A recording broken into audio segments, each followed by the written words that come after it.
everybody. How are you doing? Welcome. Another episode of SandCity Sports N.B.A. Finals. We got history going on in the making. Let's go. We see the game is being broadcast across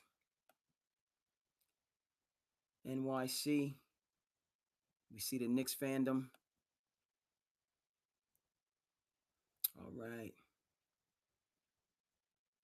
Twitter is good. IG is good. Facebook looking good.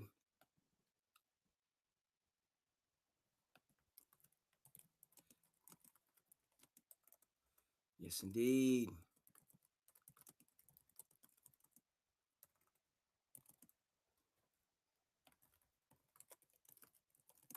All right. Facebook. Okay, all right.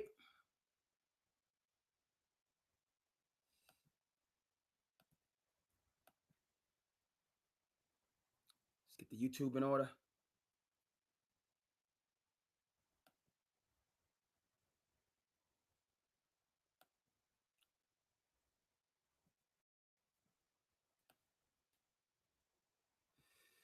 YouTube is all set. Last but not least, Twitch.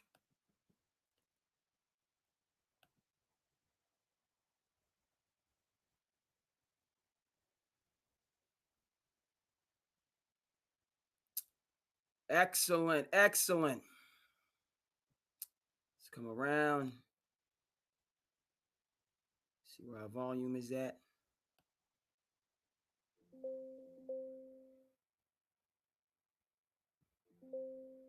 Goody gumdrops. All right, folks. We're in the building. We're live. Finals, game 5. The Knicks have surged and won from Josh Hart. This is a team that had 13 points in the first half. We see the Knicks nations in the building. Patrick, John Starks. We know Spike is there. Knicks were floundering to begin this one. Spurs jumped out as they have every single game. Currently, we're in the midst of a Knicks run.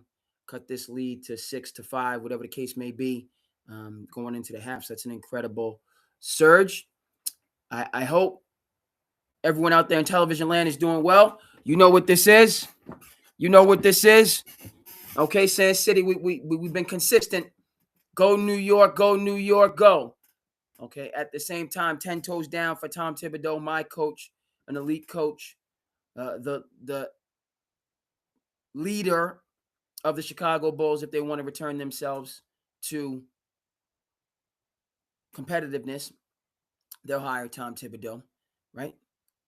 But through the difficulties last summer, getting rid of Tibbs, bringing in Mike Brown, I've said it.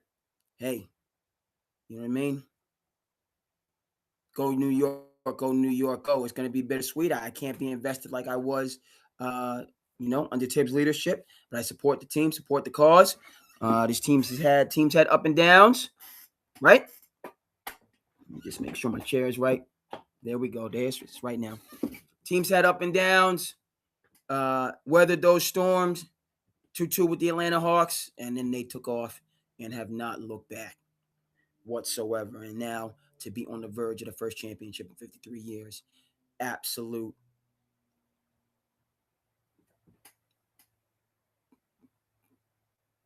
struggling for words. I want to say mastery. I want to say tremendous, outstanding, remarkable, just awesome. All right. So that's where the story is right now, literally on the verge of history. Okay. And we're gonna be in the mix. But I hope you're doing well out there in television land. Hope your week went well. The weekend, it's a beautiful thing. World Cup. Love what I'm seeing. Brazil. The culture, the tradition. A lot of folks supporting their home nation, of course, USA. In action, Brazil. We have a great Brazilian American population here on the Cape. To see them enthused, shirts out, flags out, the whole 9 yards. Okay, bringing people together, cross cultural exchange, a beautiful thing. There will be a UFC fight in front of the White House tomorrow, so certainly something to discuss. A lot of trade talk, a lot of trade speculation here in the Commonwealth, in the center of the Giannis sweepstakes. You know it, I know it. We're going to get down into that. So come on up, folks. Share community. Me Casa, Sue Casa, jump into the comments. All right. If it's really important to you, you can jump on the show. Send you the link, and you can participate. And we'll go from there. Under a minute left, first half. 3-point, folks. It's a 3-point game. Spurs had that 15-16. The Knicks have surged in the second quarter as they've been known to do. Mikal attacking, floater. Okay. So it's you know what I mean? It's getting kind of hectic. It's getting kind of hectic. Yes, indeed. But we're gonna get ready to do what we do around here. We're gonna wait till halftime. Let's Fox for 3. Long, Hart rebound action. Knicks with a chance to tie. We're gonna get to halftime and then we'll do the intro. Okay. Very well officiated game thus far. Well, we got one Mr. Scott Foster.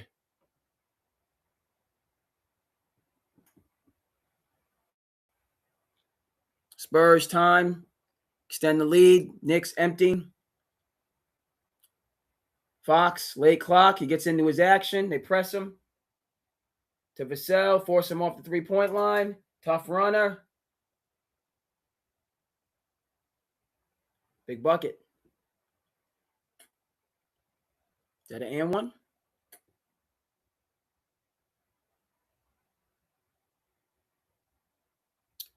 Okay. Vassell, big bucket. Move it to 5.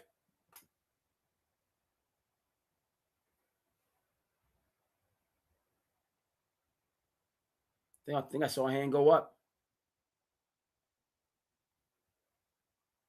Like to see Corliss Williamson on the bench for the Spurs. All right. Well, at halftime, we got a chance to extend it to 6. Needed for the Spurs going into the intermission. All right.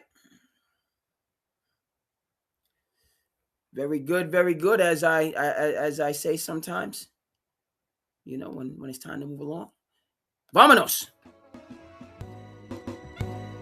Hey, SandCity, to the business. I am your host, King, also known as Andre King. What's good with you?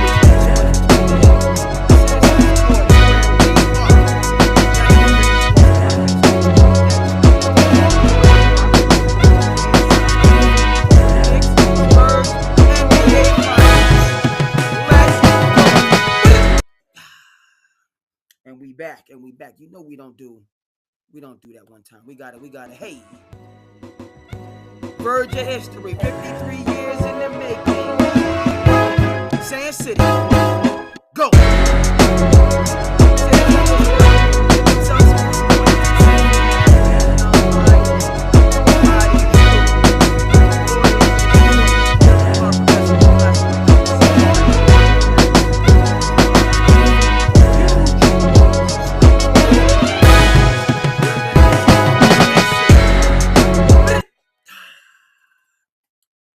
Yes, indeed.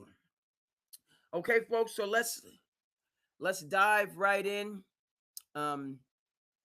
Headlong. We're gonna stay with the finals. We are going to stay with the finals, but then we're gonna at halftime we have to dive into this world of free agency, right? We have to dive into this world of free agency and all of these moves right? That are percolating, because there's a number of them. There's a number of them. So we will get to all of it. Bam, bam. Some leading players. One, Mr. James Harden. Some issues with the law. Okay. So let's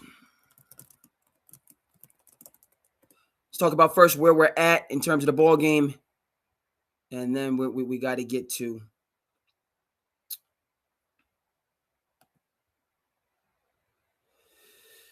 the free agency stuff, and right, that has to be in this conversation. But we want to stay in the moment. Certainly want to stay in the moment.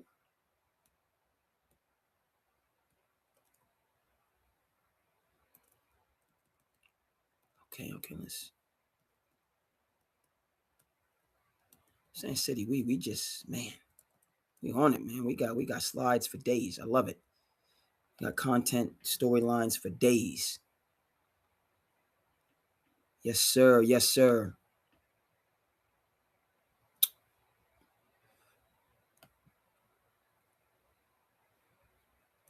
You come here. We're good. We're going to get down with our sharing, because sharing is caring. Sharing is the caring.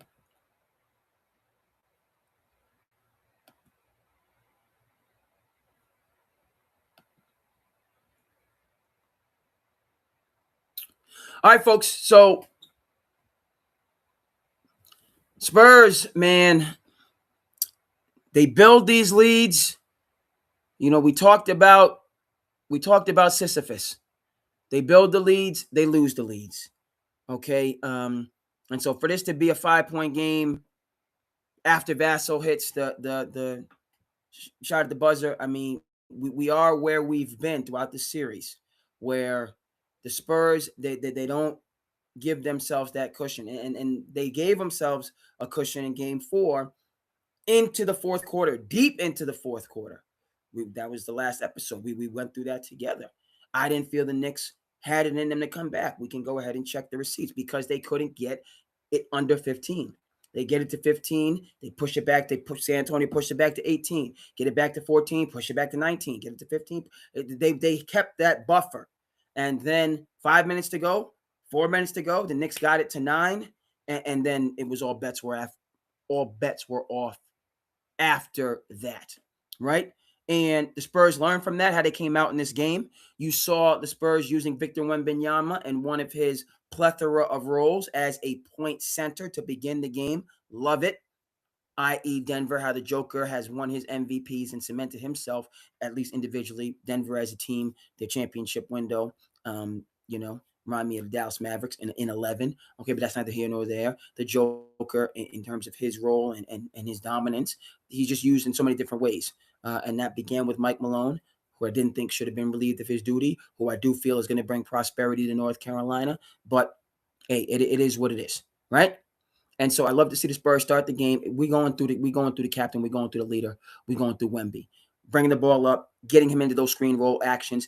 You seeing him, giving him, feeding him the ball when he's making those rim runs, right? And he's going to be the straw that stirs the drink, sets the table, as it should be, and that's what allowed San Antonio to build the lead that they had, right? The argument that can be made, maybe Wemby 7'5" out here running these, long distance races, what an NBA game is. Okay, he has a runner's frame, but that's a lot of weight.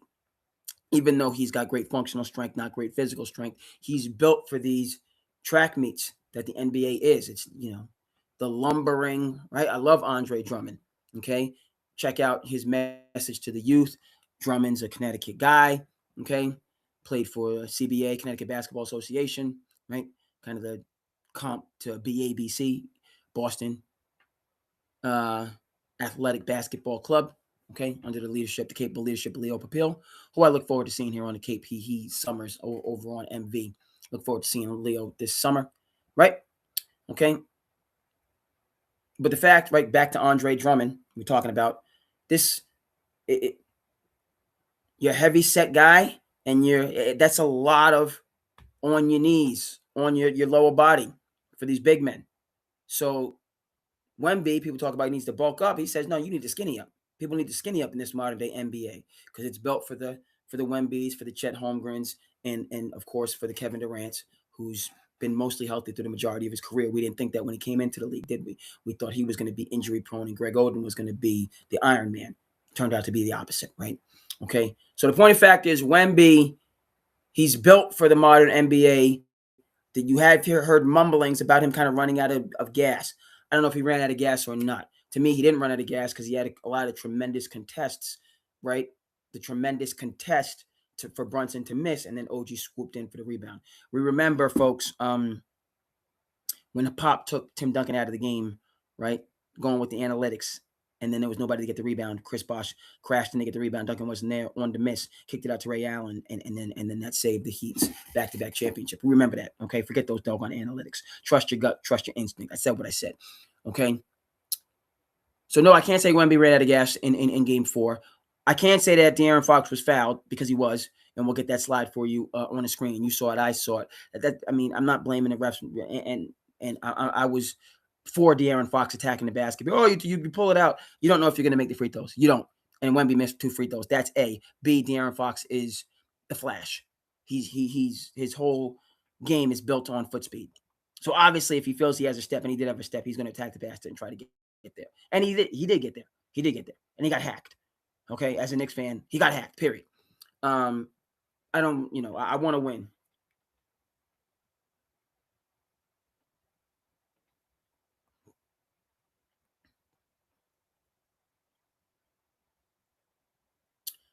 Just let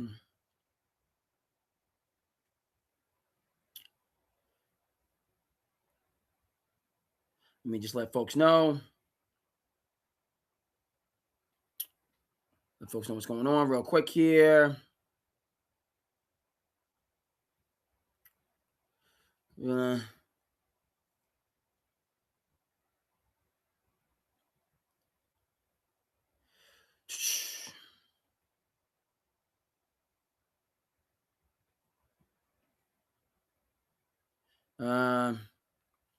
Yeah, sorry.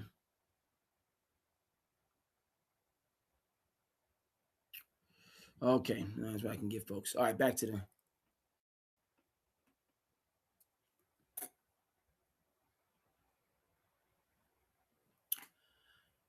Okay.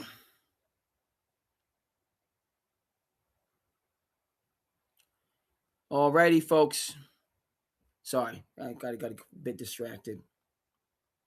Let's get back into where we are. My apologies. We got to be juggling a couple of different things here. So I don't know if it's apologies necessary, but if you're in error, admit the error and move forward.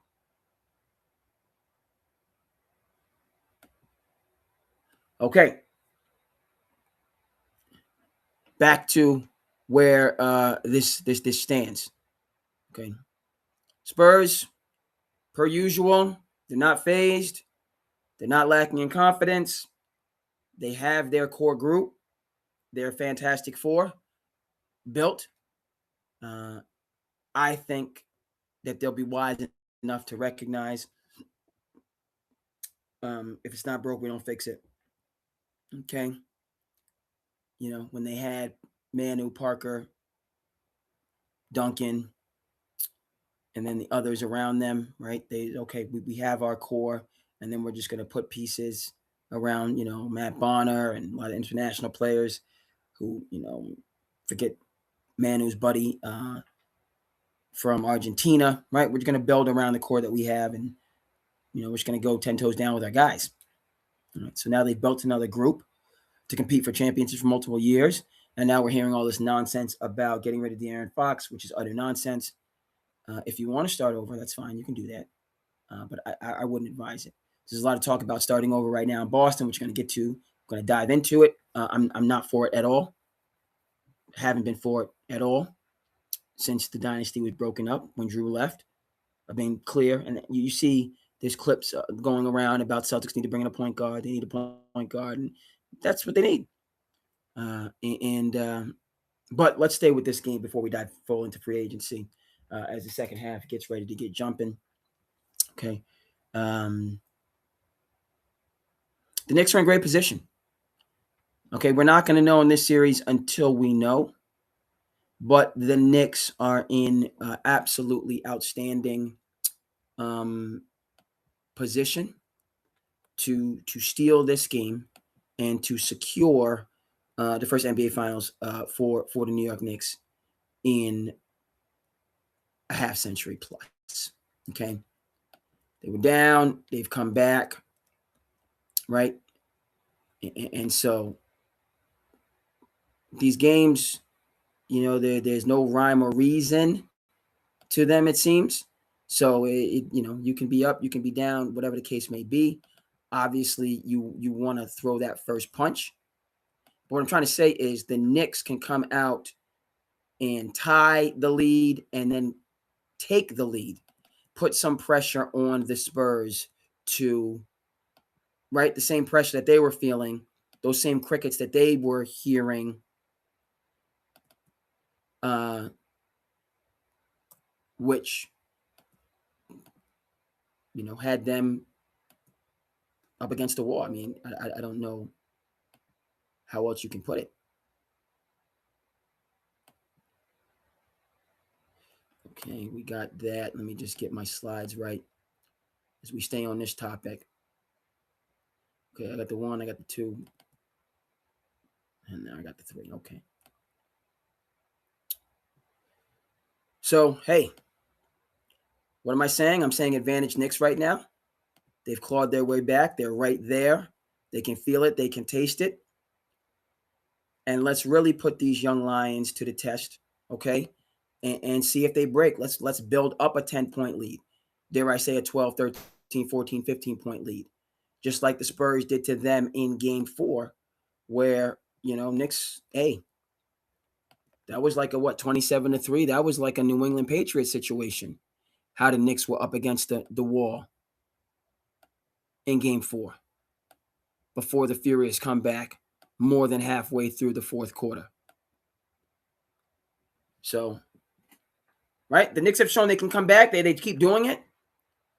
But I said, let's rewrite the script. Let's rewrite the narrative here. Let's push the Spurs and make them come back at home. Feel that pressure. Or, as Wemby said, it goes two ways. Either we're going to give up or we're going to push forward. They haven't given up. But really right? If they're down 12 in the fourth quarter with the Knicks fans going bananas in their gym and the Knicks tasting it, let's see if the Spurs can snatch victory out of the jaws of defeat from the Knicks and really swing this series, right? Okay? Spurs snatch this game and let the Knicks now have to think twice, once, twice, 3 times a lady, going back to Madison Square Garden with all kinds of pressure, okay? Going back to MSG with all kinds of pressure, right? We had a lead. We were right there. We gave it back. Oh, my goodness. Okay, can we now muster another game like that in front of our home crowd where we're going to be feeling some pressure?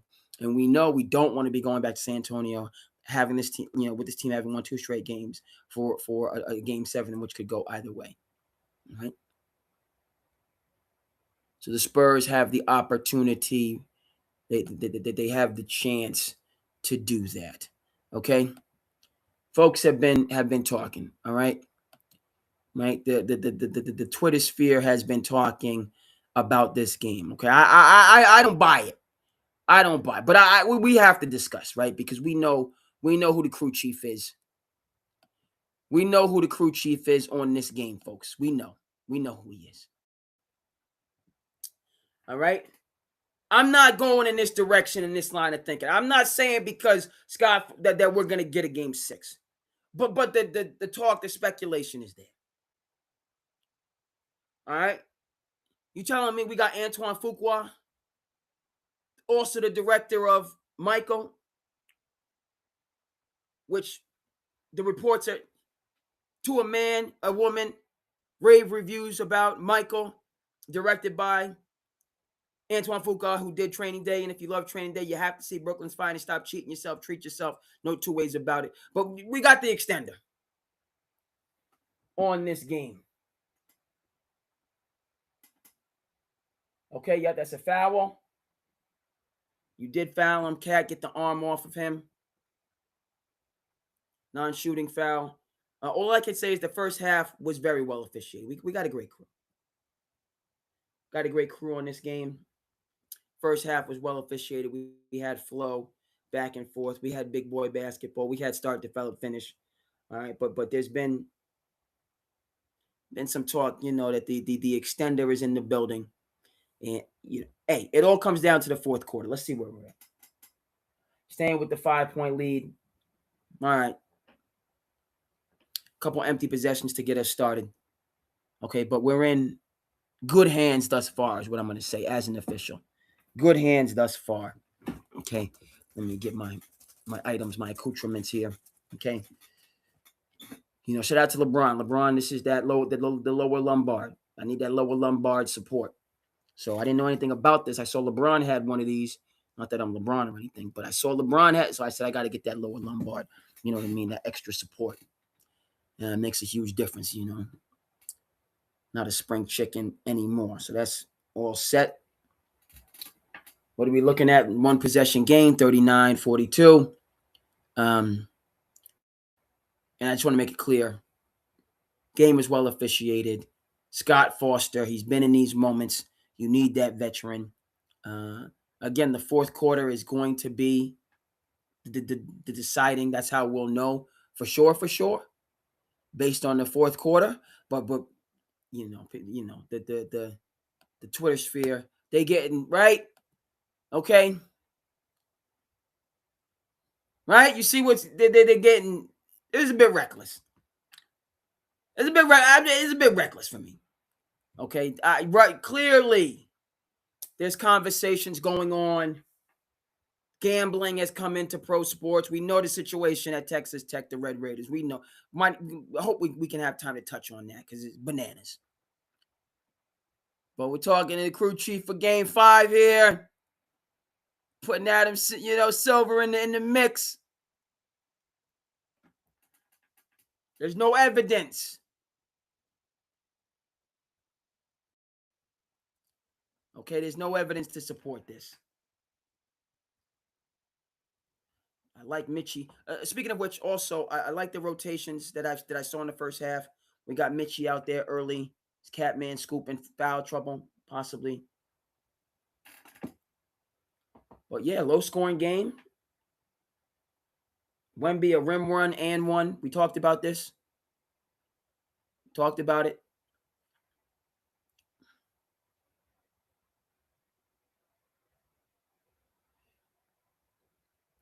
Are we going to review this? Let's see if it's a flagrant. Let's take a look at that replay. I got to see the replay because, okay. He's making the rim run.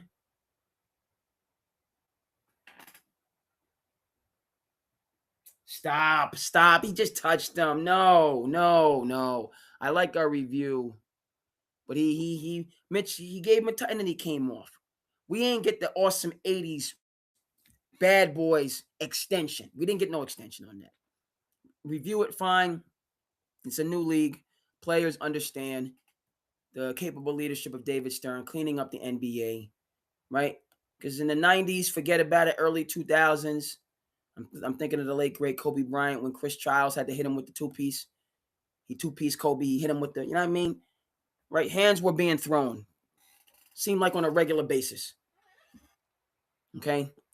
In the 90s, early 2000s, David Stern came through, cleaned that right on up.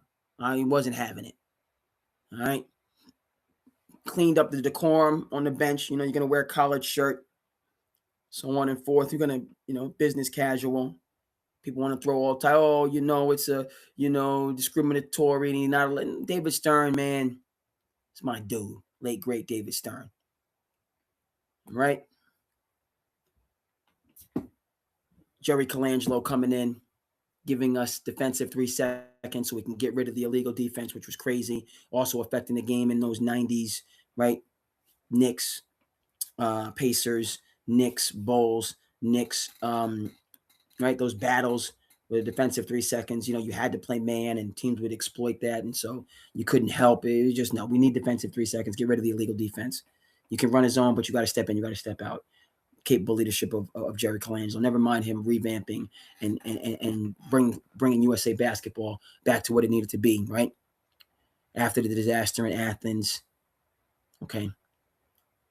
Bringing Coach K in to get the program back where it needed to be. Okay, Jerry Colangelo, David Stern, are luminaries of yesteryear. So, folks, no, I this is out there. It's in the mix. It's in the ether. But we're not seeing any of this. We're seeing a good game. Oh, we don't know. We'll see the fourth quarter. That's when you make your money. That is when you make your money in the fourth, right? But there's been no indication. Very good flow, good start, develop, finish. Okay, we didn't begin like what we saw with Catman Scoop, Karl Anthony Towns with the 2 nickel dimers. Did not begin the game in that fashion. And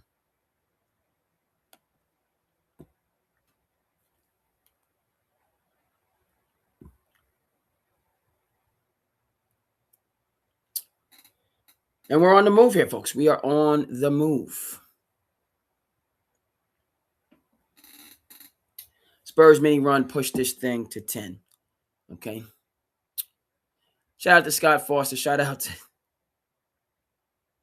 right? Call him the extender. Okay. So let's continue the conversation as the game keeps moving and grooving. This conversation has to be had. This conversation has to be had.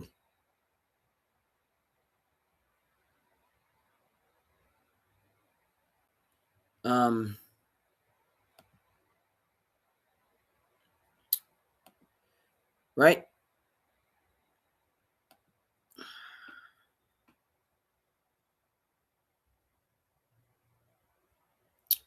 So let's talk about the Spurs and how they need to stay together. Loving you, weather, good or bad. I'm off tone on this.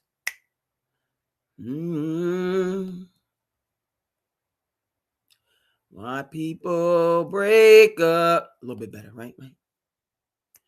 Turn around and make up. There we go. I just can't.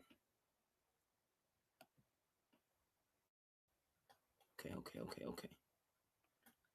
I got to get one more image so we can have this conversation. We need to revamp the conversation, folks, because we conversation needs to be recalled. We got to recall the conversation about the rookies because we have a pseudo late bloomer, but he's out here. Okay, he ain't talking about it. With my roommate from Chicago when I was in prep school, my roommate Mario, shout out to DeMario Edens. Okay, at a Percy Julian High School in the Chi. Didn't know who Percy Julian was until later on. Percy Julian, a very important African-American scientist and inventor in the 20th century. I just knew Percy Julian because of the Chicago Public League, the best high school basketball tradition in America, bar none, including the New Jersey Tournament of Champions that they have. By the way, I saw in Florida, they're looking to go to a Tournament of Champions model in terms of their athletics, which is very interesting and exciting. Going with the Tournament of Champions, right? You win your division, and then we're going to have an absolute champion in terms of the state championship, which is a beautiful thing. Massachusetts revamped our state tournament recently, where we got rid of the sections and just one large state tournament. So teams, okay, Knicks falling behind now, down 9. Got to stay close. Where teams you just play people in your division. So if that means you got to drive 2.5 hours, then you're going to drive 2.5 hours on a Tuesday. That's what we're doing. crazy travel time for families. I get that, but what we had previously was some of the sections were far stronger than the other sections, so it was a competitive imbalance. Like the South section where the Cape schools happen to be, but also the Boston schools, the South Shore, year in and year out, much more of the top teams were in that section than the North, the Central, and the West. It's just a fact. So that's where it's worked out. Okay. Now, if you don't get that top seed, and it's tough for the Cape teams to get top seeds because our strength of schedule, because we're out in the boondocks, you don't get that top seed, you're behind. You're behind is traveling. So get ready to you're traveling hours, multiple. A couple times Cape teams have had to cross the state. Like we're out here on the peninsula, had to cross the state and go to the doggone New York border. It's just what it's been. Just what it's been. All right. So shout out to state tournament models playing the best, and going from there. What does this have to do with our conversation as the Spurs 7-point lead, Knicks staying in striking distance, Knicks not allowing, not putting the pressure on the Spurs like they thought they could have, right? It seems like they're just going to stay with their MO, which is the underdog. The Knicks, they just want to continue to be underdogs and let the Spurs set the pace and then just try to beat them at the last second. All right, it is what it is. I mean, you keep messing around, these Spurs, they're going to close you out and just not allow you to come back. And we could be looking at a doggone 2016 situation where they do force a game 7. All right. But this is where it's at. Knicks just trailing the Spurs, riding, that strategy, just ride right on they. By the way, this is how the Boston Marathon, and we do have the Boston Marathon champions, get them up on the screen. Right? This is the strategy that they employ. Okay? Right? We mentioned the Boston Marathon, so I'm not gonna talk about it, and then so we're gonna come back to the slide that we just had right here, but we're gonna go up and take a quick look at the Boston Marathon in terms of this strategy. I believe it's called drafting, right? You draft. So many slides. I'm so fortunate with this passion project of mine to be able to do this. Very fortunate. Coming up in a second. I know it's here.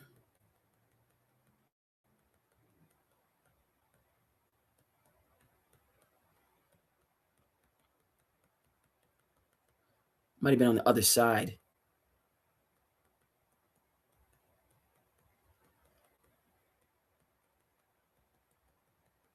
Yes, I know I did it.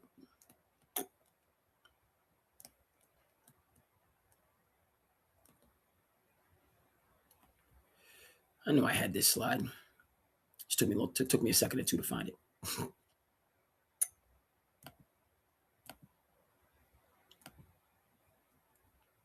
Right? Where am I? There's your boy. Right, when you draft a runner, I believe I have that term correct. Running folks, you can chime in if need be. But you just run on. You got that extra gear in you.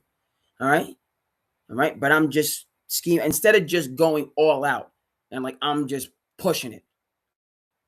I'm running my best race as fast as I can. When I hit a low, then I recharge and sprint. No, I'm going out just with the pack. Okay, knowing I got extra gears in me, but I'm just going to stay where you're at. And then somebody get bold at you run out, then I'm going to just stay right with you. And then when we get to a certain point, then I'm going to that next level, to see if you got that gear. Okay, then I'm going to push it to that next level. Okay, let me just make sure I get my facts. I believe the gentleman was Joseph. But let me John, Collier, and Sharon Lokiti. All right, so that's Sharon, and that's John. All right, our Boston Marathon champions. Great day in the Commonwealth. Patriots Monday. Outstanding day. Okay. For many moons, we had the tragedy We certainly did. We certainly had the tragedy.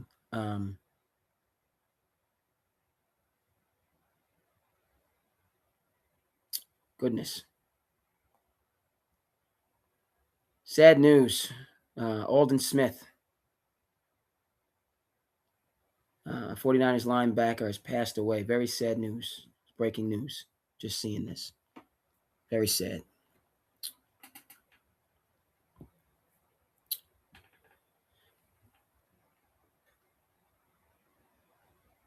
$36 years old, 37 years old.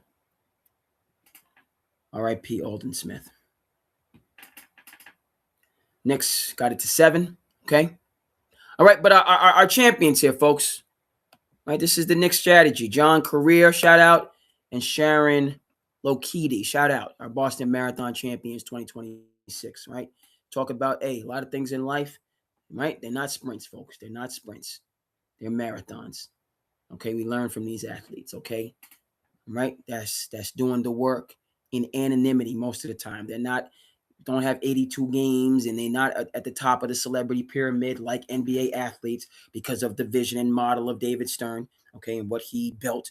Okay, the NBA athletes were in the basement when David Stern took over in the 80s. Okay, league was known for violence, fighting, drug abuse. Okay, there were some underlying cultural themes and narratives and stereotypes that this behavior promoted. Okay, and right, you didn't have the NBA stars just having the place that they have in the culture and in the society. You didn't. Okay, the Knicks cut it to 9. Mike Brown talking with Mr. Scott Foster. We'll see. All right. But this is they continue to just run behind the Spurs and see if they can come back. I mean, hey, well, win is a win. If it continues to work for them, fine. I would have liked to have seen them take a lead in this doggone game and put some pressure on the Spurs, right? Because the Spurs, they've seen this. Shout out to Sharon Lokedi. Shout out to John Collier, Boston Marathon champions. And by the way, let's respect our champions, right? This is the reality here. Yeah, this is the reality in life.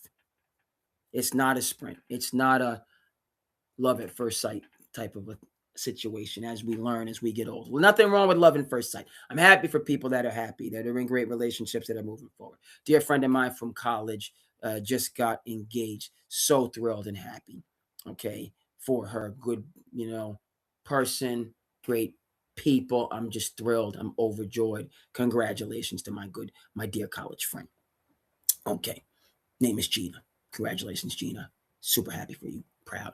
So on and forth. Right? It's a marathon out here, folks. Ain't no sprints. Marathon.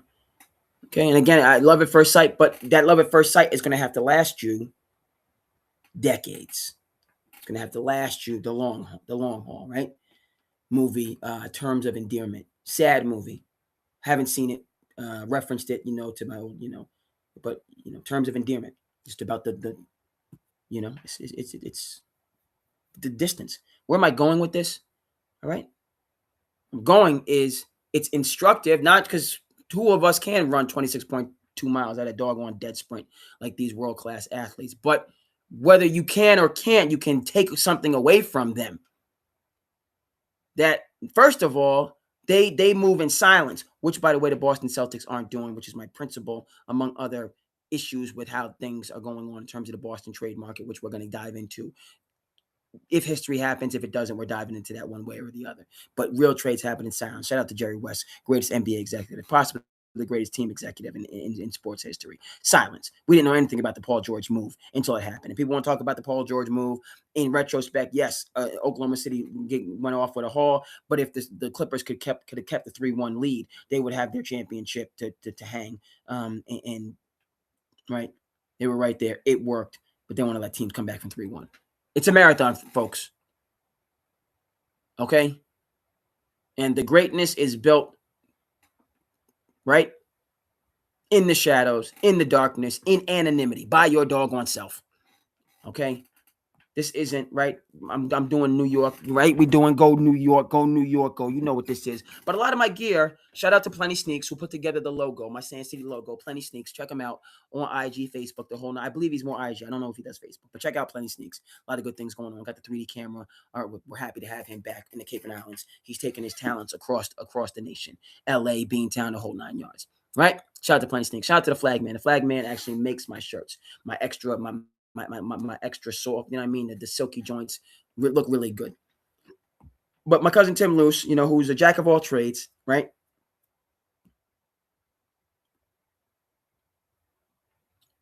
Talking about Wemby deserved a flagrant.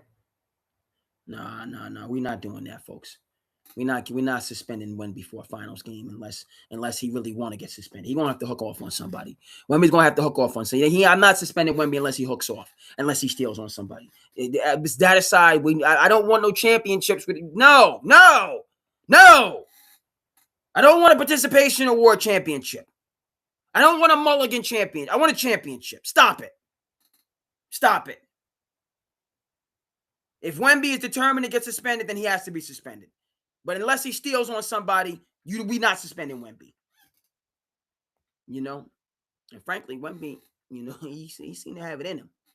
I don't know. Wemby seems to be the type of guy. He might not steal on you, but he might slap Wemby seems like he might slap somebody. He might call for the baby powder to slap the nonsense out of that. He look like, you know what I mean? And Wemby also, he might get. Don't sleep on the jab. Remember the character? Remember that? I forget who was that. Was it Dali from Street Fighter 2 that could extend his arm? Was it Dali that had the extension? I was Ryu. I was Kenna Ryu. That was my gun. That was me in the Street Fighter. Try Street Fighter, man. Sham it. The Knicks, man. What the heck is it with this shooting? So it is what it is. The Knicks, they're drafting the Spurs. That's the first part why we have the Boston Marathon. But the second part is just life, man. Life.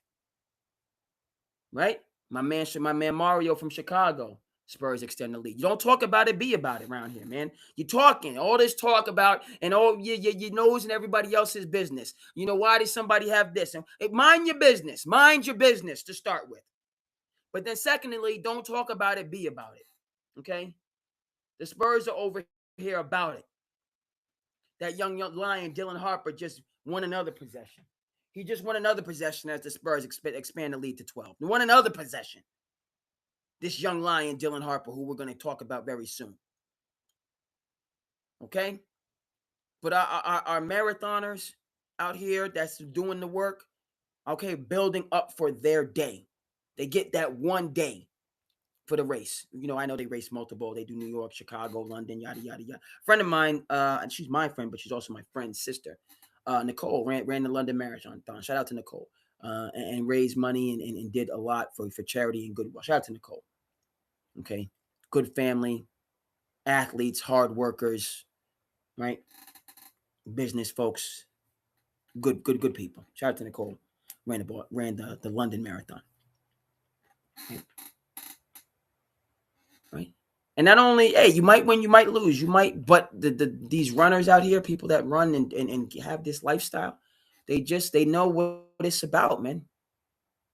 Right? It's contrary to the whole instant gratification, AAUization of particularly basketball and the other sports, NIL revolution. And we want, everybody wants, player empowerment treatment, but everybody ain't LeBron. We want LeBron treatment while not being LeBron.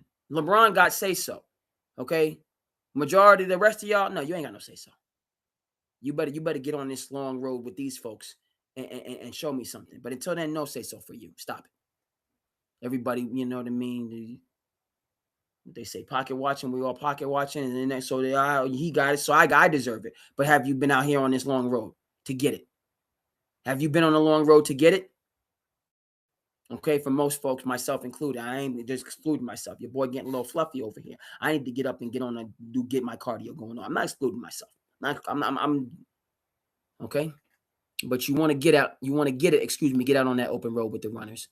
Okay, learn from that open road. Right? Knicks down 12. Same old, same old. Same old, same old. Okay, so now we got to go. We got to go. I'm glad I found that slide. But we got to go to the conversation that this series is forcing us into. And a conversation that I want to have. I've been hungering for this conversation.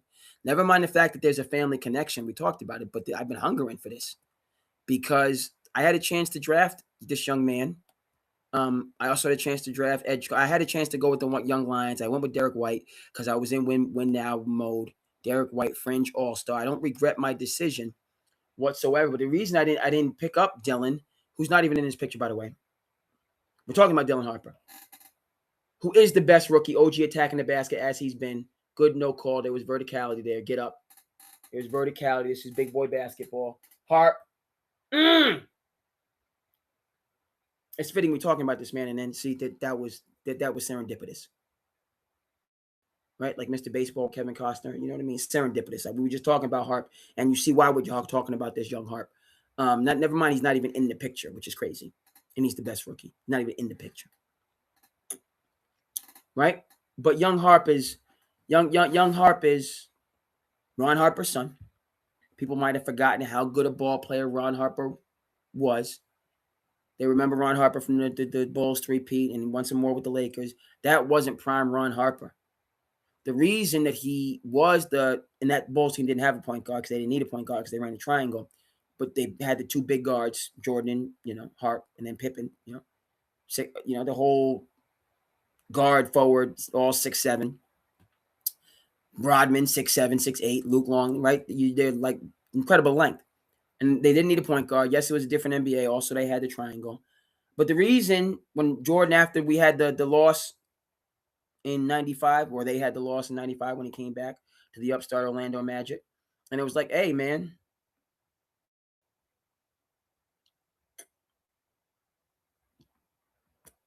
They're asking me in the chat. Yes, it wasn't a flagrant. I'm telling them we don't want a mulligan championship. That's what I'm telling my people in the chat.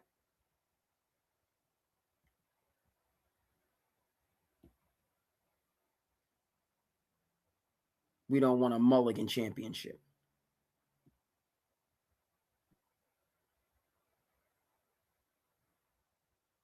I said we don't want mulligan championship. Let me just revise that. We don't want a. All right, I got to have good sentence structure. Championship. Okay, so in terms of his background, Harper, 80s Harper, again, speaking of teams in the 80s that don't get the credit they deserve, those Cleveland Cavalier teams that push the Bulls to the very brink, so talented. Mark Price, Ron Harper, Larry Nance, Hot Rod Williams, Brad Daugherty, Craig Elo, teams with date. Right now, we want to break teams up with this second apron nonsense in here in Boston, getting rid of Drew Holiday so they can get rid of a dynasty. Now they want to blow it up and start from square one. Good, you're going to start from square one. As in square one. Bring in Giannis, bring in Trey Murphy. You're starting from square one instead of square 8. A team on the verge of a championship that just needs one piece, i.e. Drew Holiday, to get you over the top. No, now you want to start from square one and believe the 2K ratings. Oh, well, because the team is ranked this well on 2K, it's going to be that way in real life. Good luck with that. How'd that work out in Milwaukee when they got rid of Drew and brought in Dame? Good luck with that. You're giving yourself 3 more years. It's not just going to be lightning in the bottle. It's not just going to happen overnight because it doesn't happen. Never mind that freaking Giannis and Trey Murphy and Jason Tatum all do the same things. But that's not here nor there. Let's talk about the rookies. Okay, told you about the father, Ron. Yes, played golf with my old man, my pops. I'm born in the great state of New Jersey. Pop's family from White Plains, New York, excuse me, let me get it right. The Tappan Zee Bridge, we don't acknowledge the Mario Cuomo Bridge, even though it is beautiful. Should have just kept the same name, Tappan Zee Bridge. We didn't need a name change. Beautiful bridge, great. We didn't need a name change. Tappan Zee Bridge. Okay, you got Westchester on one side, i.e. White Plains. You got Rockland on the other side, i.e. Nyack, where I went to college. Okay, good school. Right? And the Harpers are from North Central New Jersey. Okay, you've seen The Sopranos, right? Caldwell, North Central, all right, so on and forth. Right. So been known about Dylan and his brother, really good ball player, and but the case of the point of fact is, Cooper went one, Dylan went two. Had an underwhelming year at Rutgers. It should have been much better with him and Ace. That was a waste of two lottery top 5 players. Should have been much better. Okay. But he's been flying under the radar, as you can see. He's not even in his doggone picture this whole season because he's been on a championship team. He hasn't just been able to come in, i.e., Derek Queen, dumpster fire, lottery on 3. Cooper, same thing, right? Gifted the number 1 pick after the Luka disaster. Okay, bringing Anthony Davis, didn't want to be there. Kyrie didn't want to be there now that you took away my championship window, and it was working with 2 egocentric eccentrics, Kyrie Irving and Luka Doncic. Jason Kidd got it working. What do? Because you can't get a casino in a doggone stadium. Because the NBA is already dealing with a gambling crisis as it is now. Next thing you know, these owners want to put a casino in a stadium, take it to the next level. No, got to pump the brakes on that. Dealing with a gambling crisis, and we got teams usurping the salary cap who happen to be some of the richest owners in team sports. It's just chaos across the board in terms of the NBA financial system. It is, period. And you want to take that chaos and then, put it nitroglycerin. I got to pump the brakes somewhere. Owners get furious. They say, oh, you're going to tell me no? You can't tell me I'm a billionaire? All right. Tanking the stock. That's how I feel about it. How I felt about it from day one. That deal makes no sense. It made no sense the instant it happened. It has made it more sense in the succeeding year or however long it's been. Just absolute lunacy. Absolute get back at you lunacy. Okay, so that's how Cooper got to Dallas, but he's arriving, and then you were on the champion, you made a championship a year ahead of schedule, 2 years ahead of schedule, taking away Denver's championship window, built to last, and then let's just Sisyphus again. Let's curse ourselves, not the gods cursing you, which is Sisyphus' case. Talked about Sisyphus. We'll get that on the screen as well. Rolling the rock to the top of the hill, only to have it come back down to the bottom. Rhythm, champagne. Okay. The Knicks, man, y'all messing around, man. Had nothing to do with Scott Foster, nothing to do with extension. The Knicks are just playing games. I'm telling you. A lot of pressure in game 6. And the Spurs, man, let beat them. I'm a Knicks fan. Beat them. You want to keep giving us these leads and acting like we can't hold them? Kneppel, under the capable leadership of Charles Lee, who was a Celtics assistant, by the way. We remember Charles Lee, a Coach Bud assistant for many moons, ready to be a head coach, right? Joe Mazzulla had a brain trust, a think tank to coach that dynastic team in 24. Then you got rid of one head coach in Charles Lee, who's building up the Charlotte Hornets, and Con Kneppel. And then you got rid of another head coach in Jeff Van Gundy, rumored to be who has stepped away from coaching. What's it been? How long has it been? It's almost 20 years since he was 07. It's almost 20 years since he was fired from the Rockets job, which he shouldn't have been fired from. But that was a situation similar to the Knicks situation where they got rid of Van Gundy. Excuse me, they did get rid of Van Gundy, which ended up Tom Thibodeau, which Brad Stevens, it wasn't Brad Stevens because he was just a twinkle in some people's eyes. It was Danny Ainge swooped down and brought Tom Thibodeau onto the Celtics staff for that 08 team, leading Kevin Garnett to be the defensive player of the year and the Celtics NBA championship. All right? Danny saw the writing on the wall. Jeff Van Gundy should have been fired in the first place. He's going to step away from coaching and go to broadcasters' booths. We're going to swoop down and bring Tom Thibodeau onto the staff because we need him, and he brings prosperity back to Beantown. He's a Massachusetts guy, St. Anselm's. Right?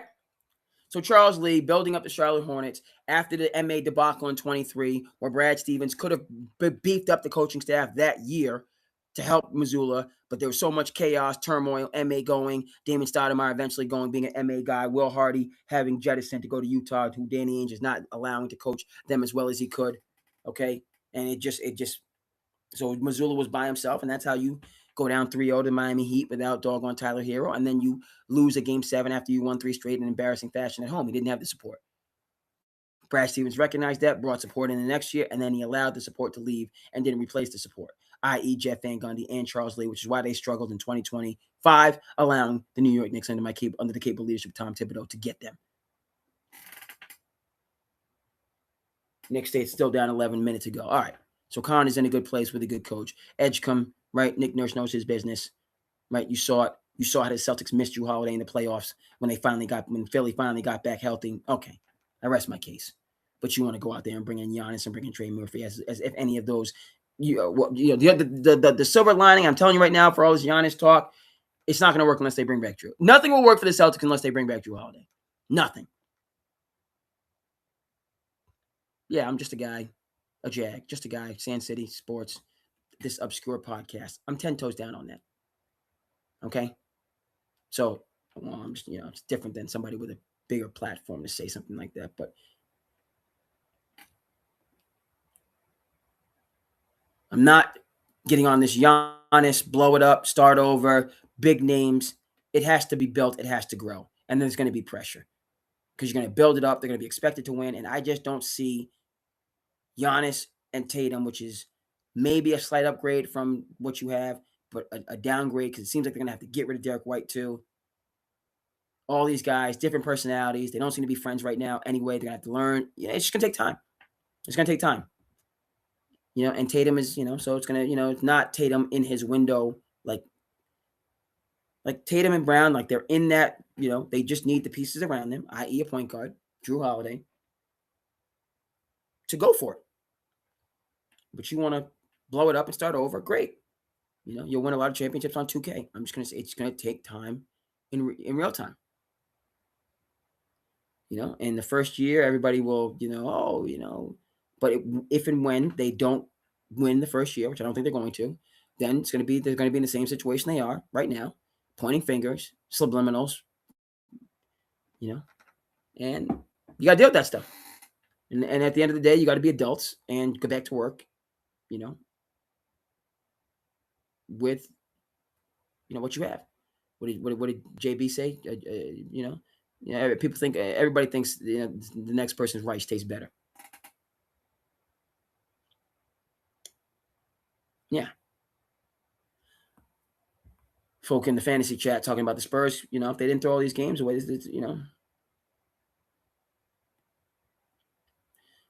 Spurs could have been taking on the chip if they didn't have all the mental collapses. You're right. Okay, but they did, right? So these are the top rookies. Were the top rookies.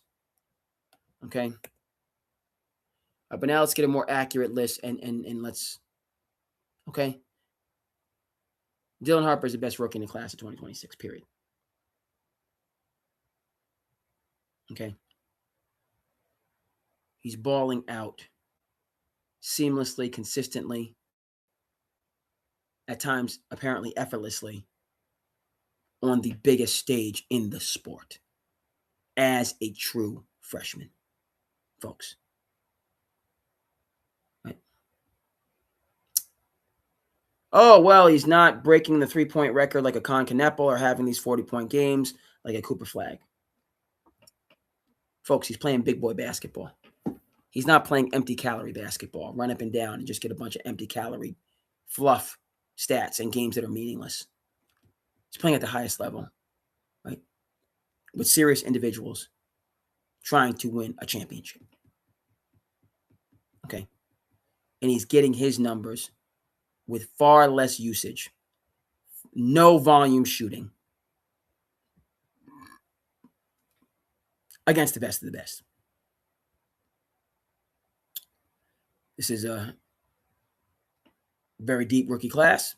There's talk about this incoming rookie class being quite deep as well. I have no reason to disagree with that. But Dylan Harper's the cream of the crop. And that's how this narrative needs to shift going forward. Okay, we need much more respect on Dylan Harper's name. And he needs a title that he's earned. He is the best rookie in the class of 2026. Point, period, end of story. All your ifs and buts about, well, if Cooper, Well, if Con, they're not. And until I see, again, I need to see those two in playoff situations rise to the challenge, both of which Con is in a situation, right, where he has, and let's talk about the Hornets making some moves, beef up the roster. You know, I mean, he's got a structure. Charles Lee has structure. The doggone Dallas Mavericks are starting from scratch. Masai Ujiri, I rock with you, Masai. Okay, I rock with Masai Ujiri.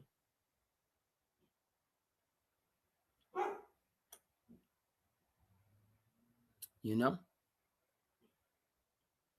But we got Willis doing his guard duty.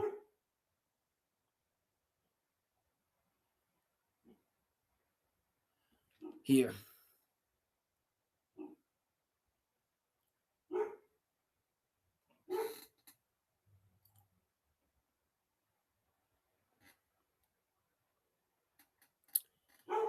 So we'll see what it is. I have to believe we got folks returning.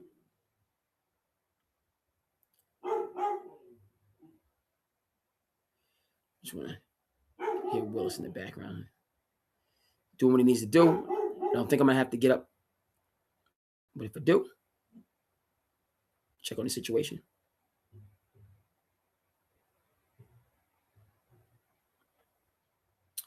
All right.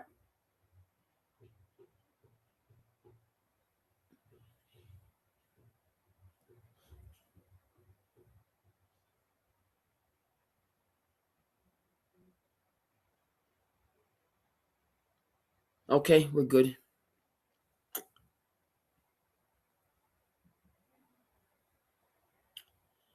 We are good. Yeah, it's 9. Low scoring game. Following the same blueprint. I mean, Spurs are not, right? They just let the Knicks hang around. So it's right there for the Knicks. You know, if they're going to be within 10, right? So now you got to get it to 5. Now you get it to a 1-possession game, right? So we'll see.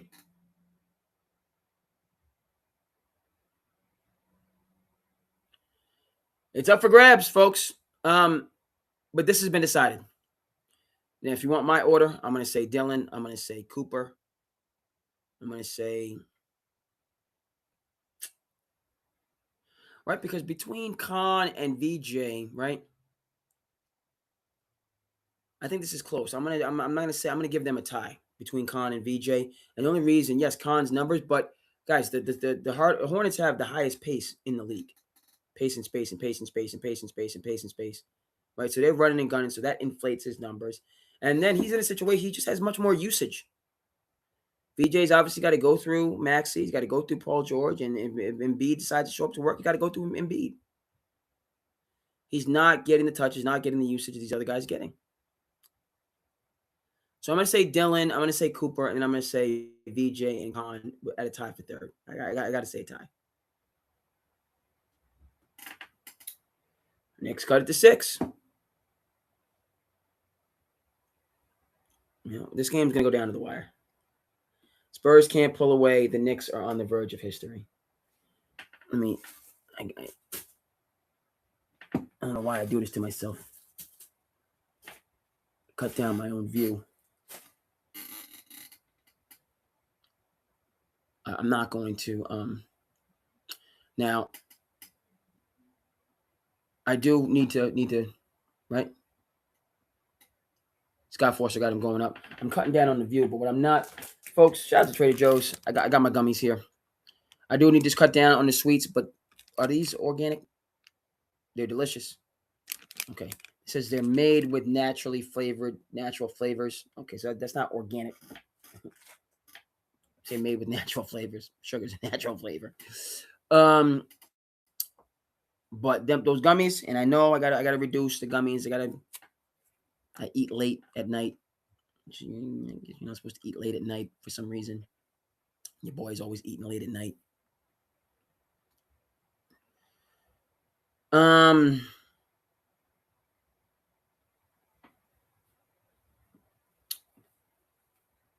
those gummies, I don't get the sugar headaches with those gummies. That's what's unique about them. All right. Yes, need more hydration. But it's pretty cool when you get a snack of Rudy, and I gotta reduce the sugar content anyway. But you don't end up with that sugar headache. All right, respect on Dylan's name. Top rookie. No two ways about it. In the class of 2026. Okay. So where we have been.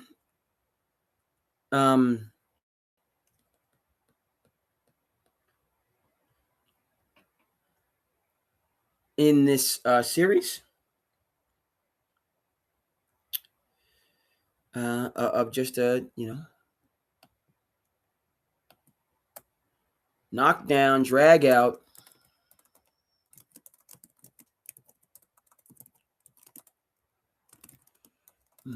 Just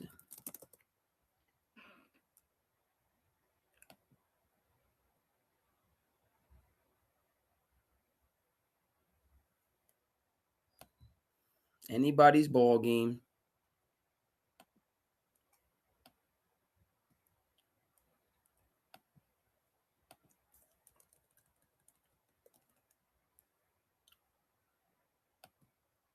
And hey, we don't know. We will know when we know.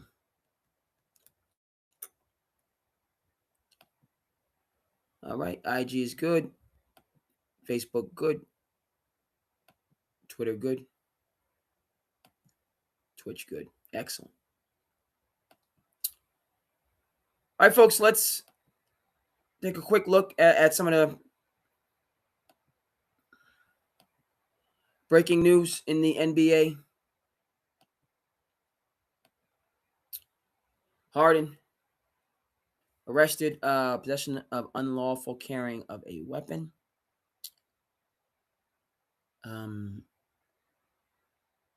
This is something because James Harden is in a place where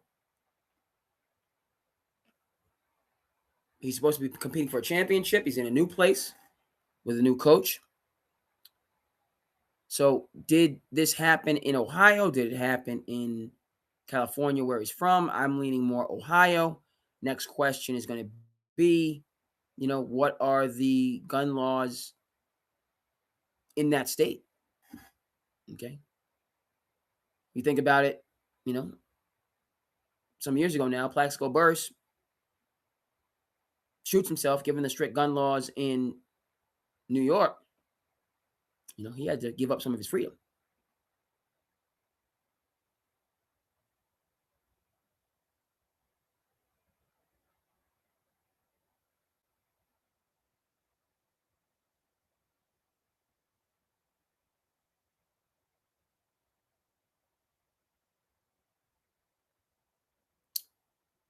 These are big boy fouls. You see him in slow motion. It's like these guys are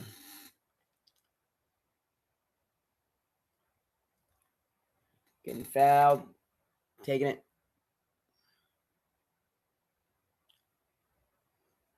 Back again. Castle, miss. He doesn't miss too many. No, he certainly doesn't.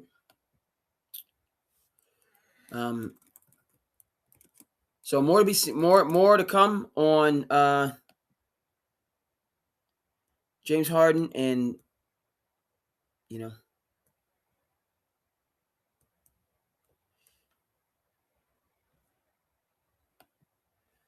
his legal situation. Certainly not the way you want to ingratiate yourself with a new team that you have been brought in to win a championship. All right. That's decided to run it back as I thought they should and build something. So this is not what we need to be hearing about the Cleveland Cavaliers, and they need to be growing and building in silence and anonymity. Dylan Harper, another bucket. Spurs maintain 10-point lead.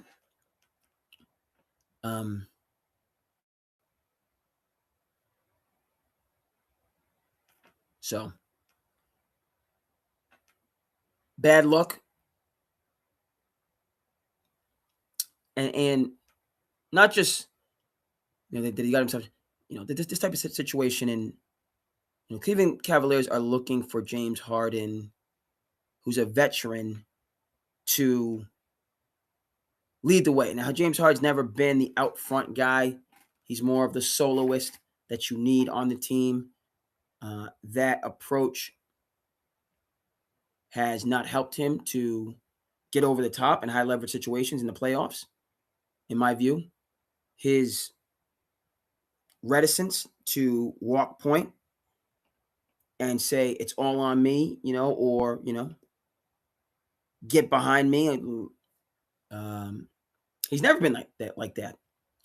Okay, when the Rockets stunned the Clippers in LA, Clippers were up 14, 15, 16 points. Rockets stormed back to win the game and then win game 7. Okay, James Harden was on the bench when that took place.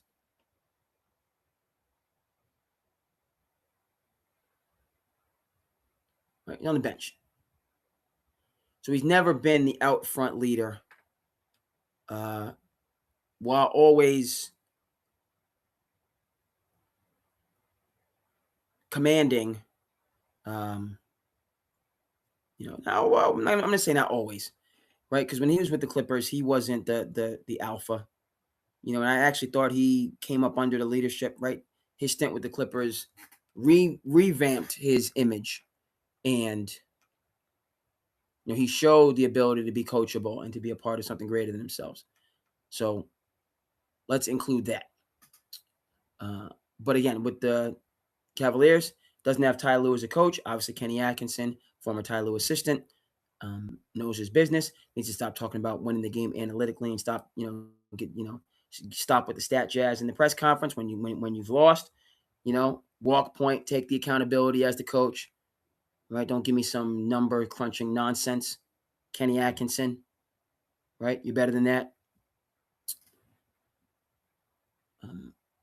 But not off to a good start. Right. And the ominous component of this with James Harden is, you fool me once, shame on you. You fool me twice, shame on me. Okay. James Harden, wishy-washy, inconsistent, out of pocket to begin with.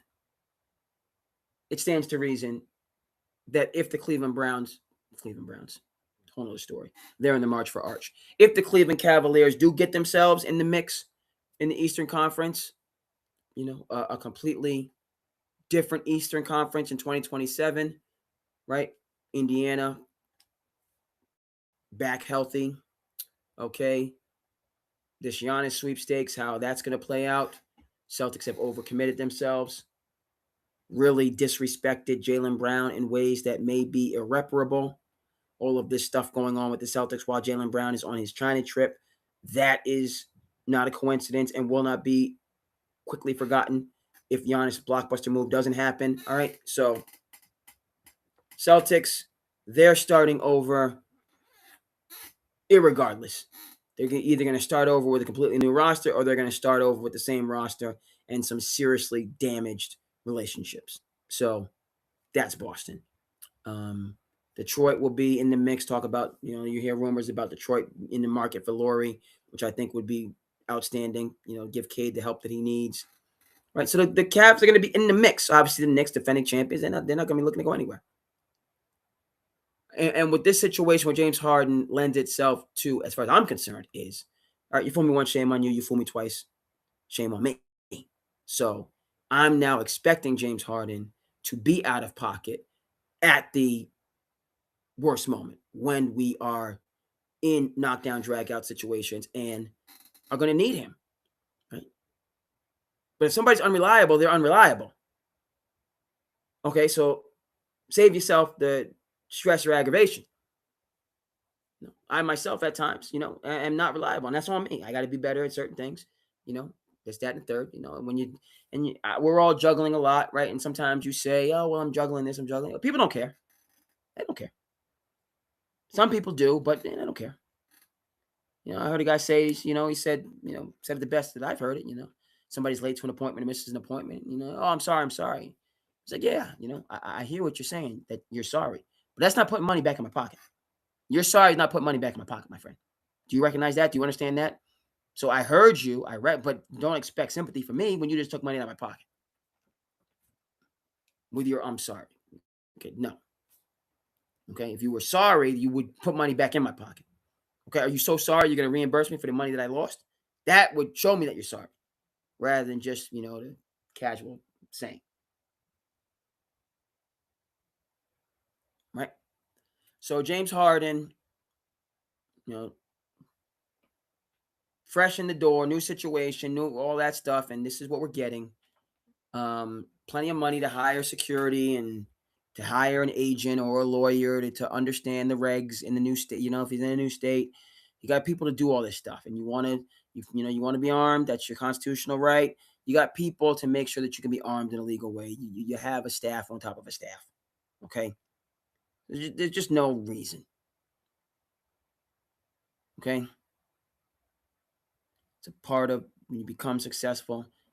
In that sustainability, you need to put people around you, a team around you. LeBron doesn't get nearly enough credit as an 18-year-old for putting a first-class team around him to become in the to put himself in the billionaire conversation and still be playing. We'll get that slide up for you on the screen.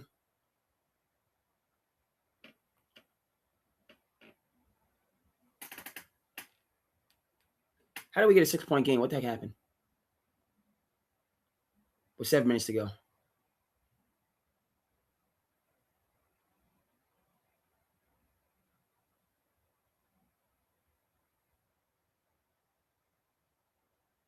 The Knicks fans should seem to be taking over this place. Man, oh man, Spurs, it is.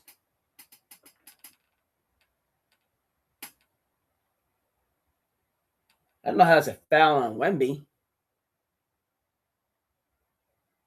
I didn't like that last call. I didn't like that. They're wrestling in there, grabbing and tugging and pulling. All right, he only got 3 fouls, so I can rock with it. We don't need another nickel dimer though. All right, so this is where we've been every single game in this series.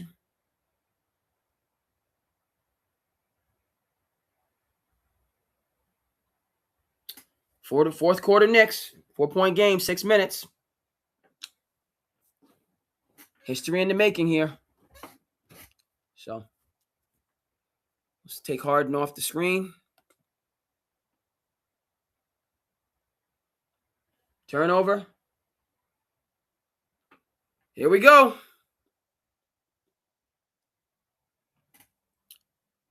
Knicks 4. Yep.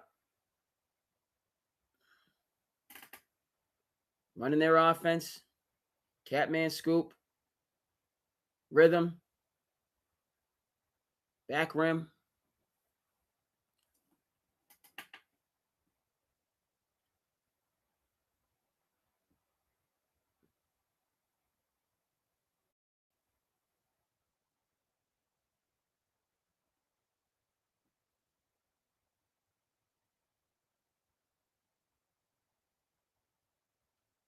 That's no good right there. That's not a foul on Wemby. Come back. That's nonsense. He catches the ball.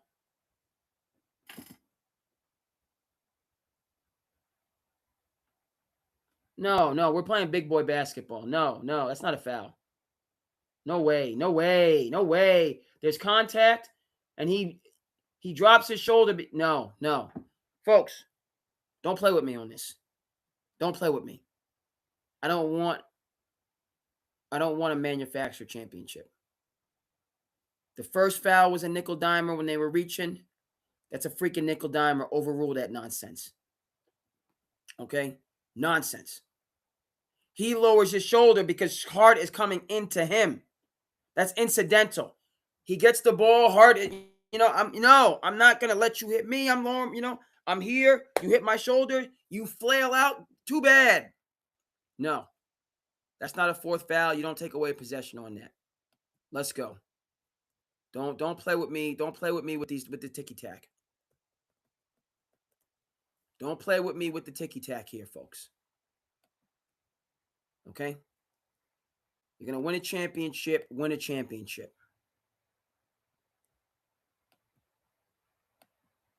All right? I don't need a pity pat championship. Right? I want to win.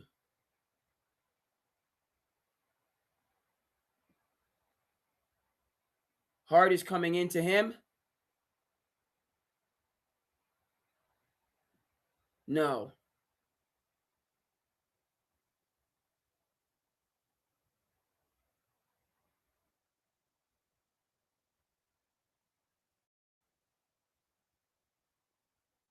Good. Spurs ball. Spurs ball, no foul. Good.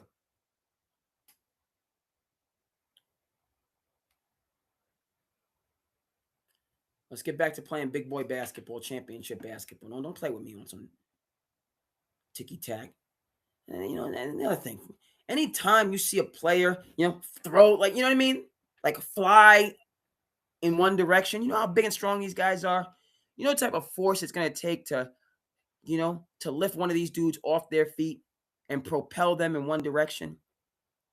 We're talking about Shaquille O'Neal level of strength. Not that a player couldn't, hook off or, you know what I mean, throw, you could do that. But a lot of these times within the mix of a play and guys,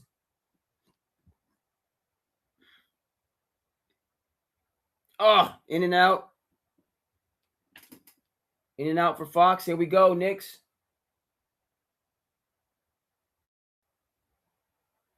I don't like that call either. Let's see the replay. JB throwing himself into. Let's see the replay on this. Into Champagne.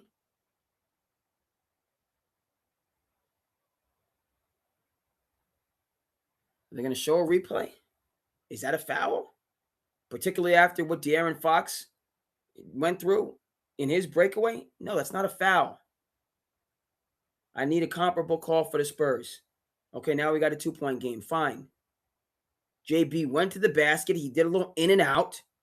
The defender, who's bigger and has the inside position, maintains his position. He creates the contact and then, moves. He creates the contact and then moves the other direction. Don't run into somebody bigger than you. All right, 2-point game. The Spurs are owed a call here, man, because that was a nickel dimer. Nickel dimer.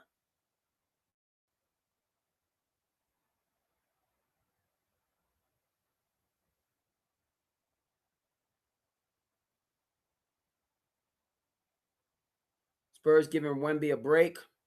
This is interesting because they got a 2-point lead. I don't know if this is the time to give Wemby a break. They need him to get this lead.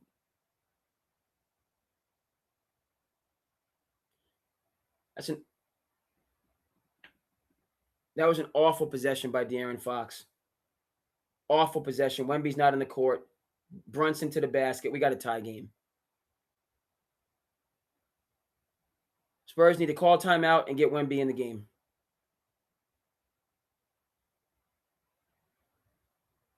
Okay?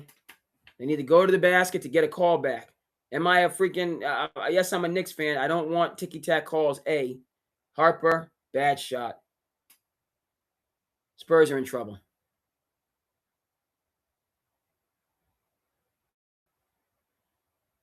Okay, got a loose ball foul. I don't know about a loose ball foul. No Wemby, so obviously JB is going right to the cup. Right to the basket.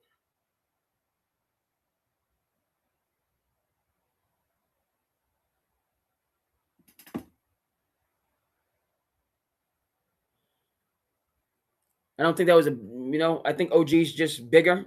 Wemby's back. Okay, needed. Got a little rest.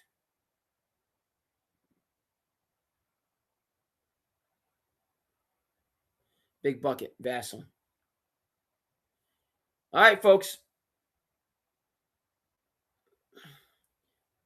Calls have kind of evened themselves out. Nickel dimer on JB for 2 free throws. Nickel dimer on OG. Tough shot.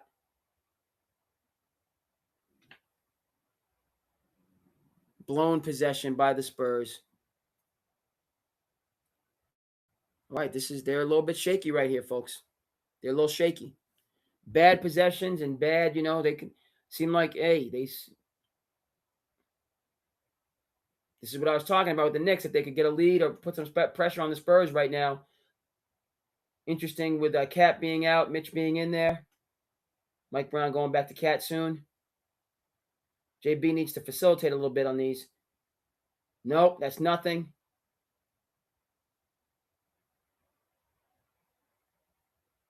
No. Another nickel dimer, folks. Another nickel dimer. No.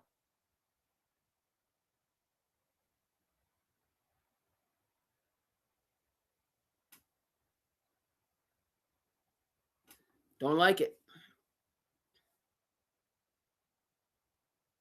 Not calling that in the finals. He stood vertical. JB, no. Or if I do call it, it's going to be on the floor. I'm going to give him 3 freaking free throws for that? Are you kidding me?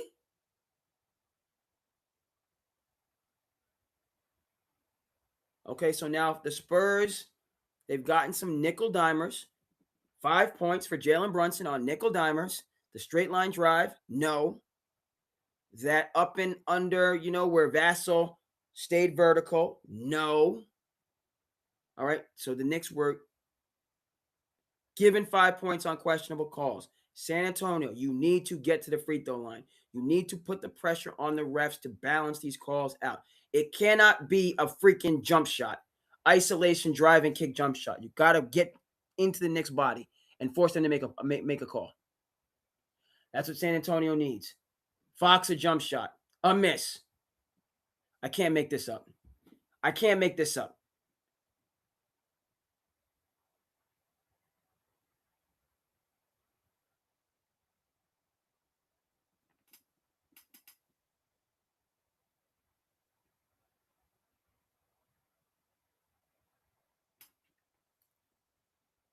Knicks holding on to a 1-point lead, helped by some favorable whistles.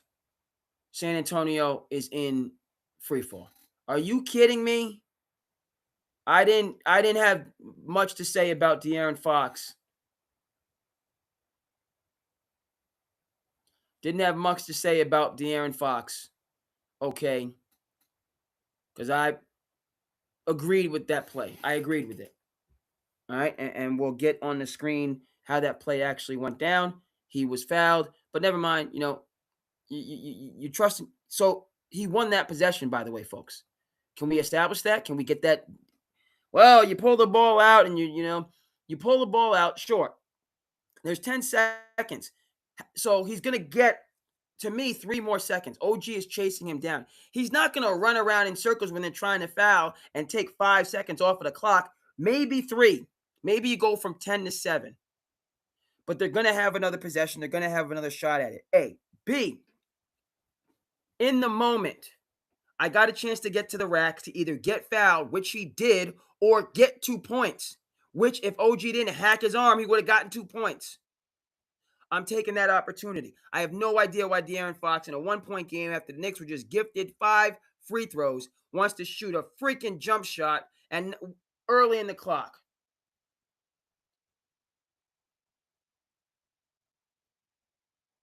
JB offensive foul, that's a makeup call. You saying he hooked him? JB on a hook? Makeup call. I don't have a problem with it. Now just referee the game. Stop with the bullshit. The family friendly. Stop with the nonsense. Castle to the basket. Get a whistle. No whistle? Okay, I got no problem with it because Cat was vertical. I got no problem with that. But give me the same whistle on this side. Cat was vertical on that. You can go back and check it. Cat was vertical. Good no call. You gave a nickel dimer on. See, that's the officiating. That's the art right there. You just gave a nickel dimer to balance it out. Now we're gonna play big boy basketball. No call there. Oh, Hart. Harper to the basket. Nothing. Kick it out.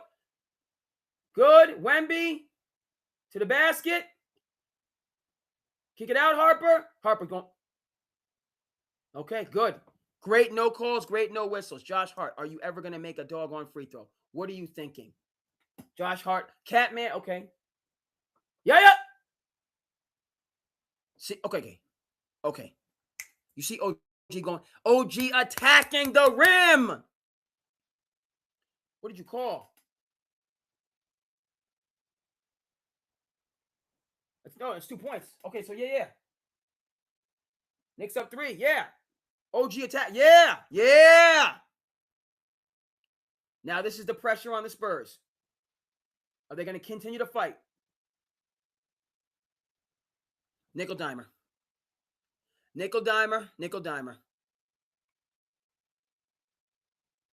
Non-shooting. That wasn't a foul. That better not be Cat's.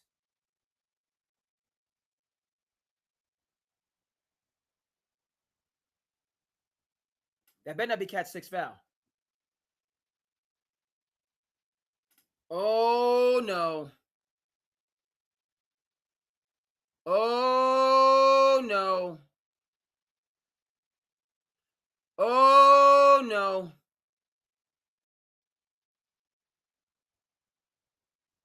All right. No. No, you don't. No. Ball don't lie. So the Knicks got to win this one without Cat, which is crazy, but the ball's not lying, right? This is the pressure we talked about on the Spurs. It's just kept happening to them. So it's in their head. They've kept giving up these leads. Can they continue to fight back, or are they just they're gonna mail it in? They're mailing it in right now. They're mailing it in, and the Knicks have now the opportunity to go up 2 possessions. Okay, without Cat.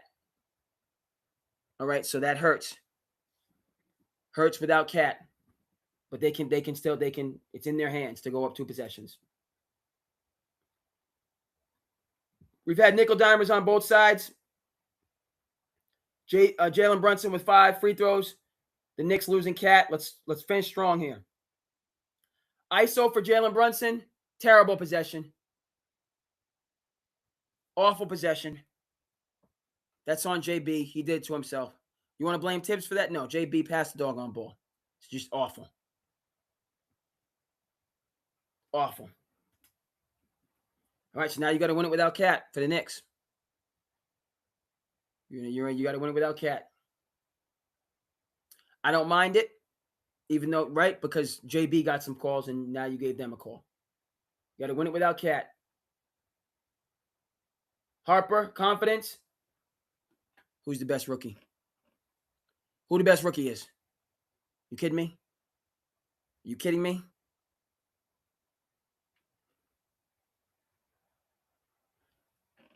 Mr. Clutch, he's not a 1. We've had matching baskets from these lefties, folks. This is it. This is it for the 50-year drought. Wemby, straight up. Fox, close out. Rebound. The Knicks. Fox, you had it. Spurs, they're cracking. This possession. This is the possession right here, folks, to break their back. Oh, yes! Hart had a chance. Harper to the basket. He going to the rack. The youngin' missed it. The youngin' missed it. The youngin' missed it. We talked about this, folks. San Antonio's cracking. They're cracking. He's still the best rookie. But he's a rookie. but he's a rookie. Far from over. The Knicks, it's there. If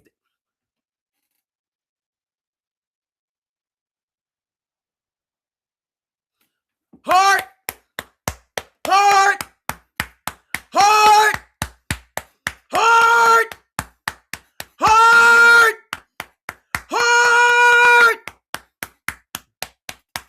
Is it going to be a 2-possession game? It's there for the Knicks. We 53 years. We 53 years. Can he make it a 2-possession game? Can't do it. Mitchie! Mitchie no snitchy! Mitchie no snitchy! Mitchie no snitchy! Mitchie no snitchy!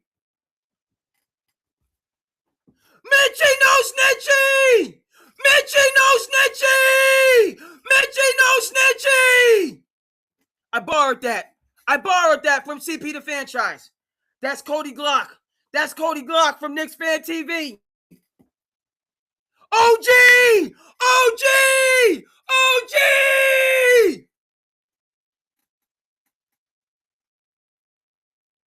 Fair and square, folks. Fair and square. He's knocking this one down. He misses.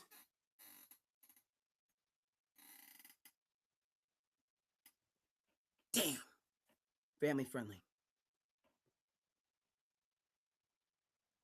Mitchie! Mitchie! Mitchie! Mitchie! Mitchie!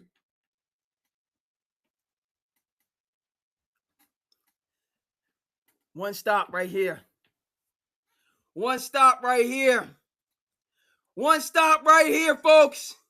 You know what this is. I returned to the camp. I left the camp. I'm sorry to say in 96 when the patent leathers came out. I left the camp.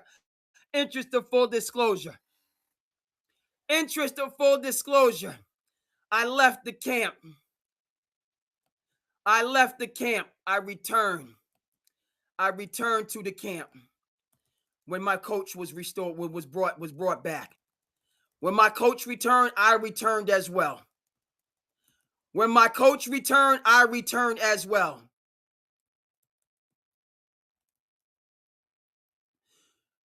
When my coach returned, I returned as well.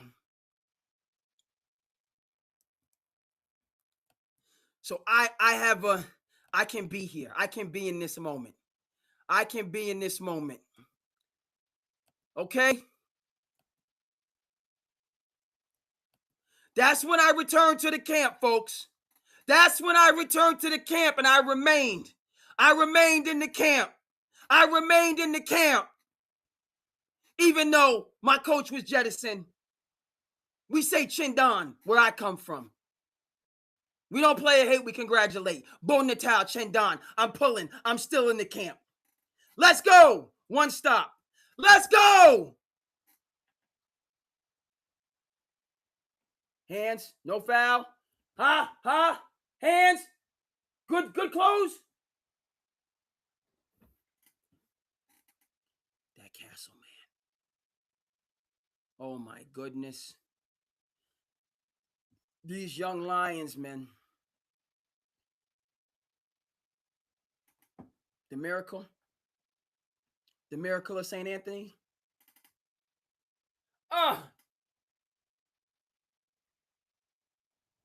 Castle out of Georgia.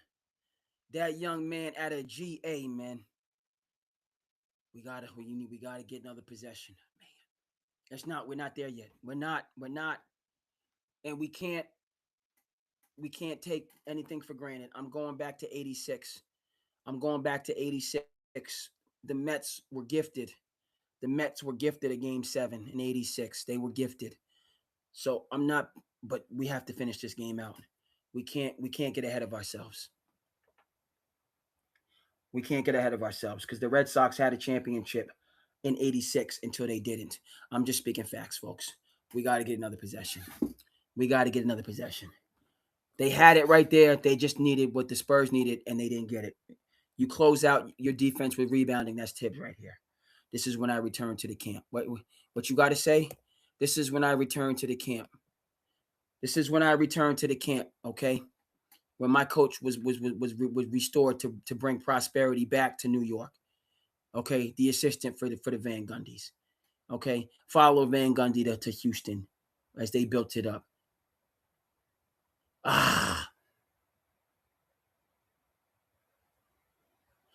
Got to win this possession. Long way to go. Long way to go. Long way to go.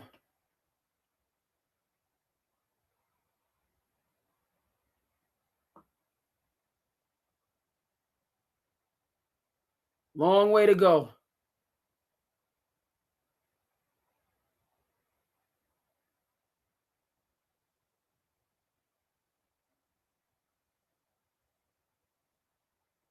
I like the no call by Scott Foster. I like the no call. I love it. I love it.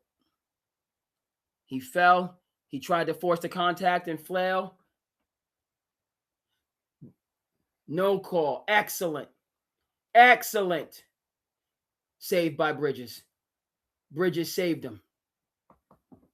Great no call. Let's go, Mikal. That's Nova right there. Let's Villanova. Let's get it.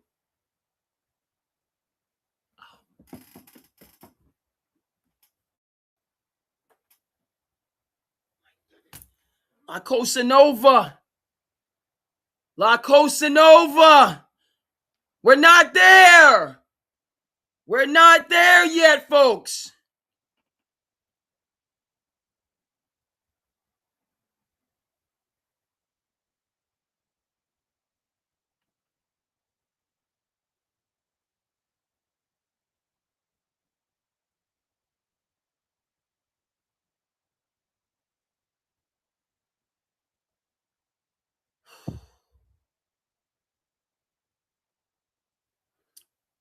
Okay, do we foul? What do we do? I always want to defend, man. I want to defend. These guys are dangerous from three, though. They're dangerous. What are we doing?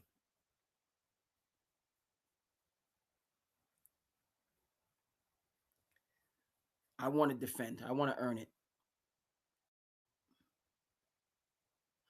Yeah, we're going to earn it. We're going to earn it.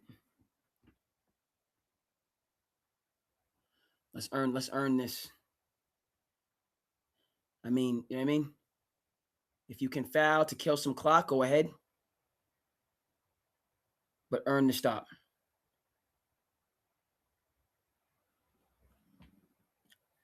Let's earn the stop.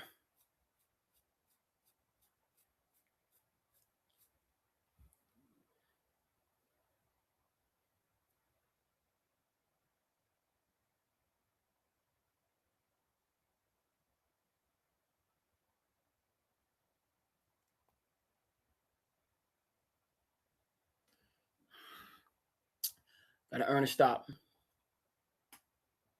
It's in the balance. Gonna get Tibbs off the screen here.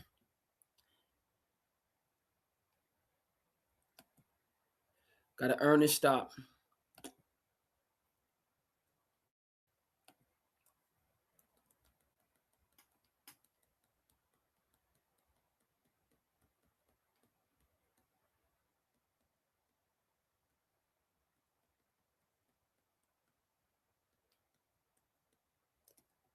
Here we go. Here we go. All right, so the Knicks are fouling.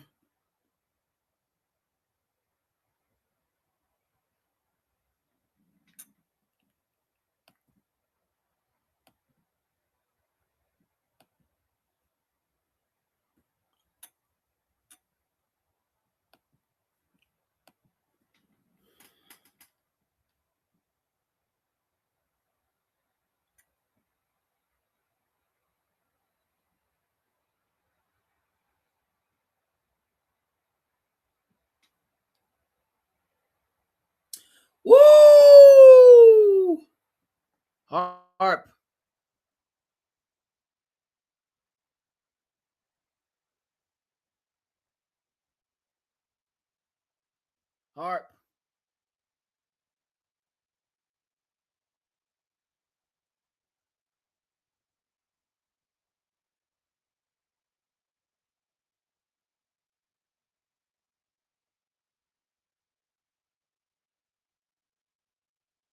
Oh boy!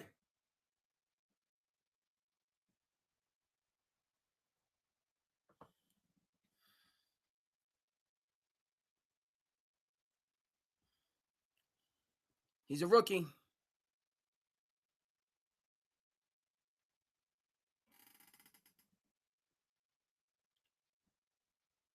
He's a rookie.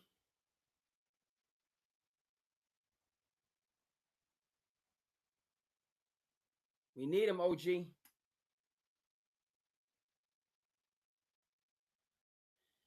Nobody can make free throws.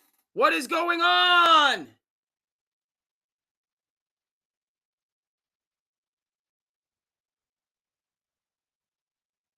OG gonna finish it out. OG gonna finish it out. He gonna finish it out. Let's go. Let's go. Let's go! Let's go! Let's go! Let's go! Let's go! Let's go! Let's go! Let's go! We here! Here! What? What? Let's go!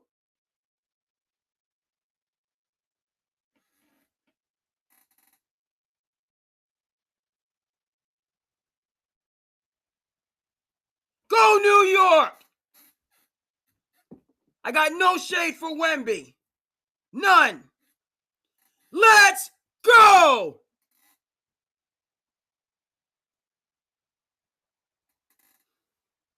Yes, sir! Yes, sir! 53 years! 53 years! 53 years! Let's go!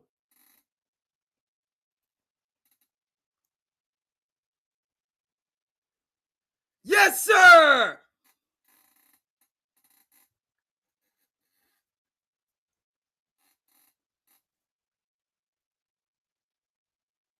It's a beautiful thing. It's a beautiful thing. Walt Frazier's in the building. So many Knicks players.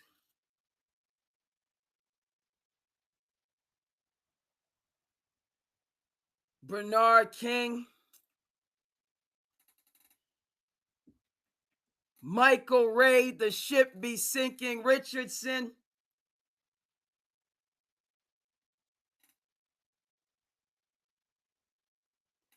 Karl Anthony Towns with his family.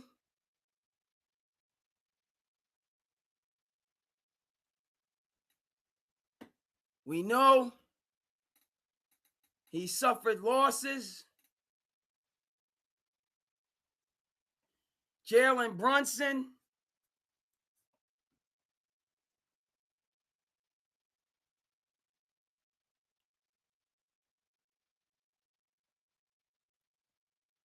Yes, sir. Yes, sir. 53 years. Hey, I'm way out here in Tourist Town. Knicks fans, NYC, celebrate responsibly, respectfully, safely. It's so much. Hey, where's Spike Lee? Spike, you know Spike's in the building. It's so much, yo.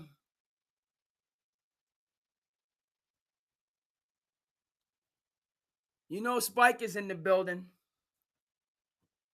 That's what this is about. Spike Lee, Just generations. Huh? What they were saying about the Knicks. When Jalen Brunson returned to the camp, what were you saying about the Knicks? When Josh Hart was brought back in the Cam Reddish trade, what were you saying about the Knicks? When Mikal Bridges was brought back for 5 first-round picks, what were you saying about the Knicks? When we had to give up Ragu to bring Karl Anthony Towns back. Loyal to the soil. That's Don Bosco right there. Jalen Brunson, New York City. Alvarado, New York City. People had a lot to say about the plan. Go get Kyrie. Go get Kevin Durant. No, get winners. Winners. Winners.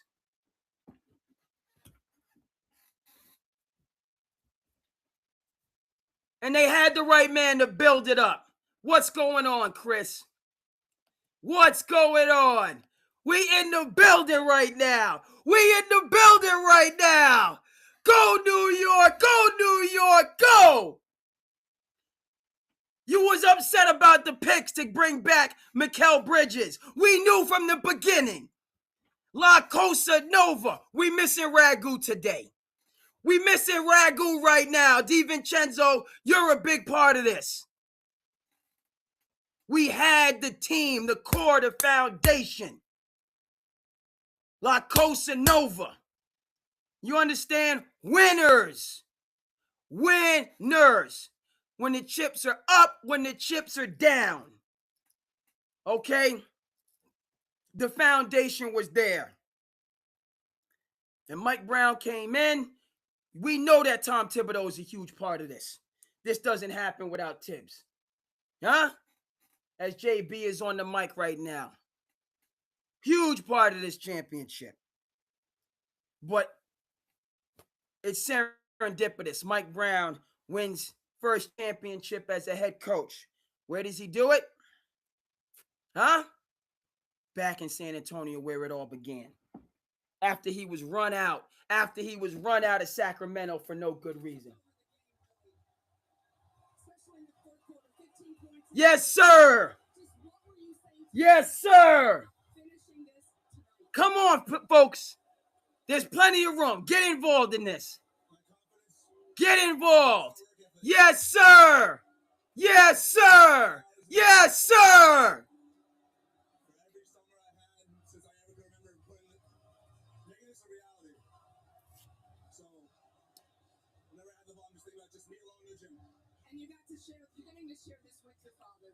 Hey, thrilled for Mike Brown. Hey, what? He wasn't a coach. He brought prosperity back to Sacramento, but he wasn't a coach. You can't hold players accountable. Okay? He wasn't a coach. He came in and had that extra ingredient to bring this team over the top. Tibbs got him right to the finish line, and Mike Brown brought the extra ingredients to put this team over the top. Okay? His offensive background.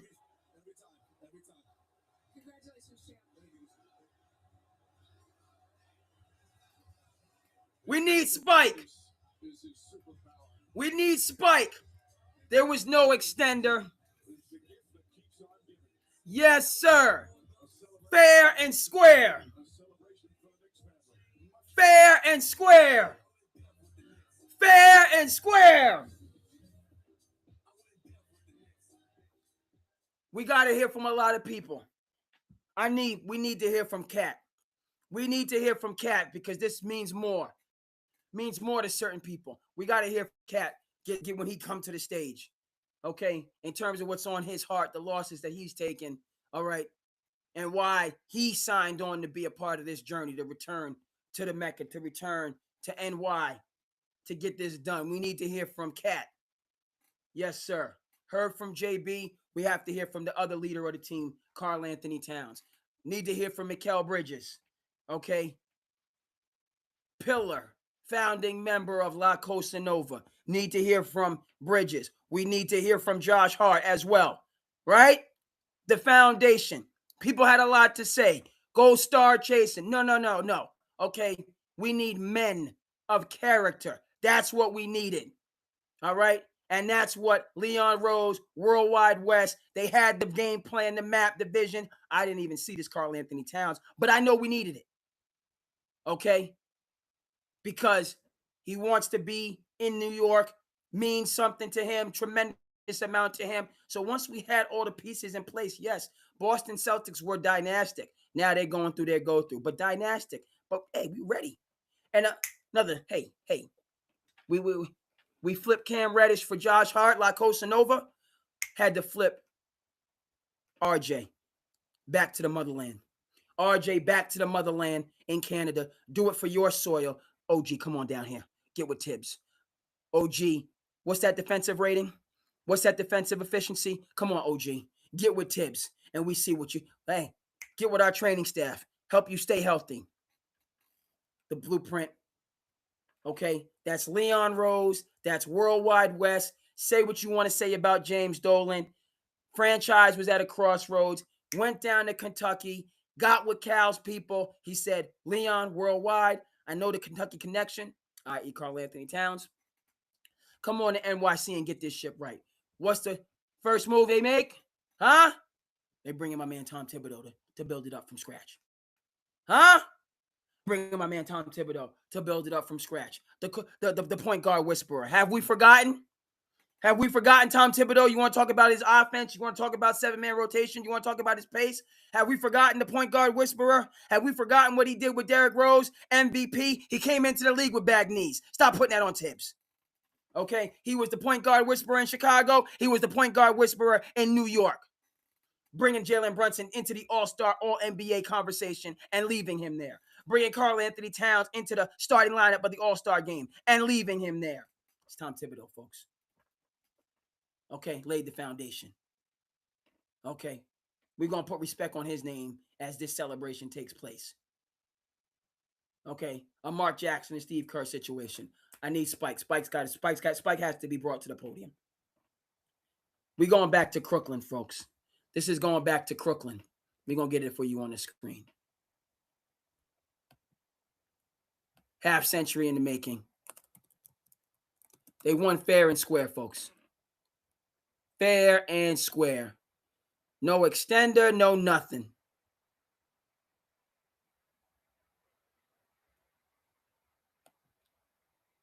Fair and square.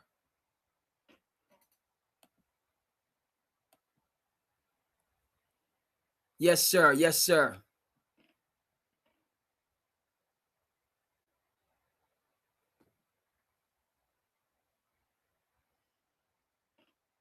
Mr. Dolan in the building.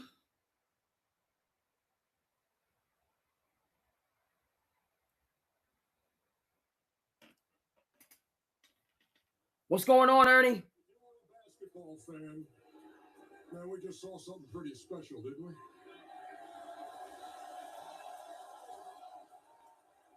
And I know it is trophy time, but before that, can we acknowledge the great season and the great playoff run by the Western Conference champions, the San Antonio Spurs? Yes, sir.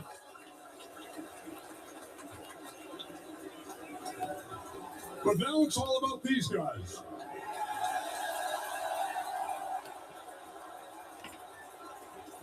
Tyler Kolek, the pride of Cumberland, Rhode Island. N.B.A. champions. Here's N.B.A. Commissioner Adam Silver. 53 years. The wait is over. To Jim Dolan, Leon Rose, William Wesley, Coach Brown, and this incredible team. Congratulations. You're the 2026 N.B.A. champion.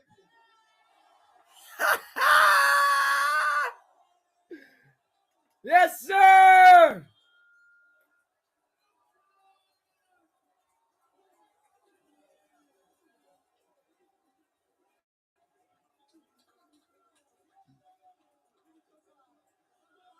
Kim, number one, congratulations to you.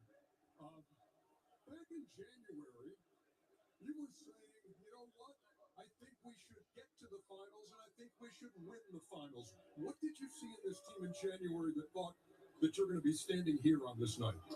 I saw a team. We were a team. We've been a team the whole time. But I want to say something to New York. Hey, New York, I'm sorry it took so long, but here we are, and hopefully it won't take that long again. Yeah! I'm sorry, dude. Leon Rose, how There he is. satisfaction do you get? How much satisfaction do you get out of seeing a team you piece Leon. bring it to this? Worldwide. Let's go. It's really there aren't really words you can put into what these guys have done, the character that they have, the fight they have, the grit they have, the never say die. That is incredible the run that they've been on. You know, the guy behind you right here, Carl Anthony Towns, has said you have instilled a family atmosphere. How did you do that? Just by caring about each other. Just by caring about each other and making sure that we all look out for one another, have each other's back, sacrifice, and do it for the better good. Well done. Congratulations on the championship. This is about Crooklyn, folks. The captain up here. Jalen. This is about Crooklyn right here, folks. We going back. So this, man. You so this. Hey. Soak it in.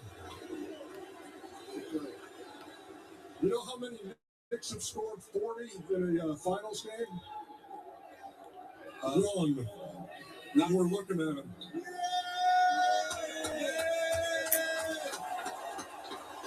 I was going to guess Rick Brunson, but probably not. Hey, look, where does this knack for the comeback come from? What is it about this unit that allows you to do that time and time again? I don't know. For some reason, I feel like the game for us starts 30 minutes later than it's supposed to. We didn't show up at 8:30. We showed up at 9 o'clock. Can you express this with half of the city of New York here? We got it. No. We hear it in the background. We taking a quick little. I have a feeling I'm going to be talking to you again in just a second because it's where's the commissioner again? Are you here, Adam? The MVP, the Bill Russell Finals MVP trophy. Bill Russell. The 2026 NBA Finals MVP is the captain, Dolan Brunson.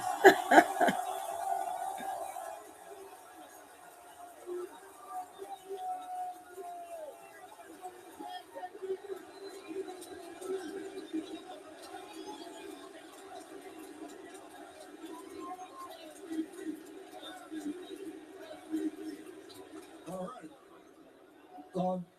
Can I get your dad up here with you for this portion of the broadcast, please? Rick, how you doing? Congrats. For anybody who's a fan of father-son, You got books, basketball, social life. This is crazy. You got to pick two of the three. We're excited as a family, as a team. Books, basketball, social life. You got to pick two of the three. So excited. That's how he was brought up. We're going to get it for you on the screen in a second. like to stand next to him holding that trophy. Mom is in the building. This trophy, Jalen. Mom is in the building. It's everything we dreamed of. That's why I came to New York. That's right, boy. You know what? I congratulate you, man. It's awesome to see La Costa Nova, baby. you too, as well. La Costa Nova, baby. Tracy Morgan, Ben Stiller.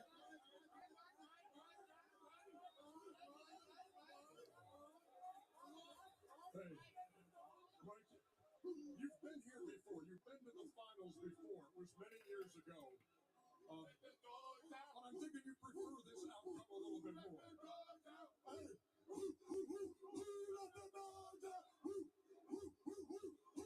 the dogs out? Ha!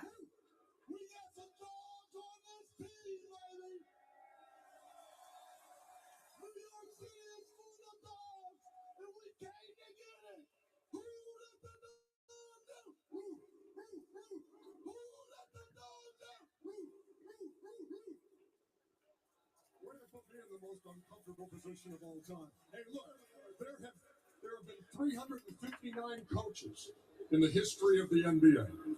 38 of them know what it feels like to win a championship. You're number 39, so tell me how it does feel. Man, it's amazing. It's surreal. I still can't believe it's happened.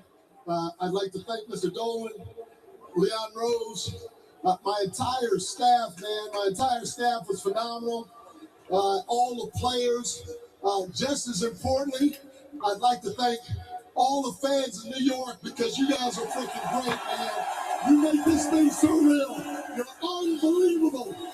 Right, thank you. Congratulations, man. Appreciate you.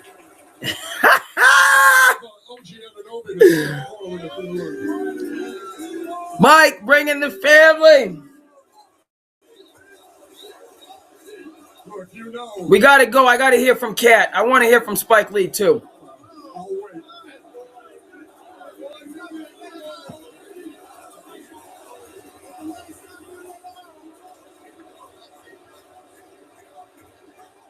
SandCity, we still live, but we got to. With the Toronto Raptors. You did not play in that series because of the. We're going to get some additional And now you play such a huge role, and nobody. some additional footage. We got Crooklyn right here, folks, in case you're wondering. This is how far we're going back. We're going back to the 70s on this. This didn't happen overnight. You know, it's what we've been working for the whole season. This didn't happen overnight. This was our dream, you know, it was our goal, and we did it. Fair and square, folks. Fair and square. It's a great game. Spurs had chances. Knicks had chances. We're not going to end. We'll kick it back up as soon as Cat. I got to hear from Cat. I got to hear from Cat. That's right. That's right. La Cosa Nova. La Cosa Nova. We've been saying it. How does that feel? Man, it's an amazing feeling, man. First Yes, sir. God, man, he's why we're here. He's why we played. Yes, sir. It's an amazing feeling. Hey, man, forget them picks. Forget them picks, dog. We here. We were saying it. La Cosa Nova. Well, we gave them too much. We gave them too much. And win that championship, put it into words for me. Yeah, it's great. You know, I call these two my brothers ever since, you know, I've been with them, you know, at Villanova. But it's great to call. Yes, sir. My brothers too, man. Without them, we wouldn't be here. So I'm proud of everybody. Yes, sir. I'm very grateful. Yes, sir. We'll talk to another starter for the New York Knicks. Yeah, I'm looking at you. Come on up here, Cat. Yes, sir. Yes, sir. Yes, sir. Don Bosco, baby. Jersey, baby. We need to hear from Cat. Let's go. You have drawn, there's been divine inspiration in the course of this playoff run for you. Can you put that into words for me? You know, you work your whole life for this moment. Throughout my career, I've seen myself fall down. People tell me to stay down, and I got back up. Even when I was in the mud, and I kept putting my left foot in front of my right foot. Yes, sir. I kept trusting God. Yes, sir. I kept trusting my faith. I kept trusting the work. Yes, sir. Like what this team has always said since the beginning. It is written. This was written for New York, and we went and got it done today. Hey! Brothers here. Because of fans. It's because of all y'all. And I appreciate everyone, but y'all heard my story. Y'all know my story, and I just want to say, Thank you, Mama. I appreciate you getting you one. Yes, sir. Yes, sir. Folks, you can let them hear it again. These are your 2026 NBA champions, the New York Knicks. And Mike, as I toss to you, let me just say what an honor it's been. I'm speaking on behalf of the Inside the NBA crew to be part of your team, to work with you. Honor to be your teammate. Back to you. Ernie, we feel the same way. So much love. And it has been a privilege to have them. There he is, Spike. To be a part of our Spike is in the building. We need to hear from Spike. Spike is in the building tonight. Crooklyn is in the building tonight, folks. We're just getting started. SandCity by 4. The fans. Here. Go New York. Go New York. Go. Hey. I understand it's a Saturday night. I understand you got plans, so on and forth. You're welcome to spend a little bit of time with SandCity Sports. I mean, we're going to be here. We're going to be here. You know what this is. A lot to discuss. A lot. And this is about we doing the celebrate right now. Okay? Credit to the San Antonio Spurs. They battled. Yeah, they're going to take this loss. They're going to remember this loss.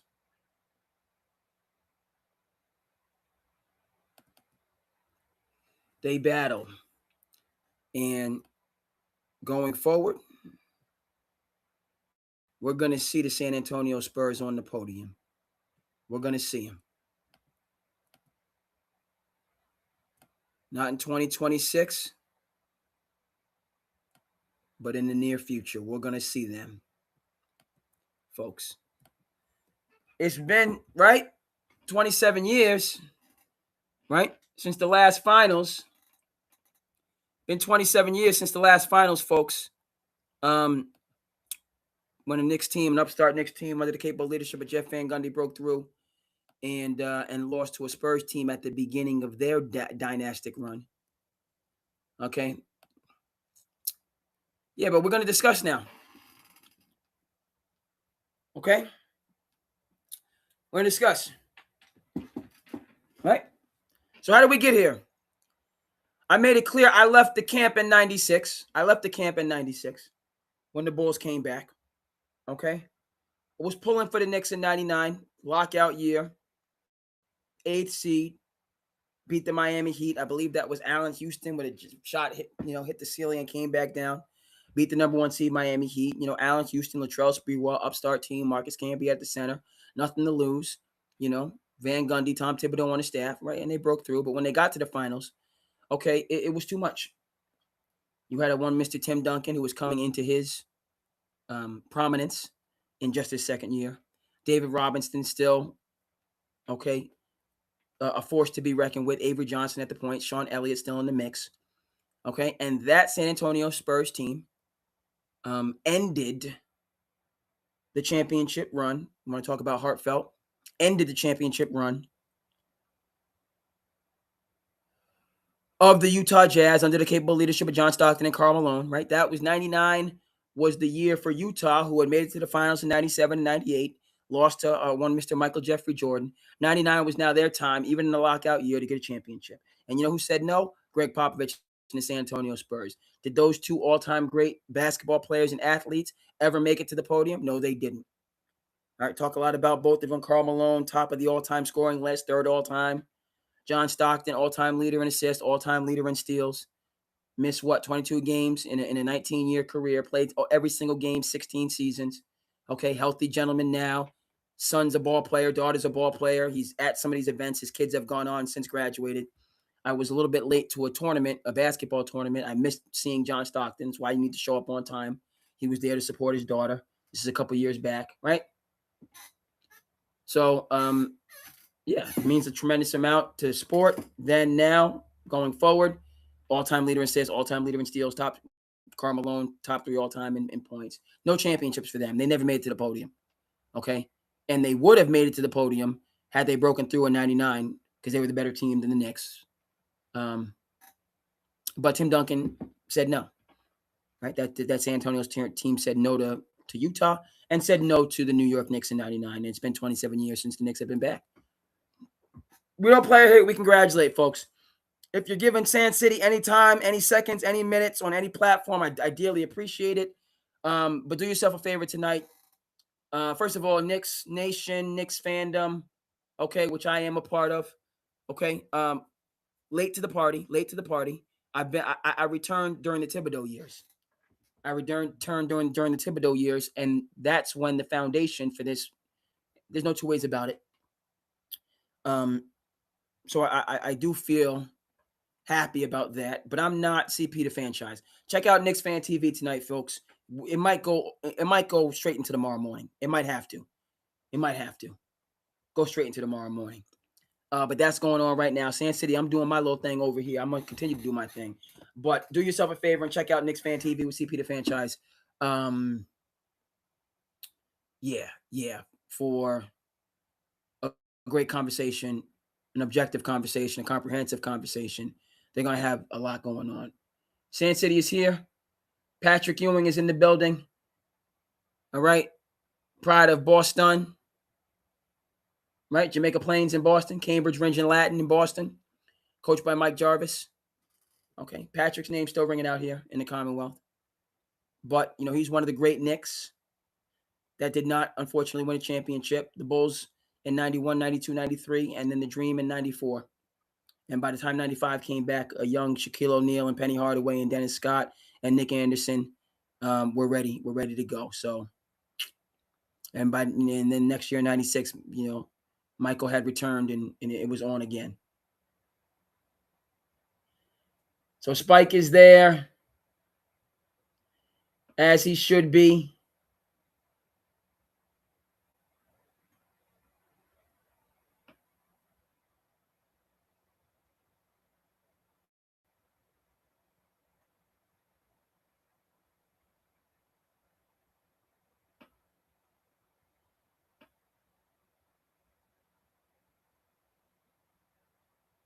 Yeah.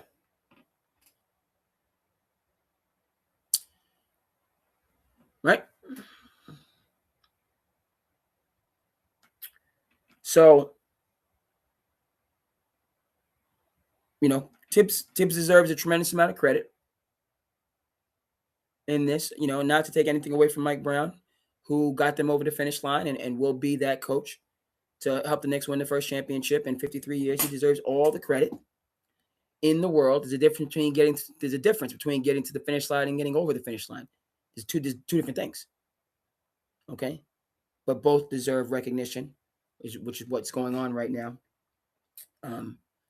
But yes, great to see Harper in the building. Congratulating. Class act. Class act to see Harper out there, obviously, right? Harper. You know what I mean? His heart hurts for his son, but his son is the best rookie in an extremely talented rookie class, and his son's going to be back, and he's going to get to that finish line. He's going to get over the finish line, okay? And you see how he got there in the first place to do what was tremendous. Yes, he did miss the 2 free throws down the stretch. He did show he was a rookie. That's what SandCity Sports was expecting, projecting, right? In that, not that I was expecting it because these guys have been locked in all series, but there's a difference when it just kept happening to them over and over and over again. All right. And now, you're opposing 53 years of history. You're dog tired and it's just kept happening. So, in your mind, you feel, can I ever get over this? Now, the answer is yes, they can, and they will. Right. Love to see JB, his team with him. Seems to be his wife carrying his MVP trophy. It's wonderful.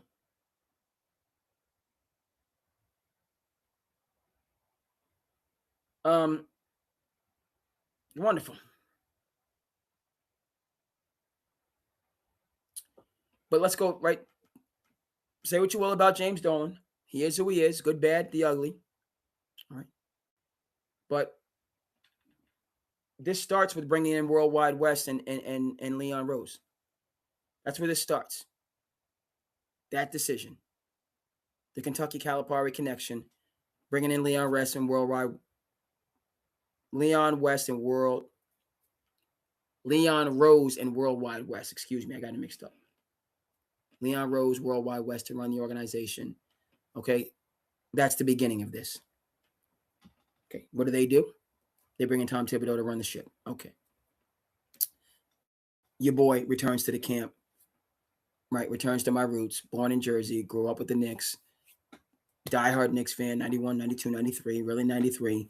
I'm still upset. We want to talk about 99. We could talk about 93 and the Charles Smith layups that were missed. Talk about 94, finally breaking through, only to run into Hakeem Olajuwon and his MVP. Actually, David Robinson won the MVP that year. But, not to be denied, Hakeem Olajuwon, yeah.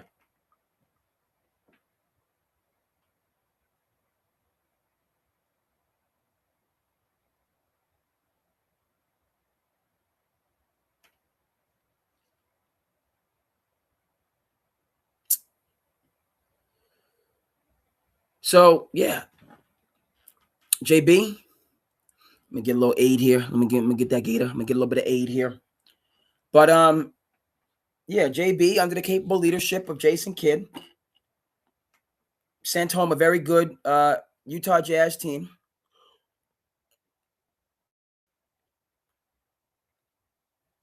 A little hydration here. JB under the capable leadership of Jason Kidd sent home a talented Utah Jazz team. Gobert and Bogdanovich and Ingles and Donovan Mitchell and others. But Jason Kidd said we're gonna spread the paint. It's good. We're gonna spread it out. 5 guys around the 3-point line.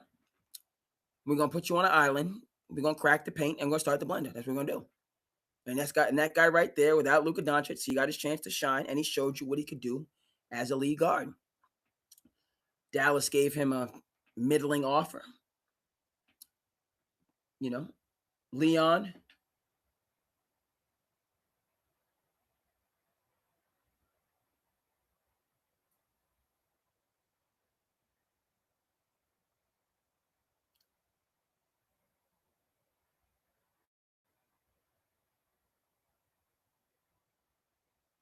Yeah.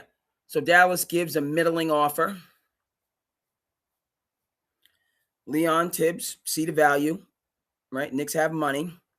Oh, we got to get, people are talking about going big game hunting, and they brought in JB, and you can go back and check the receipts in terms of what people had to say about it. Had a lot to say about it. Okay. And they were 10 toes down. And of course, now we see that they were 100, they were right. But at the time, people had all these questions. Okay. And again, for me, and I'll be clear on this, you can go back and check whatever iteration is, you might not necessarily want the most talented individual overall.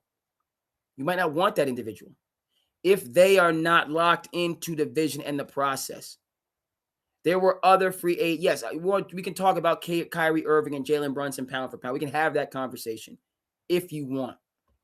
Okay, pure talent-wise, advantage Kyrie. Pure team-wise, advantage Jalen Brunson. All right? So he comes to New York as the linchpin, the foundation. People have their questions, but you put Jalen Brunson under the capable leadership of Tom Thibodeau, who is a point guard whisperer.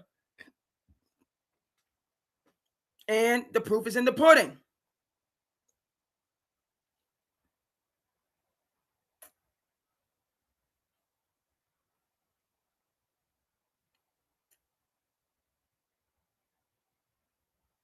Patrick Ewing being there, we need Patrick. He's a huge part of this. Patrick is the link from the 70s, the glory years. Bernard King. We see John Turturro is in the building with Spike Lee. John Turturro, Spike Lee in the building. Knicks Nation in the building.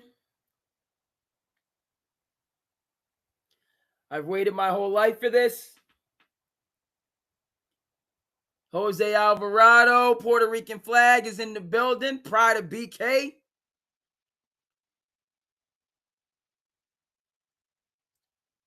The pride of BK. Josh Hart, the Nova connection. So let's go back to the beginning, right?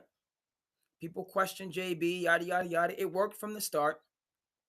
JB Tibbs, two guys locked in on basketball, locked in on the process. We're not going to necessarily be more talented than the other team. We're going to outwork teams. They began by just outworking teams, period. You're playing with R.J. Barrett at that time. Is in the mix. R.J. is a solid, but yeah, we're here and we're doing it for New York, and we're building this thing back up. We're building the foundation, and of course, he was doing it with Julius Randle, who we forgot. I forgot for a second, but now Julius is a part of this, huge part of this. So we got Brunson, we got Randle, we got R.J. Barrett, and we're grinding out wins. Now comes the roster construction. You brought in Cam Reddish because he was an RJ guy, and RJ was your top 3 pick, who you were building with. But Cam Reddish, since he's been in high school, since he was the number 3 player in his class,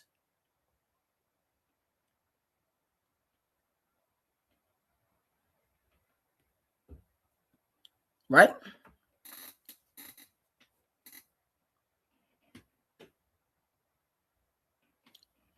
Cam Reddish, let's get back to Cam, right? Number 1 was RJ or Zion, depending on, 1 and 1A.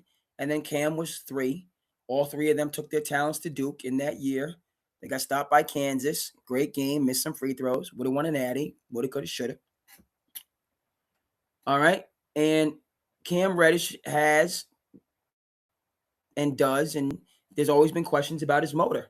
He's very capable. He's a good shooter. He's a good athlete. His motor is a question. All right. And so when the move was made to ship Cam out, who was an RJ guy, to bring Josh Hart in, who is Jalen Brunson, Tom Thibodeau, Nova guy, that's when we started building. Okay. And then, DiVincenzo was out there, and I believe DiVincenzo was with Golden State helping them out. And the Knicks said, you know what? We need this guy. Let's bring in Ragu. All right. And then we had those 3 together, and the proof was in the pudding. And it started to build and grow. And Randall was in this, Randall was a huge, we had that Nova foundation, that gritty foundation. And that the city loves and that the city responds to. And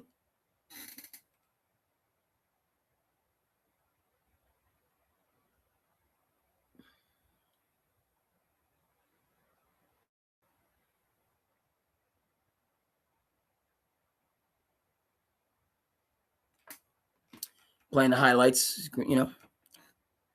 So those are the brick by brick. JB comes in first. You get hard. You bring in Ragu. And now the Knicks are in the mix. Okay, within that process, breakthrough, make the playoffs, lose to the Hawks. In a year, the Hawks made it to the Eastern Conference Finals before eventually losing to the Milwaukee Bucks when Giannis was out. When the year Milwaukee took the title, that was a breakthrough Hawks team under the capable leadership of Nate McMillan. But it's building, it's growing, it's percolating. Okay. And then the mega moves, right? Well, before we get to the mega moves, before we get to bringing in Bridges and then following that up quickly with bringing in Cat, which cost us Ragu. Okay. But we're going to flip now RJ for OG. Yeah. We're going to flip RJ for OG. OG known for his defense. Okay. I got Brunson. I got Randall to get buckets. RJ, you can get some buckets here and there, but I got my 1A, my 1B. And by the way, talk about coaching. Who was Julius Randle before?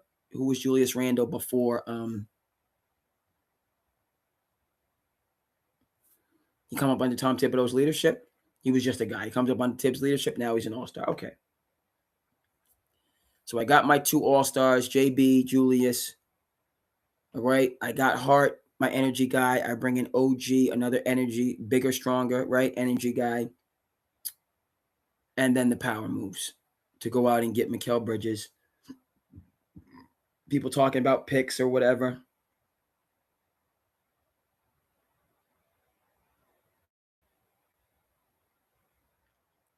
People have a conversation about picks and you gave up too much. Yeah, they overpaid for Mikal Bridges. And you see why they overpaid for Mikal Bridges. They overpaid for Mikal Bridges. And you see why. Well, and this person, yeah. Because that Nova combination all together. And we did get one playoff run. They brought Bridges in, trade deadline, whatever the case may be. Okay, so we saw La Cosa Nova, Bridges, Brunson, Hart, and Devo. We saw that. Okay, and yeah, right there. Last time this won a championship, number 1 movie was The Poseidon Adventure. Number 1 song was Tie the Yellow Ribbon Round the Old Oak Tree. Rubik's Cube was the game, the Highland Maneuver.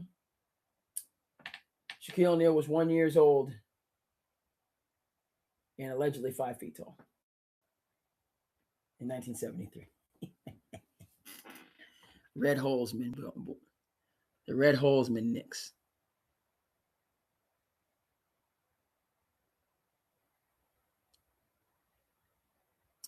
Great having inside the NBA to put this moment in perspective. But we're just going back, right? So bringing La Cosa Nova together. Now we have, right, the championship DNA. Julius Randle, right, a part of that. Okay. We forget Hartenstein, right? Knicks guy. Mitch Robinson's backup, right? Now starting center for N.B.A. championship team. He was Mitch Rob's backup. Yeah, okay. All right, so we're building. Draft Tyler Kolek out of Marquette. Okay, and then the mega move, bringing in Cat, had to get rid of Ragu. Okay, but just a different fit, a better fit. Right? Julius was tremendous. Cat's a better fit. Why? They're comparable, or Cat's better, number 1 overall pick. Cat's better than Julius Randle. He is better. But Julius become an all-star under Tibbs, so put some respect on his name. He can go out there and get it. But this is about being loyal to the soil. Right? We can talk about the Kentucky connection, right? That's big, but right, Cat at this particular point in time in minute. Now that the Knicks got their thing moving, folks, got it up off the ground from scratch. From James Dolan bringing in the front office, from the front office bringing in a true general to lead the troops, giving that general loyal soldiers, and for amidst all the skeptics, amidst everybody talking about star chasing and Kevin Durant and Kyrie, and we need stars and we need this and we need all the skeptics that were out there through this process, too many picks for Bridges, yada, yada, yada. Okay, myself having returned to the camp, the Knicks fold, with my man Tom Thibodeau leading, I was for every single, and I was calling for it before it happened.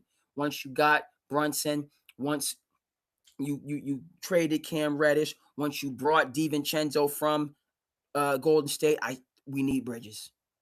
We need Bridges. We need the Nova Knicks. We need La Cosa Nova. As I saw it building, starting with, you know what I mean? We just need it.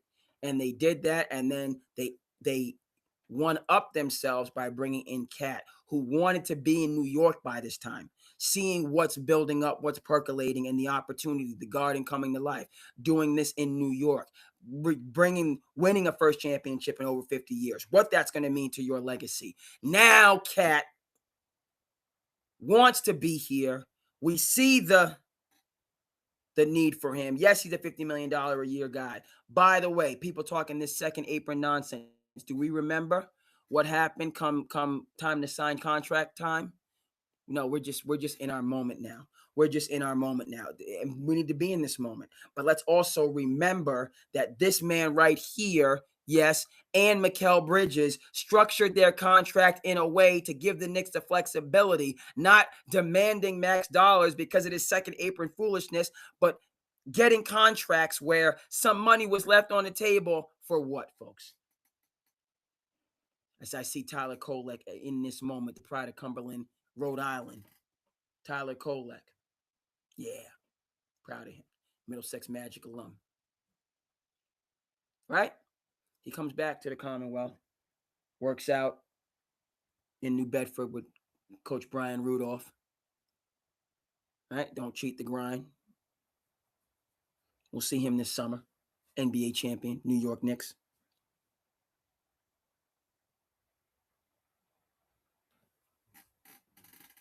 Now Cap wants to come back. He's already played for Tibbs before. Okay. The captain, Willis. The band of brothers, Frazier, Monroe, DeBuscher, Bradley, Reed. The 90s years.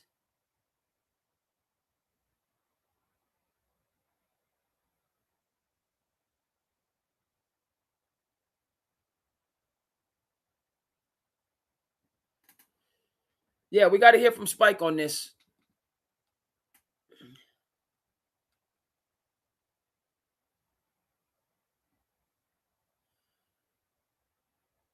We got to hear from Spike.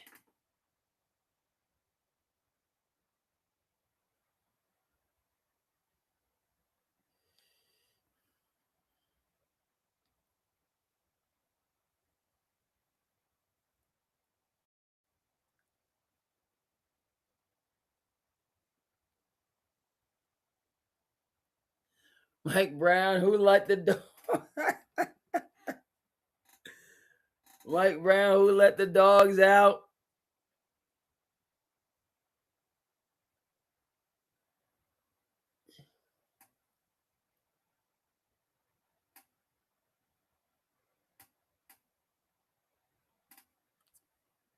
Mike Brown.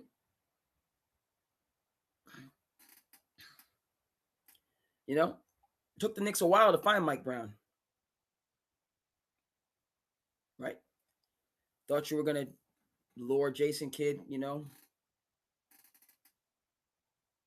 from Dallas. No. Talking about Mike Malone and, you know, there's a lot of coaches that before they arrived at Mike Brown, you know, just like in Good Will Hunting. A lot of therapists that they went to before they found Sean, Robin Williams' character, right? All right. Pretty cool here, Mike Brown talk about, you know, just the gratefulness, the gratitude that he had to be a coach. You want to fire me, you know, I think I'm doing a pretty good job. You want to take me away from what I built up in Sacramento? Where are they now, by the way? Fine. You know, me and my wife, we're going to hit the road now. Going to go to Australia, going to travel, you know, all this time that I was away, now I got a chance to be with my people, and I'll get back to coaching when I get back to coaching.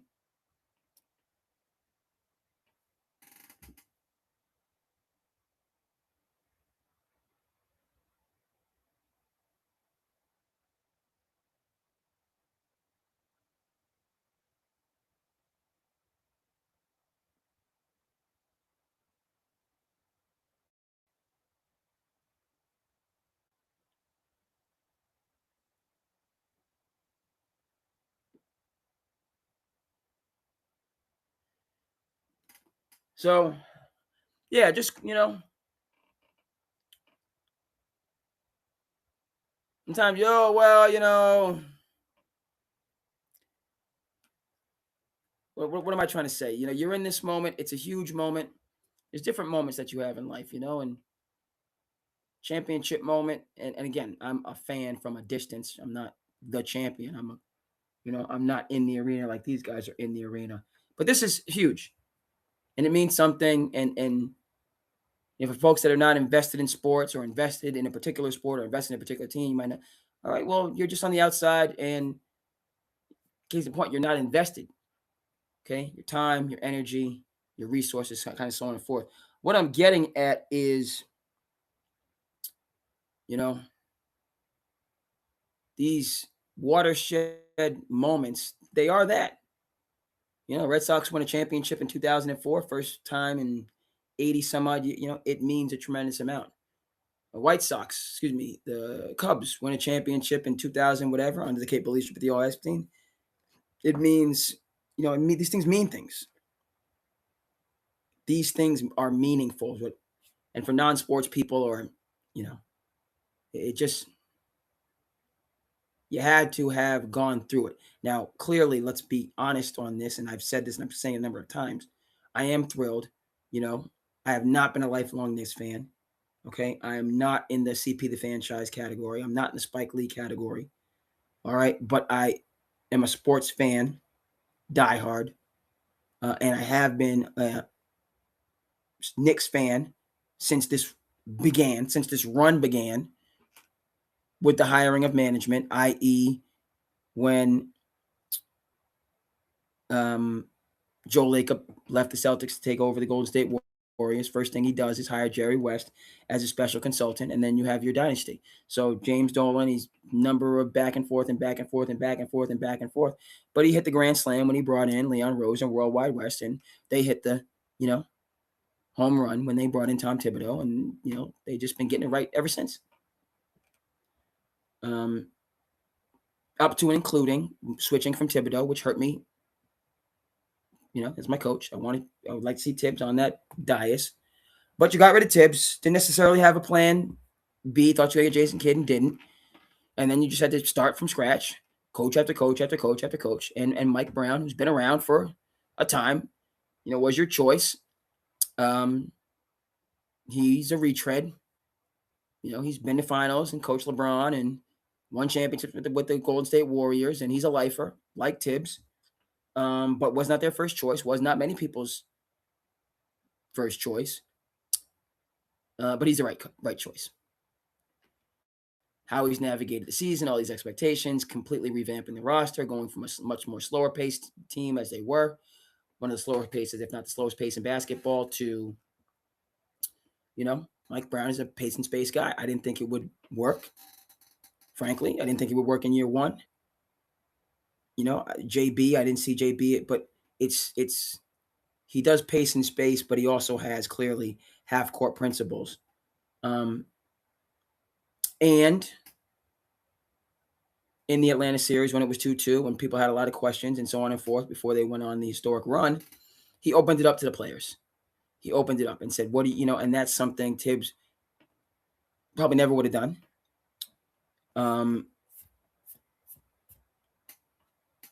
Not to say never. I'm sure Tibbs had conversations, but, once they hit that adversity and, they shifted gears some kind of way, it's just propelled them to right here.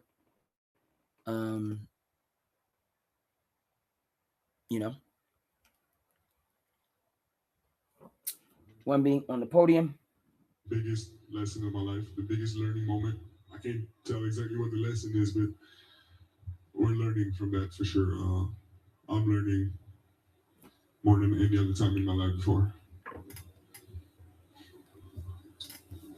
First row, left side. Victor, you've had quite the journey just over your first 3 years in the league. You went from lean times to this stage and experiencing this. How do you think all of this is going to sort of shape your mentality moving forward? Want to be on the podium?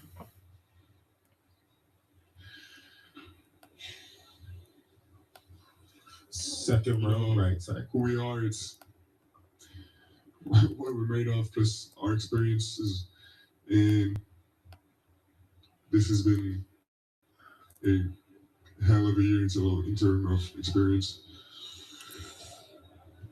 I don't think we could have learned more and gained more experience in one playoff run and in one season, and personally in 18 months.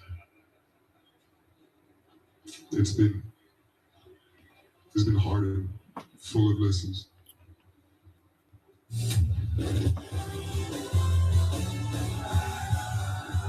While you're in the locker room, man, the celebration will continue. The king of New York is up here, right? Yeah.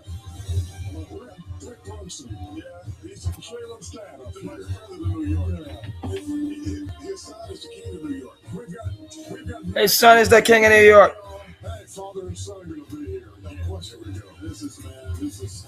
All right, we got some technical things. I turn this volume down. Hold on a second. Okay. Today is why we wear the uniform. Today is why we wear the uniform. To ensure the safety of all Angelinos. Very good.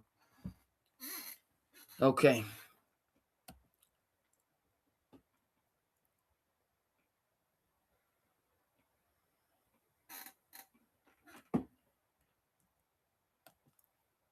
So, folks, going to the podium. Right? There's only two things in sports. There's winning and misery. So, we're getting both sides of that on the podium. You know, in this these historic moments.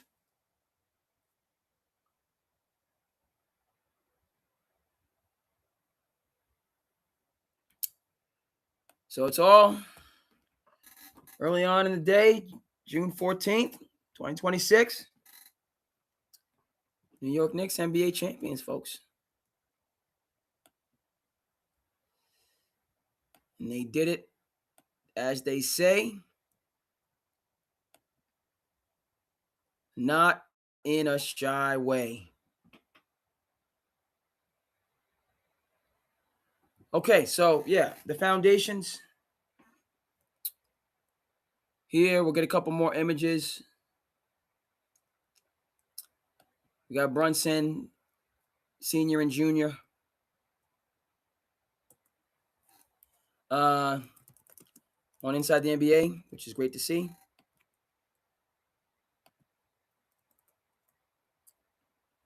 Google is doing its thing with the Knicks. This is pretty cool. Gonna screenshot this. You do Knicks NBA champion. Shout out to Google. Their founders are two of the 5 richest people on the planet.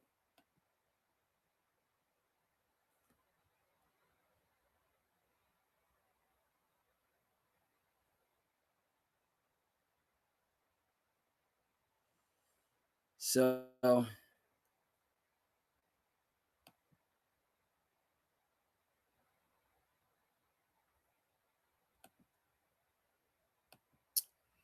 right. All right, we're here. No end in sight. Historic night.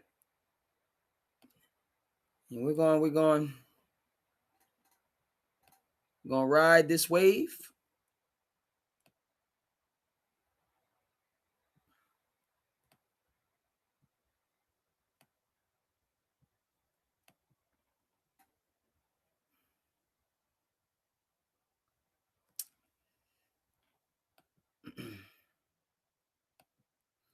Still searching for meaning.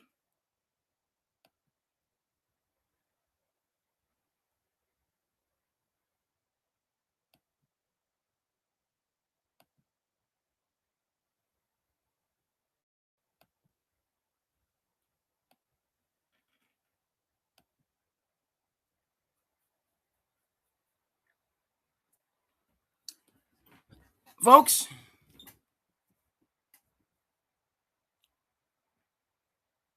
right? I picked the Knicks to win in 7.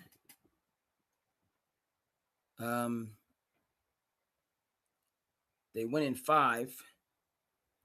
This series clearly a lot closer than 5 games.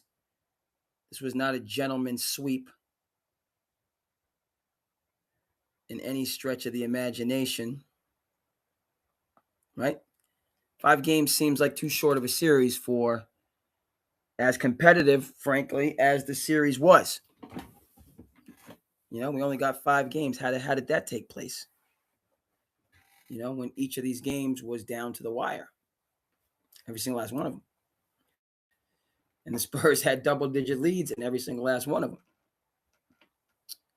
them.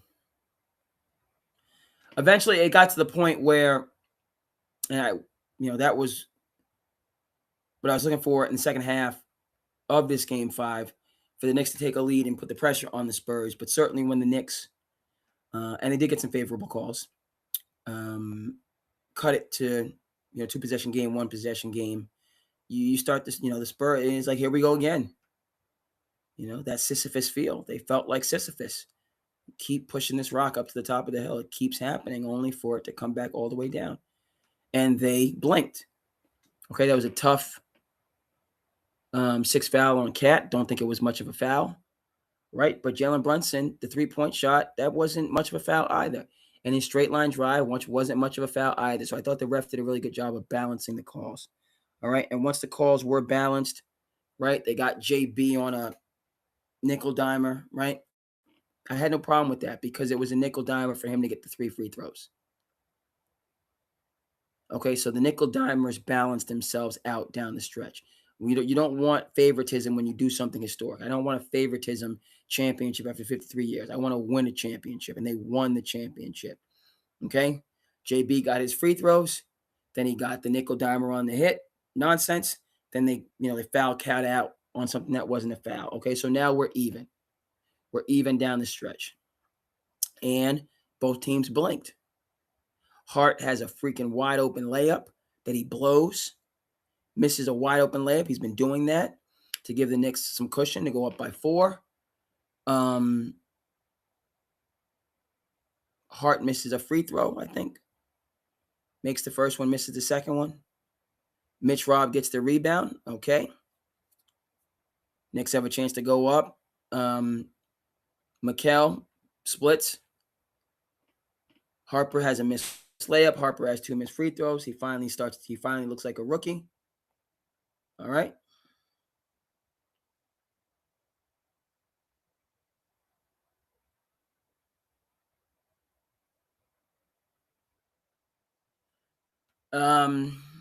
And that gives, right, you take away a possession.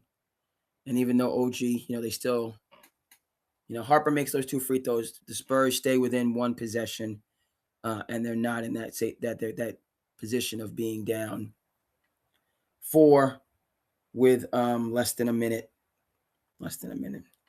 being down 4 with under 10 seconds, and it's a 2-possession game, and you don't have time for 2 possessions. Okay. So San Antonio finally blinked for good. And that's how we got here. Again, I picked the Knicks. That was a heart pick. Also, a head pick, my mind, in that, it means more to them. This means more. Okay. What did we learn from Field of Dreams? At the time, you say to yourself, there'll be other days. At the time. This is what we learned from Moonlight, Graham. You don't realize in the moment that was the only day. Right? The time you say to yourself, there's going to be other days, you don't realize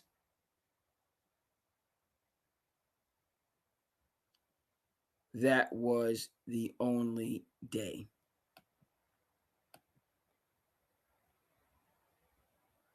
See if we can get Moonlight Graham for you on the screen.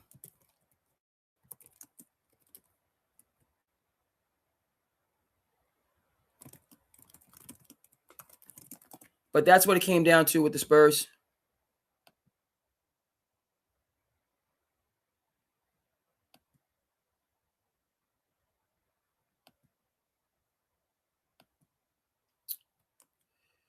See if I can that's a good clip. I like that. I like the Moonlight Graham clip. See if I can download that.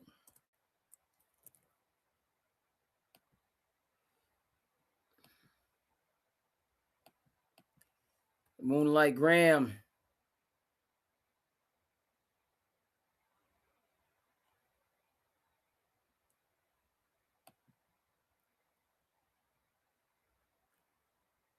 That'd be a good. Hold on, is this gonna let me?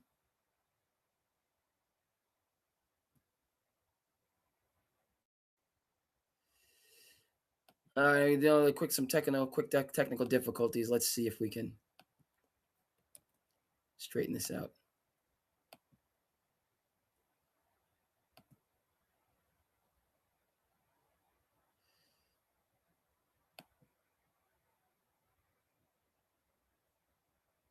All right. Let's upload this.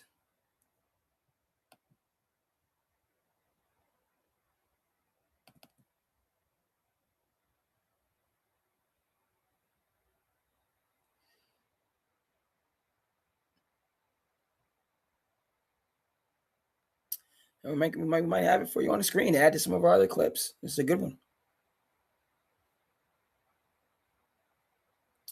Take a second or three, but we'll get Moonlight Graham up on the screen. All right, folks. SandCity Sports in the building.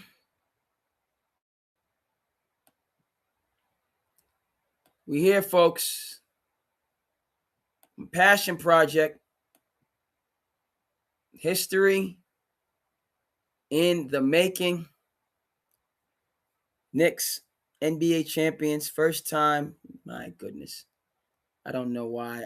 We're going to get Moonlight Graham.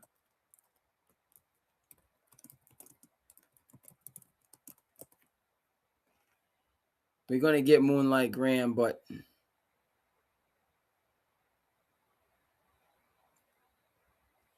surprised at myself,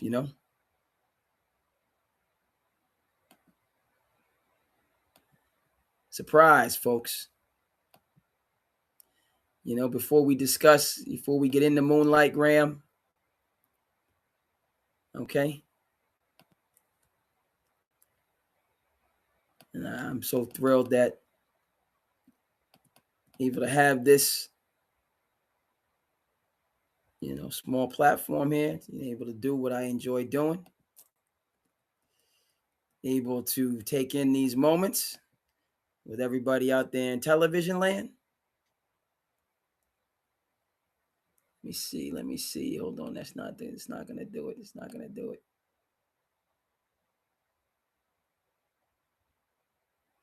It's a bit dangerous. That's the one. That's the one.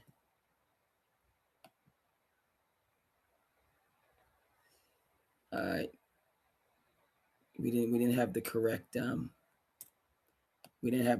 art, but now we do. Now we have the correct art.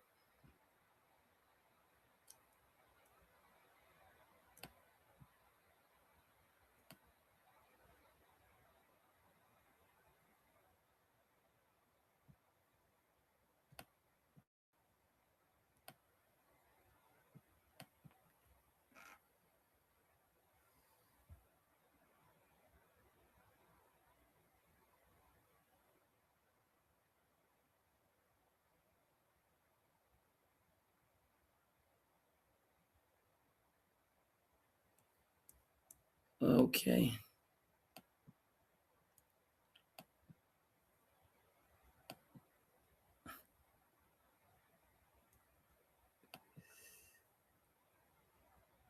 All right.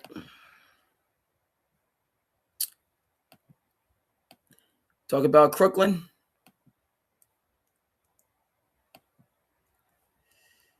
See some familiar faces. Huh? This is what we're doing right here, folks. This is what this is about.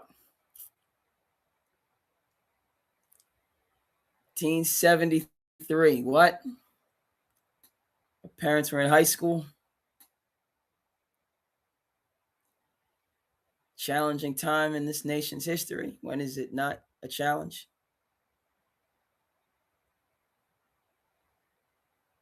All right. Toothless Wonder there. He's going to go on to win 11 championships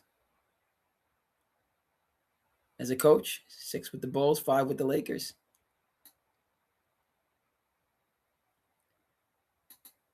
You know, as he tries to find in his way.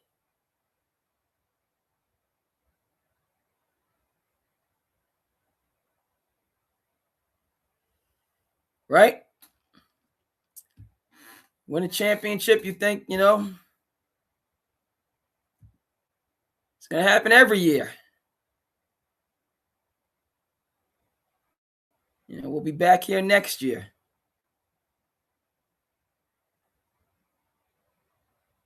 Right? 74.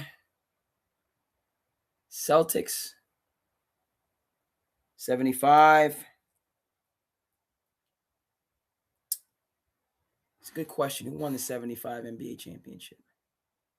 74, 76 are the Celtics. 77 is going to be the Blazers, Dr. Jack Ramsey. 78, I believe it's the Bullets. 79 is the Supersonics. 80s, the Lakers. Once we get into the 80s, I'm good.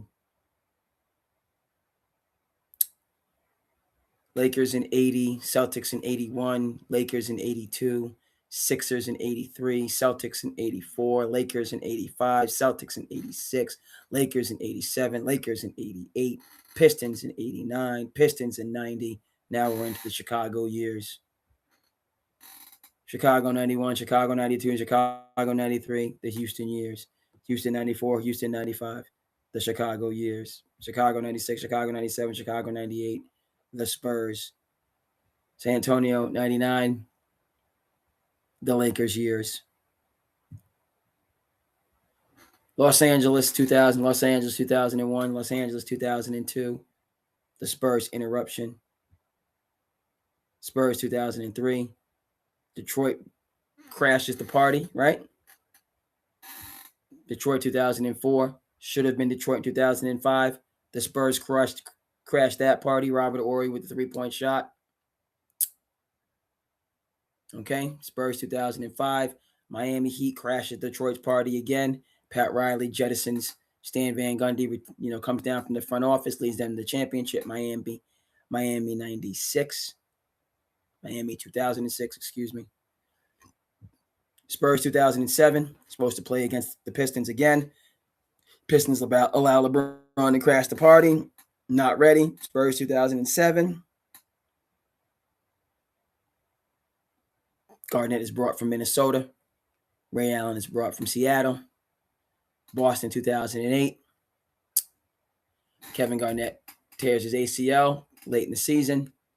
Lakers 2009 against an upstart Magic team. Should have been LeBron's Cleveland Cavaliers. Lakers 2010 against an upstart Boston Celtics team. Returned. Healthy. Perkins gets hurt in Game 6. They had Rasheed Wallace, who balled out in Game 7. Lakers in 10. LeBron takes his talents to Miami, meets up against the Mavericks in the finals under the capable leadership of Rick Carlisle with Jason Kidd as his point guard. Go down 2-0. Stay connected. Win 6 straight. Dallas in 11. Miami breaks through. Upstart Oklahoma City team breaks through. Takes out a Spurs team that won 67 games.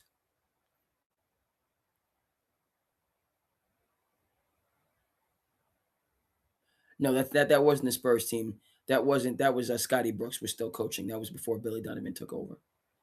Nonetheless, Miami in 11, Miami in 12. Excuse me.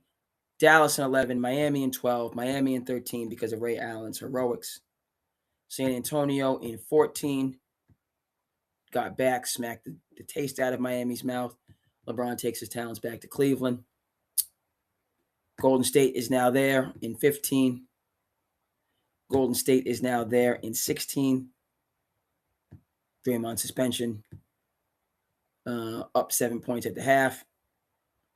Cleveland storms back. LeBron's block. Steve Kerr wants to play offense, defense with Festus Ezeli for some reason instead of going with the death lineup. Who knows? Kevin Durant takes his talents to Golden State. Golden State in 17, Golden State in 18. Going for the three-peat. Kevin Durant hurts himself. Of all teams, the Toronto Raptors in 19.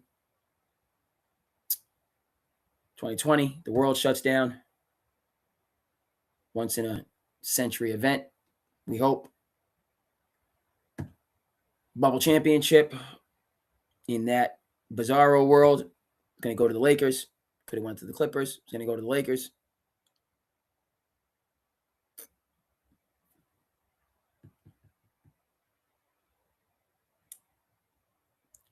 (2021)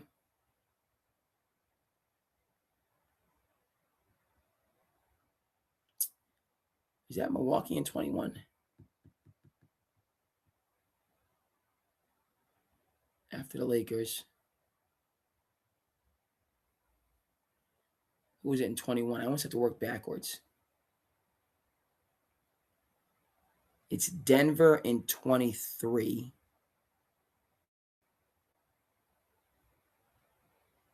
I believe it's Milwaukee in 22. 4 is the Celtics, 5 is Oklahoma City, now 6 is the Knicks. Who's 21?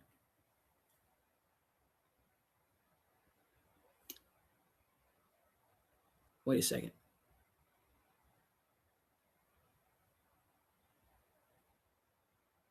Golden State. Golden State gets in there to get a championship.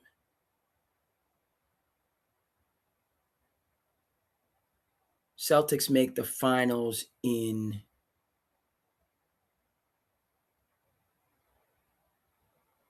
21, I think, is Milwaukee against the Suns. 22 is Golden State when Boston breaks through and they shouldn't.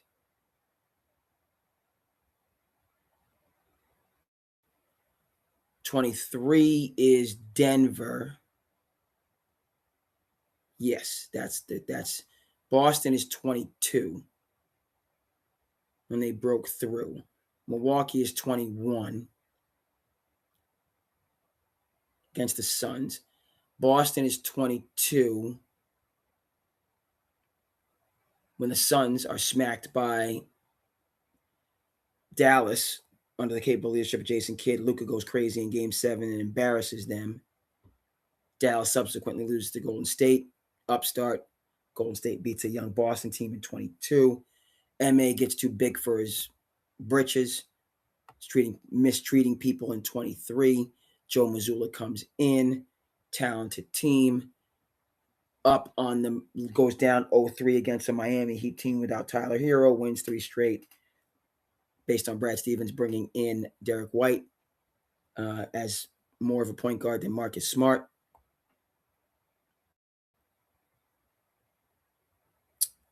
But not enough to get them over the hump against Golden State.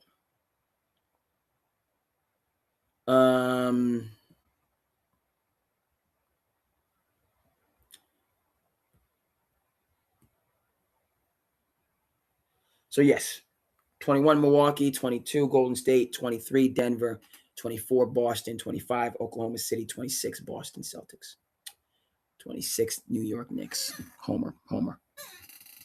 Right? Who the heck won it in 75?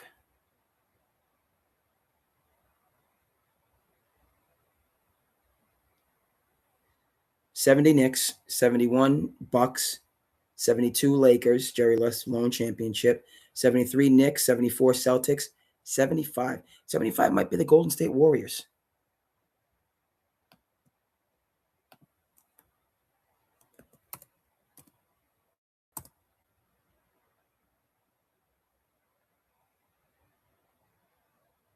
Yes, it was. Rick Barry. 75 is Golden State.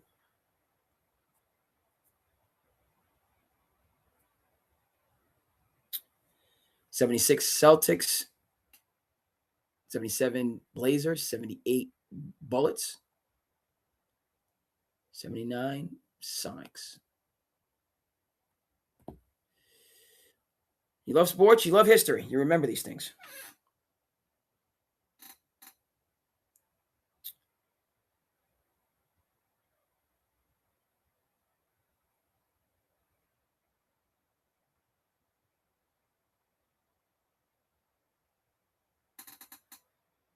San Antonio Spurs, I guess they got to go fishing. We have inside the NBA for the finals, so you're going to go fishing. We didn't have inside the NBA for the finals. But yeah, folks, in case you're wondering, why it's pandemonium right now. And rightfully so, because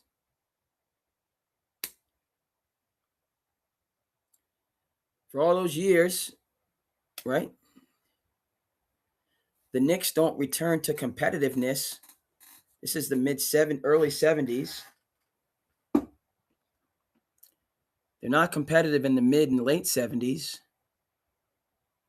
Early 80s, you got and then in the 80s, you got the Celtics are dominant and the Sixers are dominant in the East. Celtics and Sixers are dominant in the East. Cleveland is a power. Don't forget about Cleveland. And then mid to late 80s, then the Bulls come in. It's not until Pat Riley comes to town in the early 90s, that the Knicks are something. Okay, we're talking about, and those teams,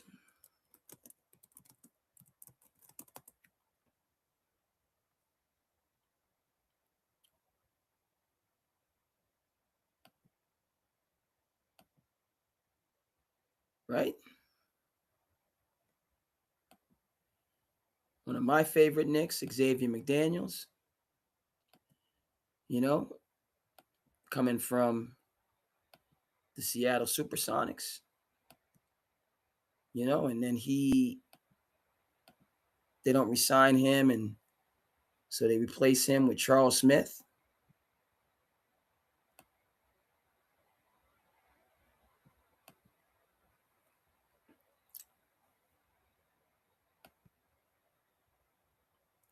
So that's the championship year. The last one until today. And this is the next time the Knicks are competitive. 20 years later. Right? Familiar face here, Out of the Shy. If you've seen Hoop Dreams, you know who this is. Eric Anderson knocks Walter or William Gates out of the state tournament his freshman year, which was his best year. Eric Anderson, All-American, makes it to the league.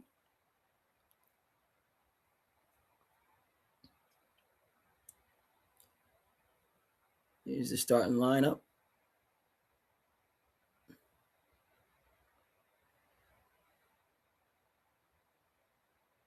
Rivers, Stark, Smith, Oak.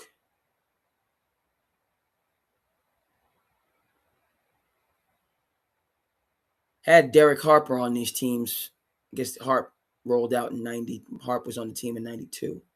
Not Ron Harper, Derek Harper. Tough. Hand check, you know what I mean? Again, under the capable leadership of Pat Riley, Jeff Van Gundy, assistant coach, Tom Thibodeau, assistant coach. Physical teams. Gave the Chicago Bulls all they could handle. Anthony Mason off the bench.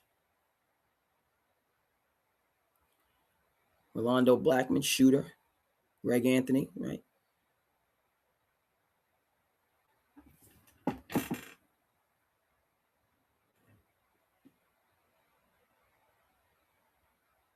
It's a beautiful night.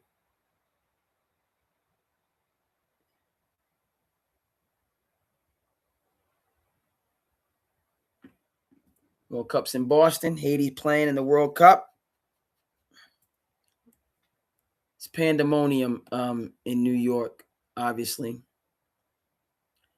Different people. We got Mitchie, and I borrowed that. I borrowed Mitchie No Snitchy That's from Cody Glock, Knicks Fan TV. I'm so thrilled that you guys are rocking with Knicks Fan TV, but Alex, who lives in Boston,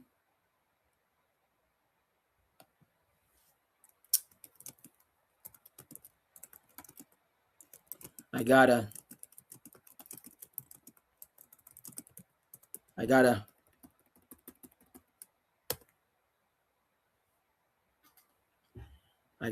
touch base with Knicks Fan TV. This SandCity, we live, but Knicks Fan TV is live too. As we in the moment as this is happening. Mitchie is on the 2 points, 10 rebounds. That offensive rebound, that last one, most significant.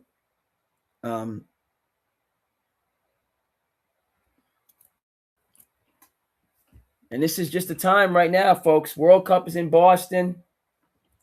Haitians, Scott, people, from Scotland, we're,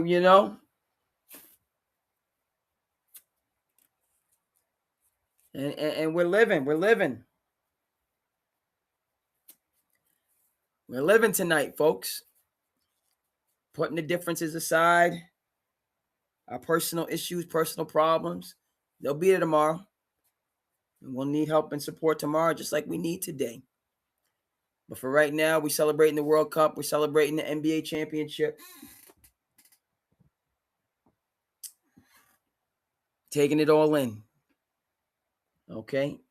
Cape Cod Kid is thrilled to be with you as we get to 1 o'clock. I'm doing my passion project. I'm observing. I'm inside. Folks are taken to the streets. Pandemonium in the streets. And hey, I didn't like some of the things that I saw going into restaurants, roughhousing, vandalizing restaurants. We don't need that. Nobody needs that.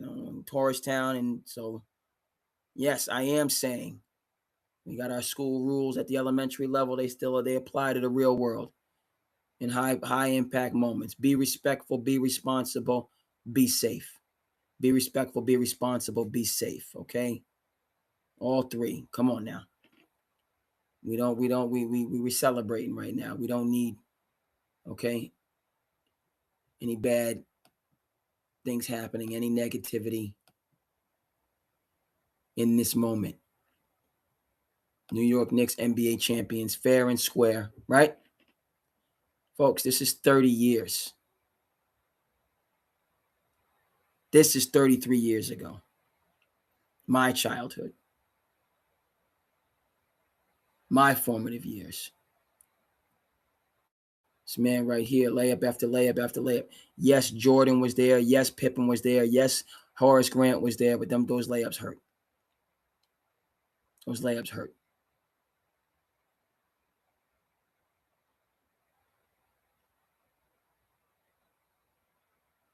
$33 years for this.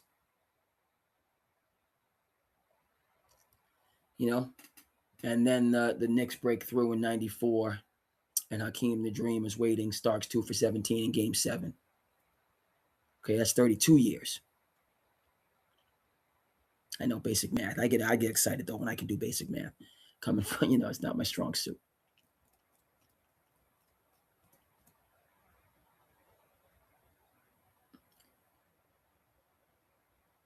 Right? So we're looking at a situation whereas, 33 years, 53 years today.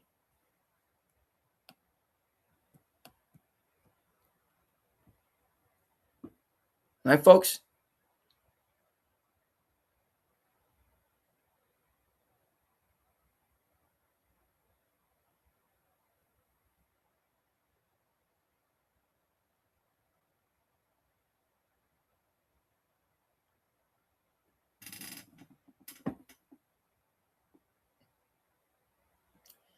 Folks are turned up for the World Cup in Boston. This is good to see.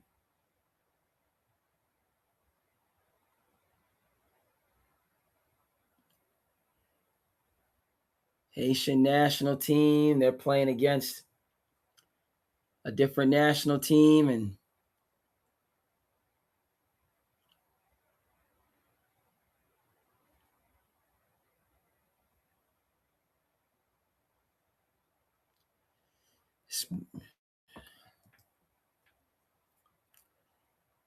it's been a day. Personally, it didn't start so fast, but hearing from friends, who reached significant life milestones, tremendous victory. So happy, thrilled, overjoyed. You celebrate your friend's success, lift them up. It's a beautiful thing. Then the New York Knicks winning the first championship in 53 years. Oh my goodness. World Cup is here in Boston. People getting out, cheering, celebrating, most importantly, sharing community, finding common ground.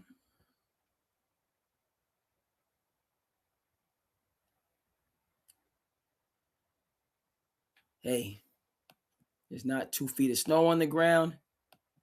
The electricity is functional. I mean, I don't.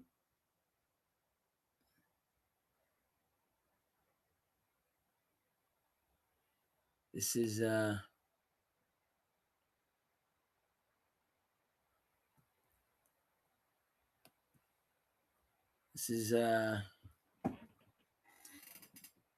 right. So in Foxborough,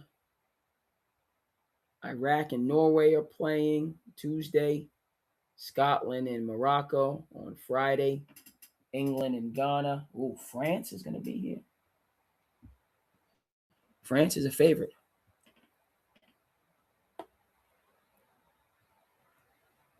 So that's wild.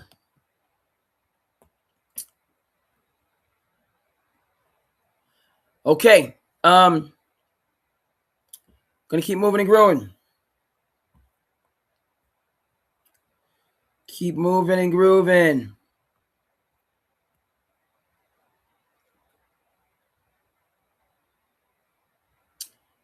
Decent weather. Mid-60s.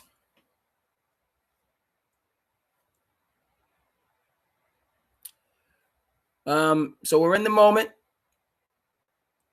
Knicks championship moment.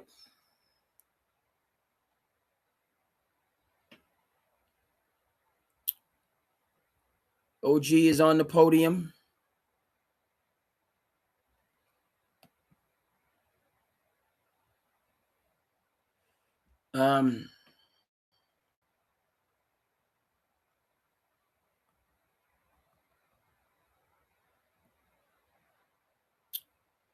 Knicks Fan TV is going on. Nightcap is going on.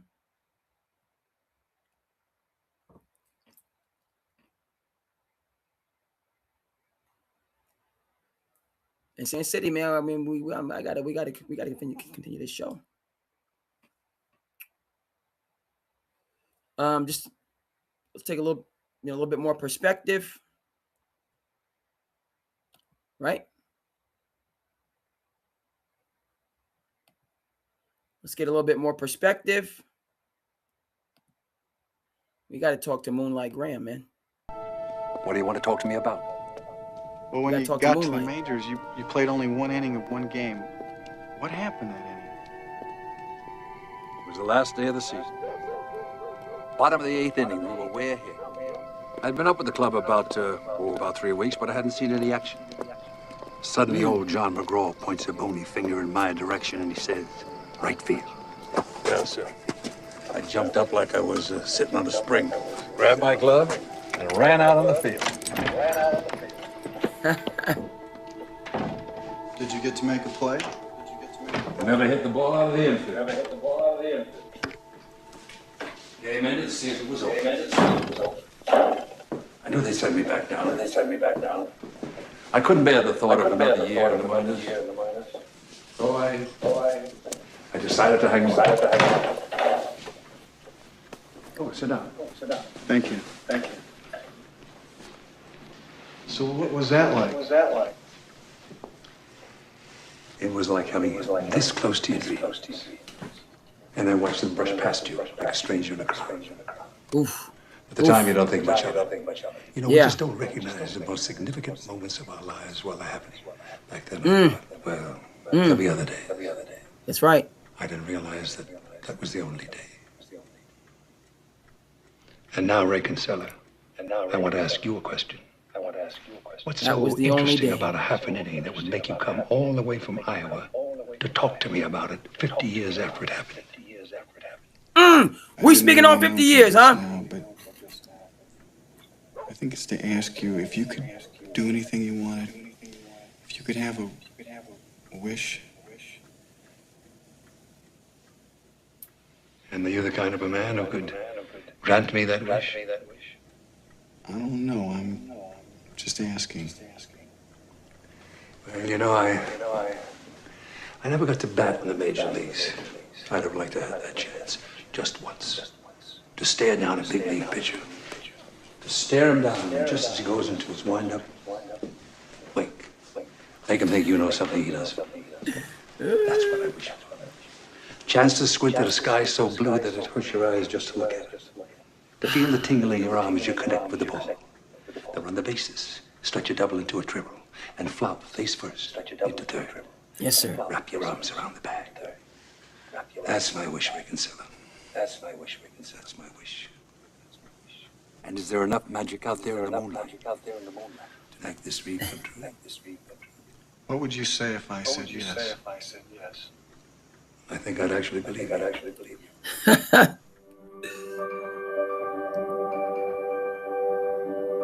The other dreams. At the time, you say to yourself, there'll be other days. We don't recognize at the moment that was the only day. Folks, SandCity, we're in the building right now. We ain't leaving. New York Knicks, fair and square, your N.B.A. champions 2026. 5-game series against talented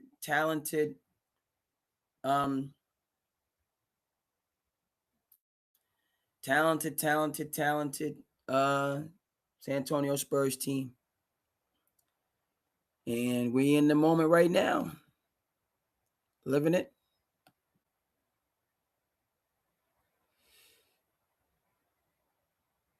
Press row is going on. Knicks Nation, New York City, pandemonium. We got to celebrate safely. I'm just taking it all in. Okay. So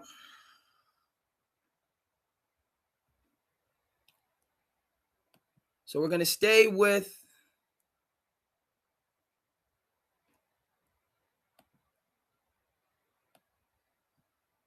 hold on.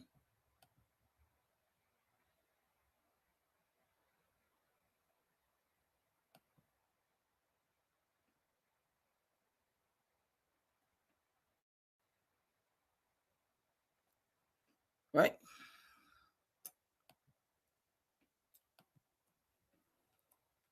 We're going to stay with this moment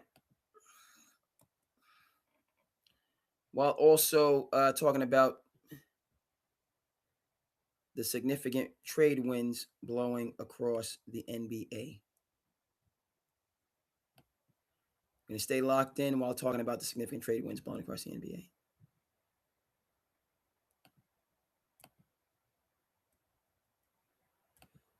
All right, so we have our champions. Putting it in perspective, here's your boy. Okay, and now we got to discuss the trade wins.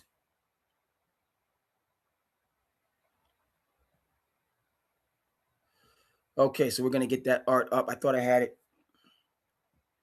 Going to get that art up for you on the screen.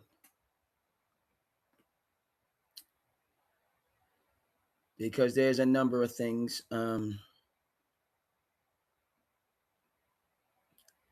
Number of things in the mix that we got to. JB said the neighbor's rice always smells better.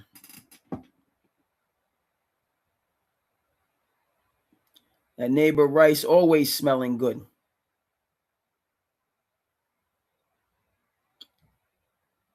But is the grass really greener on the other side? We don't know. We don't know. So we're going to dive into the trade talk while at the same time recognizing, highlighting, celebrating the moment that we are most certainly 10 toes down in. Right? Again, why the fanfare? Why are we doing it? Why are you still on? Why are you still on? Why, why is Nightcap on? Why is Knicks Fan TV? Everybody else that's in this moment. There's a bunch of talented people competing for your attention. You go where you feel welcome. You go where you need to go. SandCity Sports is going to be in the mix some type of a way. We ain't going nowhere. We here till the wheels fall off on this one. And thankful to be here. Thankful, grateful, you name it. That's what SandCity Sports is. I myself, everybody that encouraged me to do this. Little passion project, okay? Little drop in the ocean, this little light of mine, whatever you want to say, okay? I'm thrilled. I'm elated. I'm overjoyed. Okay, just to be here, never mind the moment. The Knicks won a championship. They did it fair and square. They did it against an outstanding team, a young team that usurped a powerful defending championship team. All right, a team that's going to be in this conversation, in this mix for years to come. A team that was favored by many, a team that was winning in many of these games. But the Knicks would not back down, would not budge, break, you name it. They stood tall. They battled. Chips were way down, hung in. All right. And that experience, those tough moments, tough lessons, particularly last year. Yeah. And now we're here. This is 33. We're 53. Right. This was 20. All right. So you see it. Okay. As we get the art for the further conversation, because there's a lot of spicy talk that's being spoken. There's a lot of spicy talk that's being spoken, and it's right here in the Commonwealth.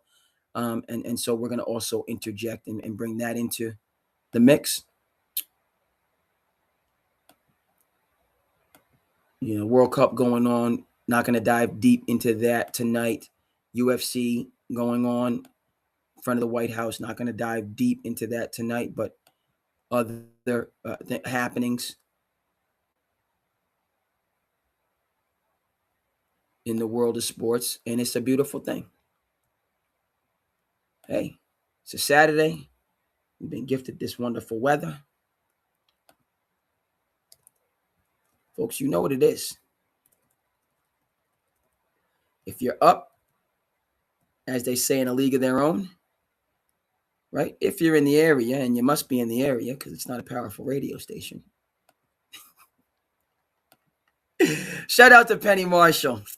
If you're in the area, and you must be in the area because it's not a powerful radio station. Huh? We are the members of the All-American League. We come from cities near and far. We got Canadian. We gotta get a league of their own up on us. I can't just be singing and not have the graphics. Irish ones and sweets. We're all for one. We're one for all. All Americans. Miss you, Penny Marshall. Happened to be over on MV when that was out. Visiting when I was in my formative years, my wonder years. Mom took us over to MV. And, MV meaning Martha's Vineyard. Everyone doesn't live on the Cape. I'm sorry, everybody. It's a big bold world out there. Everybody is not Cape Cod with all this lingo. And yeah, I wanted to see League of Their Own. It was all the rage. Sold out. Shows had been sold out, you know. And that's, you know, you're not going to have 3 and 4 movie theaters on an island. You got your movie theater. That's what you got.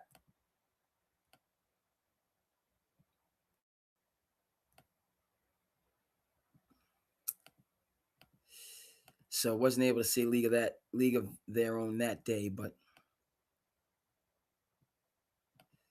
you know, saw it eventually.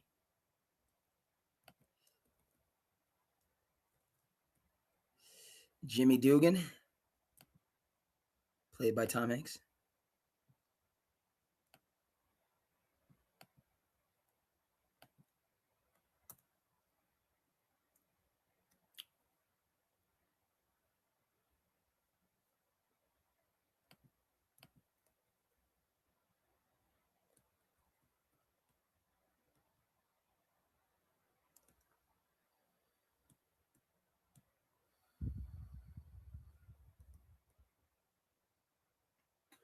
All right, folks, how we doing? We good?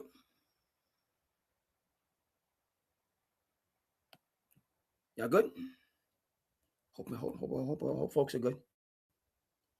I know it's late. It is a Saturday, so I know I know people are up. It's late on the East Coast. The West Coast, I mean, I'm sure it's jumping off all kind of places actually. In terms of the Knicks championship. Shout out to Knicks Fan TV. Shout out to Nightcap. Programs that's going on. Yeah. Again, I rock with Knicks Fan TV.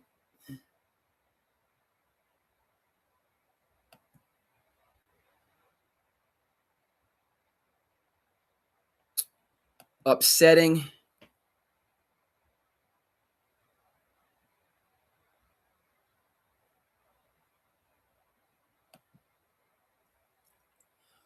All right. I don't like the fact that we just got booted from Facebook, which triggered getting booted from IG. Not happy with either of those outcomes. Twitter, we still rocking. Twitch, we still rocking.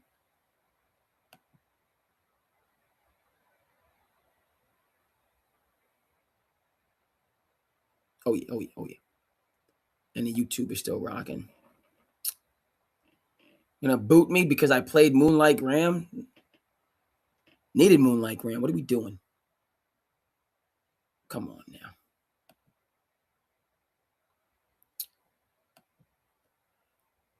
You know, that's just me. I think too much was being done there, but that's just me. All right, folks. We're staying with the Knicks. We're not leaving the Knicks in any way, shape, or form. We're not leaving this moment. That's not even a question. That's not even a question.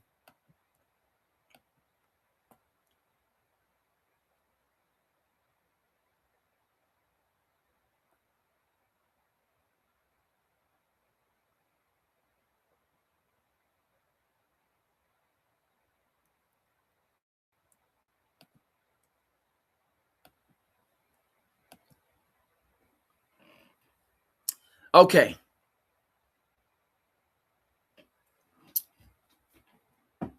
Right? So this is where we are in the Commonwealth, folks. You know, it's cat's out of the bag. Celtics have gone all in the Giannis sweepstakes. Which, if you want to go all in the Giannis sweepstakes, that's your prerogative. I think it's dead wrong. As I've said, and I continue to say, the Celtics will not be successful until Jrue Holiday returns to the Commonwealth. That's with this Giannis move or without this Giannis move. Say what you want. Other people are saying the Celtics need a true point guard, meaning, which is a synonym for you need Jrue Holiday. Okay, so that's how this narrative is also kind of played out. They need a true point guard, meaning they need Jrue Holiday. Okay, so my view is, and will remain, that is what the Celtics need to do. They need to find a way to make the money work. I don't care. Young guys, bring back Drew Holiday.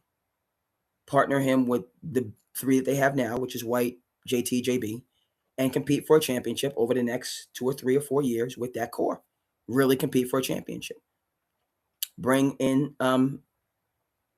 assistant coaches, right? Joe Mazzulla needs a robust staff, right? So Jeff Van Gundy's with the Clipper. Can you lure him back? Okay, Charles Lee's not coming back. These guys, former head coaches that are now willing to take an assistant role, i.e. Scotty Brooks and Nate McMillan, who are propping up JJ Redick in Los Angeles, right? That has to happen. All of this now, Casino Royale, talk, brash, I'm not afraid to make deals. I'm going to do, well, what you've done is, okay, you, all right.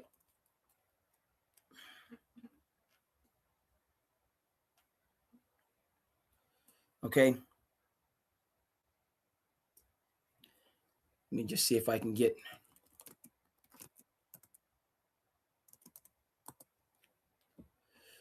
right? Nobody had any clue about the Paul George deal until it was broken by Shams or Woj or whoever. No clue.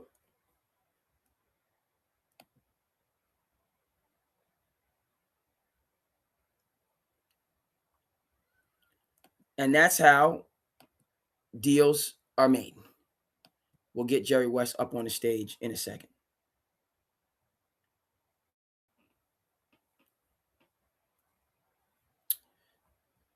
We'll get him up on the stage in a second. On the screen, the stage. What am I talking about?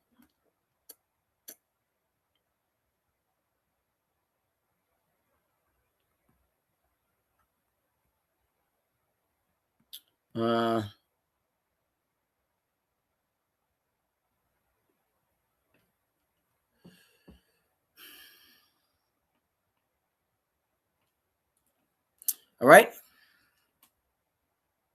So this deal has to get done. Okay, you're trying to bring in Milwaukee, and right. What's taking place by the Celtics handling their business in this way, while, by the way, Jaylen Brown is on his trip to China for his brand and different businesses. So that's another transgression in his mind. Never mind, you put me out there in these trade talks. Okay, you have 1 and 1A. Tatum is 1, Brown is 1A, Brown is 1, Tatum is 1A. It doesn't matter. Okay, nobody in Golden State was worried about whether Steph is the 1 or Clay is the 1A, or Clay is the 1 and Steph is the 1A. Nobody talked about that. They didn't care about that. Right? Because they were adults, they were professionals, they were selfless, they were considerate. Folks trying to just hammer home this narrative about Tatum versus Brown, Brown versus Tatum, who was the alpha, who was the, beta, nonsense. They're your 2 most important players on a perennial championship contender. No, they're not their 2 most important. I'm sorry. They're your 2 best players. Your most important player was Drew Holiday. Okay? And second to that, Derek White. Your quarterbacks, your game managers, your floor generals.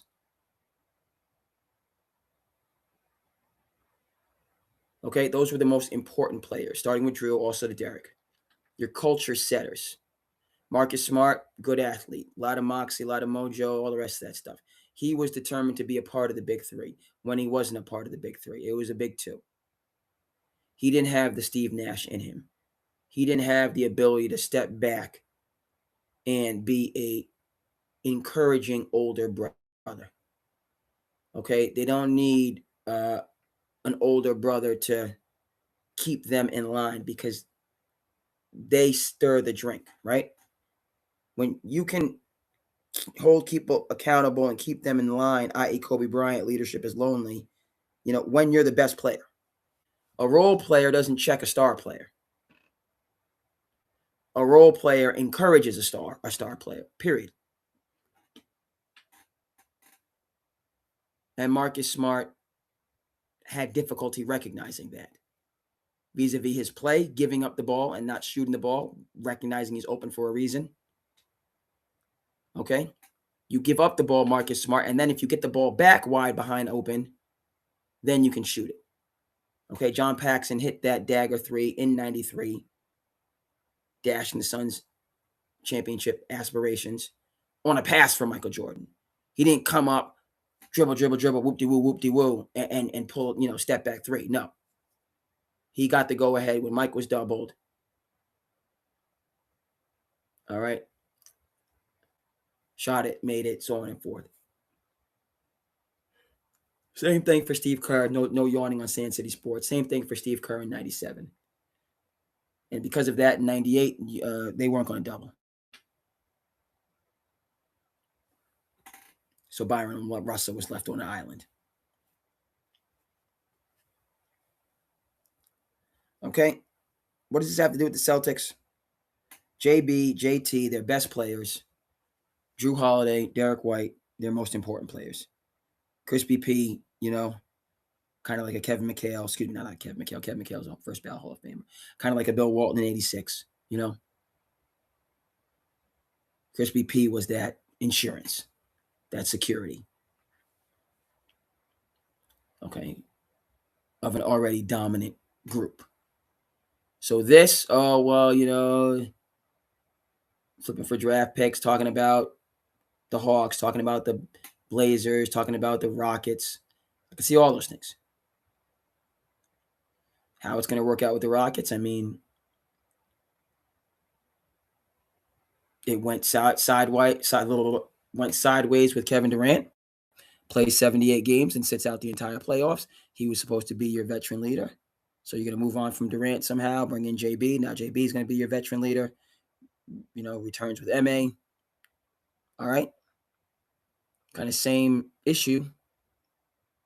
The vets, theoretically JB and Van Fleet with, the youngins, Thompson, Reed, Sengun, Smith. All right. But again, by doing this, by negotiating this in public, Celtics lose leverage. I don't think there's any debate about that. While also infuriating their core players. All right. You lose leverage, you infuriate your core players. And you say to yourself, this now, you put more pressure on you to force this deal through, which I don't feel is the best deal for the team for the aforementioned reasons. All right, so this is the new model vision. Going to bring in Giannis, going to bring in Trey Murphy, who can do all these things, and he's this emerging star that I have not heard of in these categories, playing for a dumpster fire of a team, acquiring a load of empty calorie statistics, and now somehow he's supposed to be the third option on a championship team because, somebody sees a diamond in the rough. Well, how about, the platinum on your neck? You see a diamond in the rough, but while not recognizing you're wearing a platinum chain, is my view. Yeah, Troy Murphy could be ABC XYZ. Right now, he's a fringe player. Right now, he's Boris Diaw. You can't see me. Right now, he's Jordan Farmar. Right now, he's, right? All these good role players that are wonderful on championship teams that we have no idea if they can be in a leading role on a bus going, that they have to drive. They're not going to be driving the bus, but they'd be in the first or second seat rather than like the second to last row.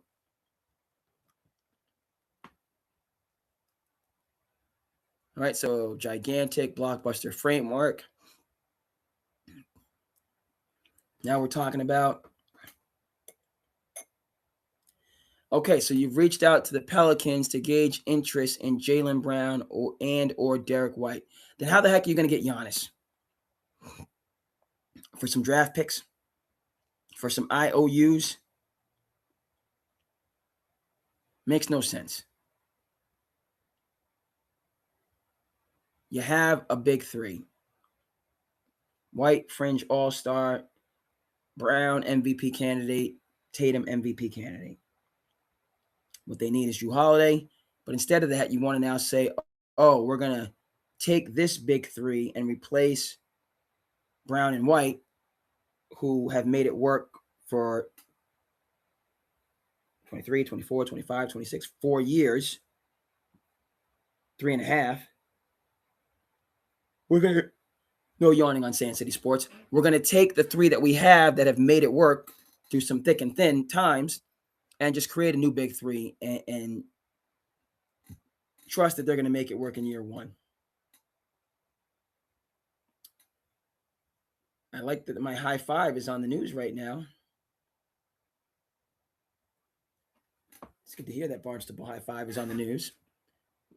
Good to see one of our students.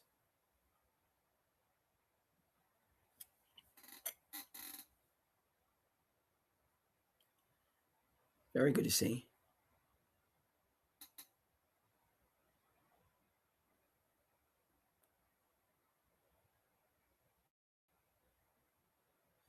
Okay, so that's just a proud moment right there. Right? So we in this whole, what if, like this is respect to Brad Stevens, executive of the year, perfect storm, Philadelphia getting healthy, Boston losing their fragile health, and they lose a series, that if Philadelphia doesn't all of a sudden get healthy at the last minute, they win that series, but they did, and they lost because Philly's healthy is better than Boston healthy. They have their backcourt, Edgecombe and Maxey being their best player. Oubre is your 3-and-D guy. Paul George is your vet, all-star caliber player or all-star caliber DNA. And then you got Joel Embiid, who when healthy can be the best player on the court. When healthy. Right? When healthy.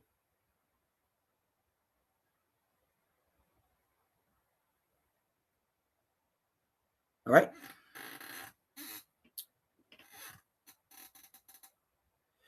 Boston, Tatum, not fully there. JB, now instead of a big three, you got a big two with more pressure on JB, right? You went from 5 to 4, you went from 5 to essentially 3 because Chris BP was getting it, but really that 4, as I keep saying. So my point with all this is, right, Brad Stevens, respect on your name for being executive of the year. This is AAU nonsense. This is NIL baloney, is what this is. You blow something up, you start from scratch. It looks good on Twitter. It will play well in NBA 2K. You don't know how it's going to pan out in real time with different people in different mindsets, expecting different things. You think this is all going to come together like KG, Paul Pierce, and Ray Allen? Where KG and Paul Pierce, Pierce is a little bit younger. Pierce is 99, right? KG is 95. Allen is 96, right? But they're later on in their career. None of them has won a championship, right? And they for 3 years were dominant. They're dominant. Okay. You had Doc. Now Mazzulla's had some years, but I just he hasn't had as many years as Doc had of experience before Doc, was the leader of that team. Doc has consistently known how to get through the stars his entire career, which is why Milwaukee brought him in, even though there was 20 some odd games over 500, 35-13 or something. Why do you bring in Doc? Because Doc Rivers knows how to get through the stars and organize a team and get through the stars so that they can be professionals, do their jobs, even when they're not happy. He has a knack for that. Does it mean he's going to hold 3-1 series leads in the playoffs with those stars? No. But he can create structure when you have huge personalities and get them to respond to that structure. Can Joe Mazzulla do that with a team that he has to create on? I don't have confidence. No, I don't. There's no slight against Joe Mazzulla. He didn't do that when he had, right? He's never had to do that. When it was just Joe Mazzulla having to, and frankly, Brad Stevens, the analytics master in the front office, when it was just those two in 23, they couldn't even beat a Miami Heat team that was an 8th seed without their second best player. They couldn't do it.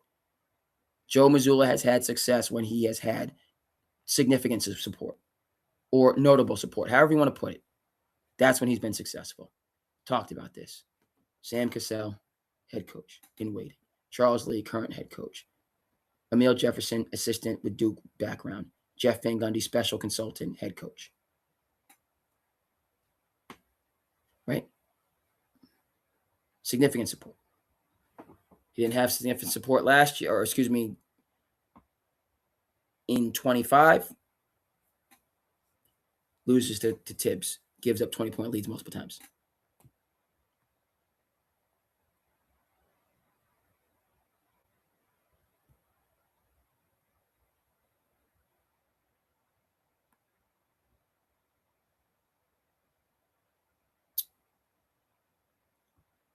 Celtics are overcommitted. Right? So and it's similar to what we experienced with the finals. I don't know if defense can be mended with JB because you keep doing this. Right? It's not always Tatum you keep treating Tatum like he's a B or a C when he's a 1.1 or a 1A, It's Tatum and Brown. It's not Jordan and Pippen. But you keep treating Jaylen Brown like Pippen. To the point where, I can't, no matter how many times you apologize, he obviously has a huge contract. They obviously cater to him in the organization and, things go his way and he has whatever, stuff that the stars tend to need, private jet, manicure, pedicure, whatever they need, masseuse, I don't know. But he's comfortable and he's happy in the organization that has been disrespectful to him in the past. And, JB, mom's a PhD professor, dad's a pro box, you know what I mean? Intelligent individual, chess team at University of California, so on and so forth. He's an intellectual. So he's not forgetting. Not that anybody would forget, but he's not forgetting and he's not going to be trusting. Okay? Right? Celtics started to lean more towards Rondo, in the organization. Rondo got this oversized ego, even though he was the question mark on the 08 team. And the veterans, particularly Ray Allen, also Paul Pierce, had to really invest in Rondo to give him confidence. KG did the same thing with Kendrick Perkins to give them confidence because they were the huge question marks. And they got that confidence, and they played well with support to help the Celtics win a championship. Next thing you know, now Rajon Rondo feels some type of a way, and he's looking at Ray Allen like, who the heck are you? Are you kidding me? Dynamic changes. All of a sudden, Brad, we got to, and that was a mistake. It was a mistake by Danny Ainge, leaning more towards Rondo than towards Ray Allen. It was a mistake. Well, he's a young guy. I got to look out for my future. How much of a future are you going to have with Rajon Rondo as leader of your team? Thanks. None. You should have continued to invest in Ray Allen, and Rondo should have gotten the short end of the stick. Young, old, whatever. That's not Monday morning quarterback, and that's just a fact.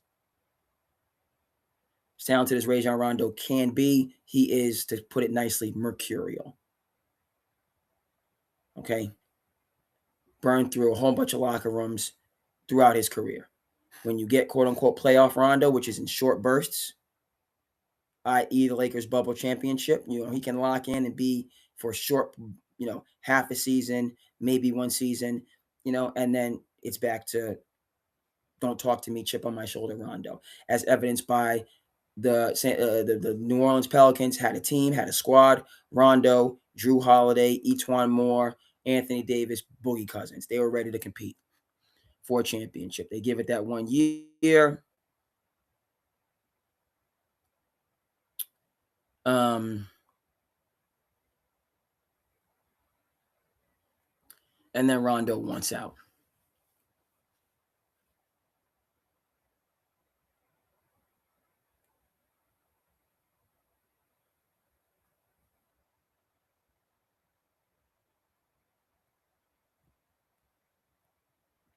Right? And Rondo heads out. He had the chance. And you wanted to lean that way versus Ray Allen. Ray Allen takes his talents to Miami, which, kind of because of the hard feelings. And those hard feelings continue. They persist with Ray Allen and KG and Paul Pierce. Unfortunately, recently I've heard they've mended fences. All right. But that was administrative. Oh, well, he's young. And same thing. All right. Oklahoma City wanted to invest in Serge Ibaka and let James Harden go. Sam Presti is who he is, but we tend to forget that. Oh, because Serge and we already have guards. And first of all, you should have invested in Harden over Westbrook and over Serge Ibaka. But you should have paid Harden and kept that three together. But you didn't because you needed Serge Ibaka. Right? Then Danny Ainge, in the Celtics, in 11 when it was kind of teetering. Now we want to get rid of Perkins and bring in, Chris Stitch or whatever, and it's done. Done.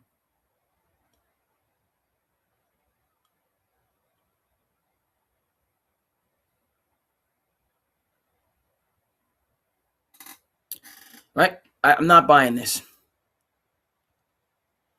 And, the Celtics are overcommitted. So, you're gonna this is the AAU-ification of the Celtics. And it doesn't work in grassroots basketball for a reason. Consistency works. Okay? Not jumping to the new flavor of the month every season. That doesn't work.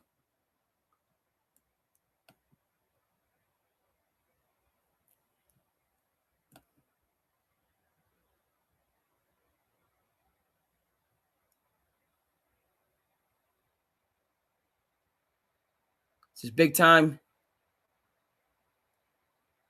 CP the franchise and his wife, his wonderful wife, seem to be in a hotel. Love the fact that the wife has the gear on.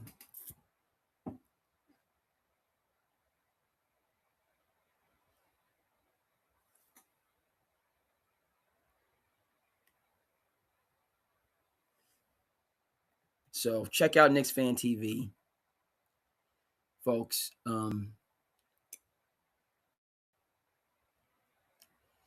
Long time coming. Appreciate your time here on SandCity. We're gonna get to Slice of Life to close ourselves out.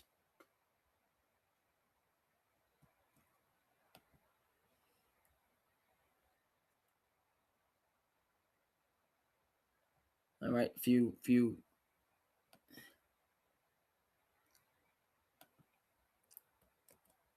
All right. In terms of the conversation, we've discussed this. That's happening here in Boston.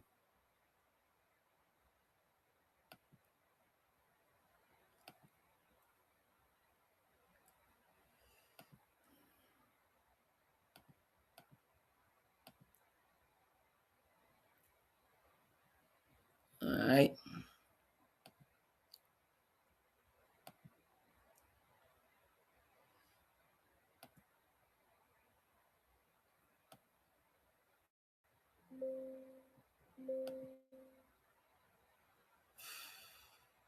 So this is the conversation. Point guard, but I also want a pony. Like, they're not out there. Like, boy, can we get our hands on LaMelo Ball? No, you can't do that. You can't get your hands on Drew Holiday these days. The Blazers like him too much. You got to operate within the confines of the system here. And they've spent a lot of money on Tatum and Brown. They've got the opportunity to spend some money on an area of need, which is the front court. What you're left with is Derek White, Peyton Pritchard, and whoever else you can groom to play that point guard spot. Maybe you look at it, the draft, spend some of that draft capital, but the reality is, with the way that the NBA salary cap is structured, you're just not going to be able to find that natural playmaker that would make a difference on a team like this. Yeah, I'd want a pure point guard, but I also want a pony. Like, glad you want a pony. You had a pure point guard. You let him go.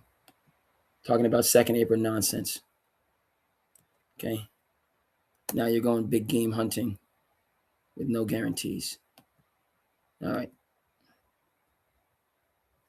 So this is just, we'll just go through.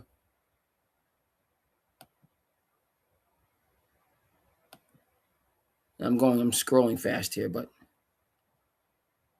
this is the dominoes that have fallen. Good luck with that. All right.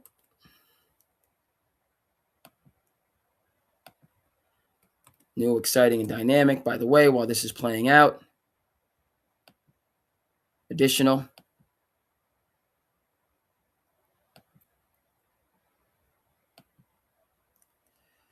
All right, the player that you're shopping around is not even here in the nation. To speak to all of this, I'm sure he's not happy about that.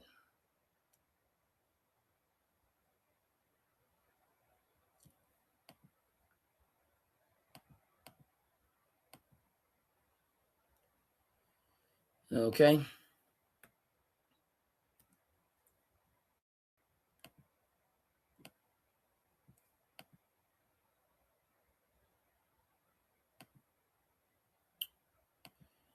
All right, we'll hear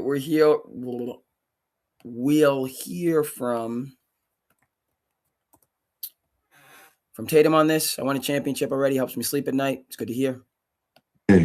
You know, I'm asking this as a Celtics fan, but does it hurt to see the Knicks in the finals, or have you made peace with how the Celtics season ended? I'm not rooting for anybody. I'm also not rooting against anybody. I think it does help that I've won a championship already, so it helps me sleep a little better at night. But, you know, I just enjoy watching good basketball games. It's a pretty special game. You know, I'm asking this as a Celtics fan, but does it hurt to see the Knicks in the finals, or have you made peace with how the Celtics season ended? I'm not rooting for anybody. I'm also not rooting against anybody. I think it does help that I've won a championship already, so it helps me sleep a little better at night. Glad you're sleeping well. I just enjoy watching good basketball games. It's a pretty special game. Good, I'm glad.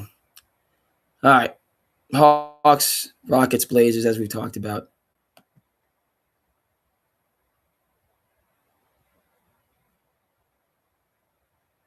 Feel the same way Michael Hawley feels. Stupid.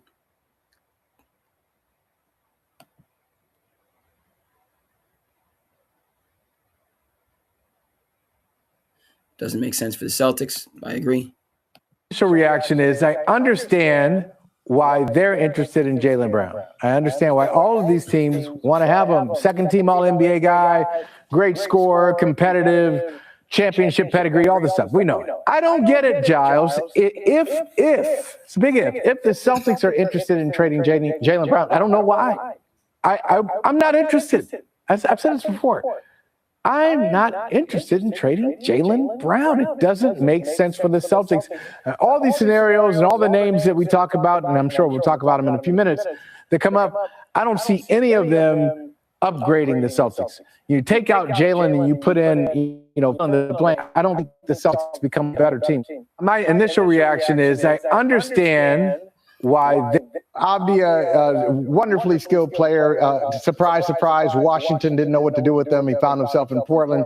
Şengün, good numbers, but there are times you watch him play in big games and we say, where are you? Are you here? Are you present? Are you engaged in the game? Now, Jalen Johnson, hell of a player. But no, I wouldn't do it. I don't think these guys move the needle for what the Celtics are trying to do. And it's really back to what Gasper says. You got two guys who have won a championship together, know how to play together, in Boston. And the financial piece, I don't want to hear anything more about it.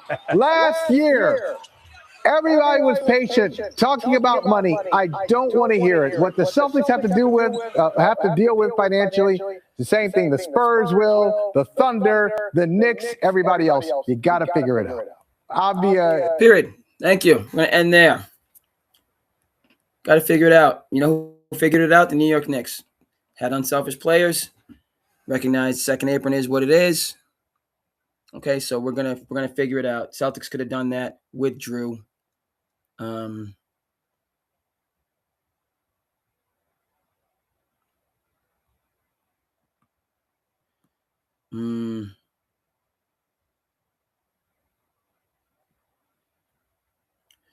Could have done that. Didn't do that.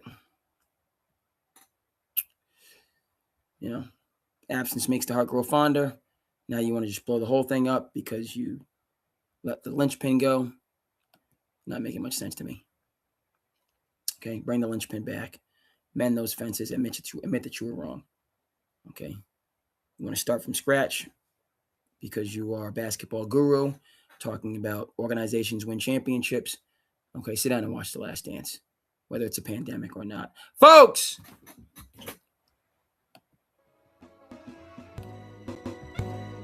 Thank you so much, Knicks! NBA champions, go! I am your host, the King Kid, artist, woman known as Andre King. Thanks so much for tuning in to SandCity's